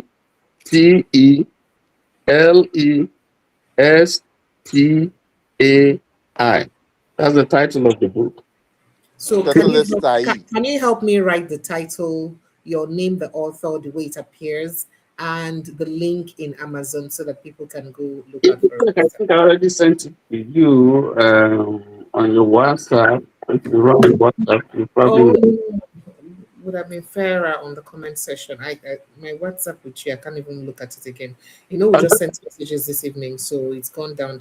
So send it to WhatsApp again. I will send the book to WhatsApp. All right, no problem. And maybe tomorrow, if you send everything to my WhatsApp, I'll be able to see it. I can't see any. I'm not seeing it. Really? No, I'm not seeing it. There's nothing here. Okay, you're not seeing it? I'm not seeing anything from you. I'm not seeing that. I'm not seeing it. So please, if you could have just as well drop it here on the comment section so that I can quickly highlight it for people to click on the link and access the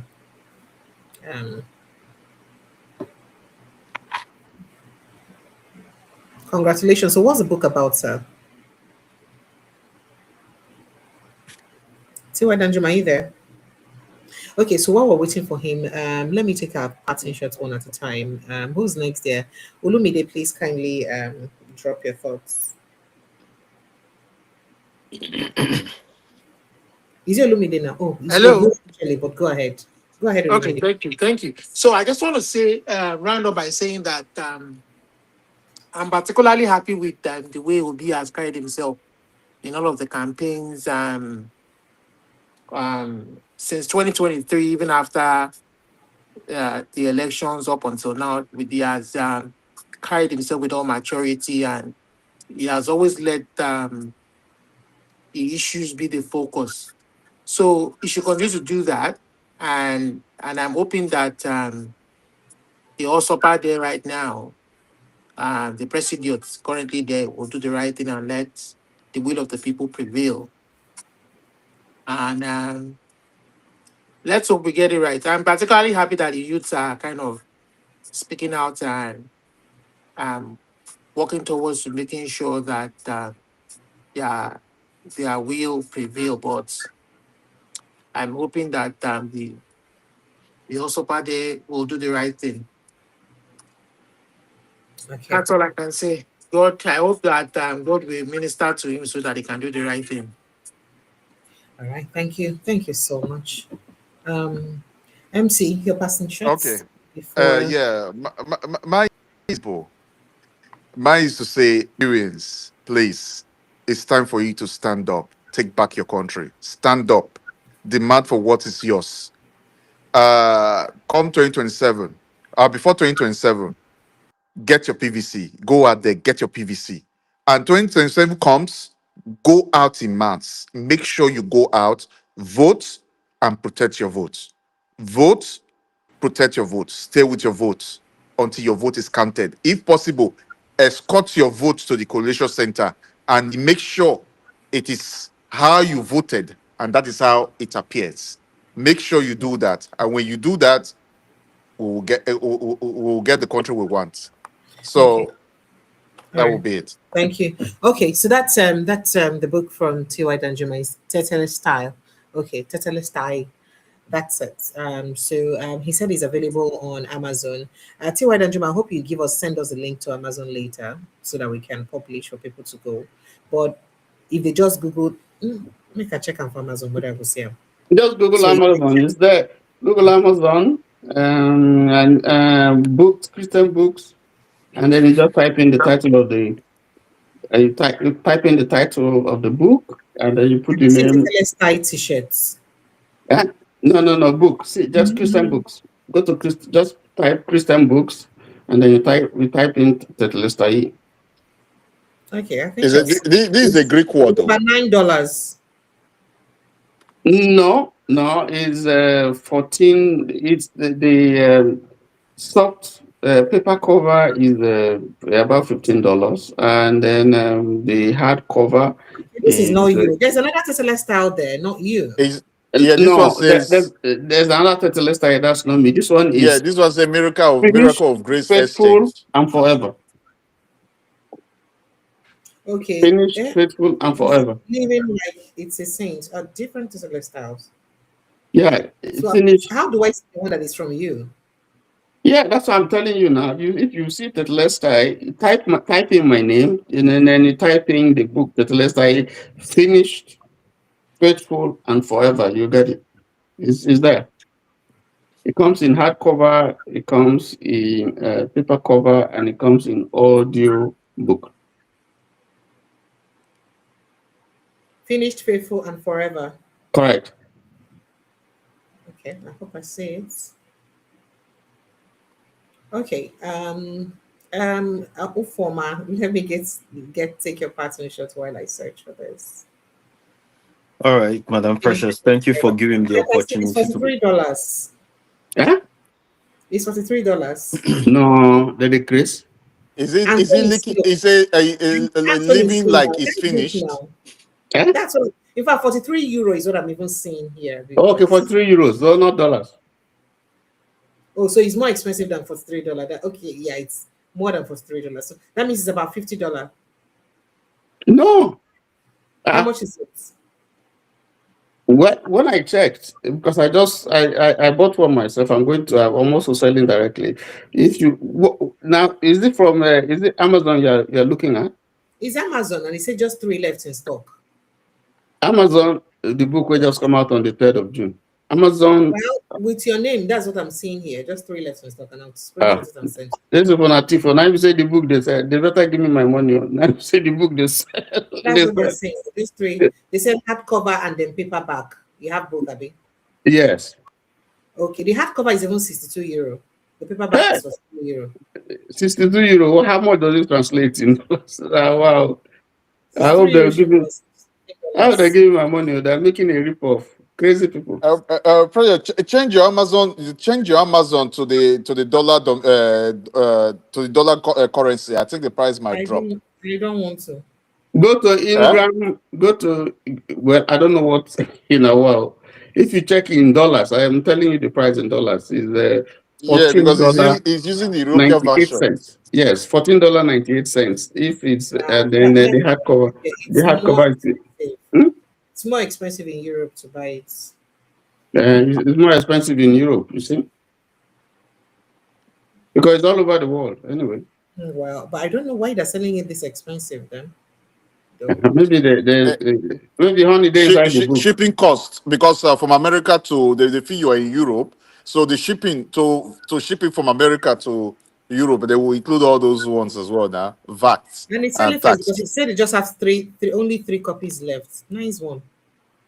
That's good. Have fun. Can I come and be your accountant? Precious, the thing where I find out is now then they eat the head of fish. They go can't give me where do the work, and so the royalties where they get, you can't believe it. But we're just doing this thing because we want to spread some knowledge. And this is just part 1. Part 2 is going to come up. But I'm also marketing directly because I know these people they cut the key person. I have to buy to make sure I see what the price is. So I bought the hardcover, and then I bought the paper cover, so I know how much is sold in dollars. And it's good that you're telling me now how much is sold in. I don't have control. They could tell you so many things. But I have also paid for the publisher to produce 200 copies for me, and that should be getting back to me maybe by next week, so I can manage what the cost. I will fix the cost. They're not them fixing the cost because they go put shipping, they go put transportation, they go put You tax, should they go put hopefully their get own That's profit, it. something they put having a all kinds of center in stuff. Nigeria where people can buy. So, but it's a good But book, you I don't can have tell an you. e-copy. No, I don't have an e-copy. I have an audio copy. I was going to tell you to also work on having an audio copy too. I have an audio, but the audio is not out yet because there are a few corrections that were made. So the audio is going to be, I hope the audio is the real audio, not AI audio. No, real audio. I mean, there are people who don't have time to read, so while they are doing They listen, yes. they're in the gym or they're driving, they can listen to it and get the message. So yes, but I don't have ebook. I didn't think it was. These things cost money. So anyway, thank you so much for. Congratulations, and would ensure we buy. Yeah. Thank you so much. You guys buy and you find some. I'm sure it will bless you. And uplift your spirits. Yes. Well, what about the audio? When are you putting out the audio? I'll find out from the publishers tomorrow. The audio is supposed to have been out. Hopefully by Tuesday. They should have done the few amendments, corrections I wanted them to do, and so I'm hoping that by next week it will be out, and before the week ends, it should be on Amazon, Ingram, whatever, Kindle, and quite about 50 different platforms for sale all over the world. So you can get it anywhere from anywhere. So sorry, just a quick one again. How about the digital version? Did they do digital version as well? No, I don't have an ebook. I didn't do an ebook. I just did 3. Try and do that one as well. Try and do that one as well because I normally, although I've placed an order on this one now. So let's see if they will get to me. But the digital version use the digital version is. I've placed an order on it. Let me see how long it takes for them to deliver. So you are in the US, right? Canada. Oh, Canada. So you probably get so in Canada. I don't know how much is it in Canadian dollars. I think it's about. I'm seeing 20 Canadian dollars here. So why is it so expensive in Europe? For the hardcover? For hardcover or paperback? Yeah, it's the same. The way it's posted here, it says hardcover, format hardcover, Yeah, so it's almost the same thing with what it is in America. With America because it's in America, but when it comes to because the distance to ship from from America to Europe, the distance is much. So do the and all that. Yes, all their local taxes there. Custom and everything. So. Wow, yeah, they keep people. Honestly, Amazon is making money because they are the one doing the publicity and everything for you. Even here now, they're even telling me now that they only have 2 copies left. You see? Can you They are imagine telling me them? now it's 2 copies. See now. See, only 2 copies in stock. Because don't mind you, some other people might also buy it. They will start reselling it on their own. Let me see. Let me even see the seller.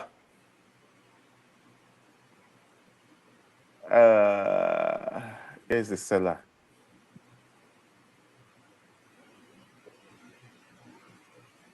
Publisher. Okay, your name is there. Dated 3rd of June 2026. Language English. 78 page. Item weight 3.16 grand. Dimension 15.24 times 0.9. Yeah. So where's the seller? Yeah, that should be Amazon. Yeah, I'm in Amazon. Yeah, Amazon. Yeah. Yeah, Amazon that is selling it. No, I'm not seeing that. I'm trying to look for that details. The seller. Yeah. Okay, shipper / seller. You see, shipper / seller is DMI. You see? That's the name. The shipper / seller DMI. Yeah. So DMI Media. So I don't know those people. So other people will buy it. they will start reselling it. It's business. Yeah, so here in Europe, it is Paragon OS Incorporated. Okay, Can you you see now. can you Business. imagine? It's a different So story. you don't go viral. Congratulations, CY Danjuma. I appreciate you. Oga Hector, let's take your pattern shots and then we could close church. I beg. This is Okay. 4 a.m. I have a Thank lot you, of Madam work to Precious, do for this giving the evening. opportunity to stream with you people. Thank All I you. want to say to Nigerians today is a new Nigeria is possible. Good governance is possible. Good governance will give you good roads, education, will give you health, will give you jobs, and you have only one shot at it. 2027 is coming, and we must put all we have into making sure we install a good government into power. We cannot let it we cannot just rest on our laurels this time around. It Just take it as one chance that we have, and we must make it possible. Thank you very much. Thank you. Thank you so much. CY Danjuma, all right now. Make you Yeah, give Precious, first of all, thank you. And thank you guys on the platform, and thank you, viewers. You know, when we talk about it's a shame that Nigeria has come this low. My best friend today is a Yoruba guy. I can't tell you on this platform what he's done for me and how he has impacted my life. He was here about 3 months ago. He stayed in my house. He's a Yoruba guy from Abuja.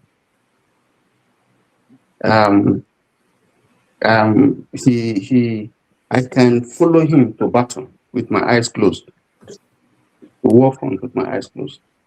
That is to show how much confidence and how much trust that I have in him and that he has in me. I can't tell you the story of how he has impacted my life and my family's life.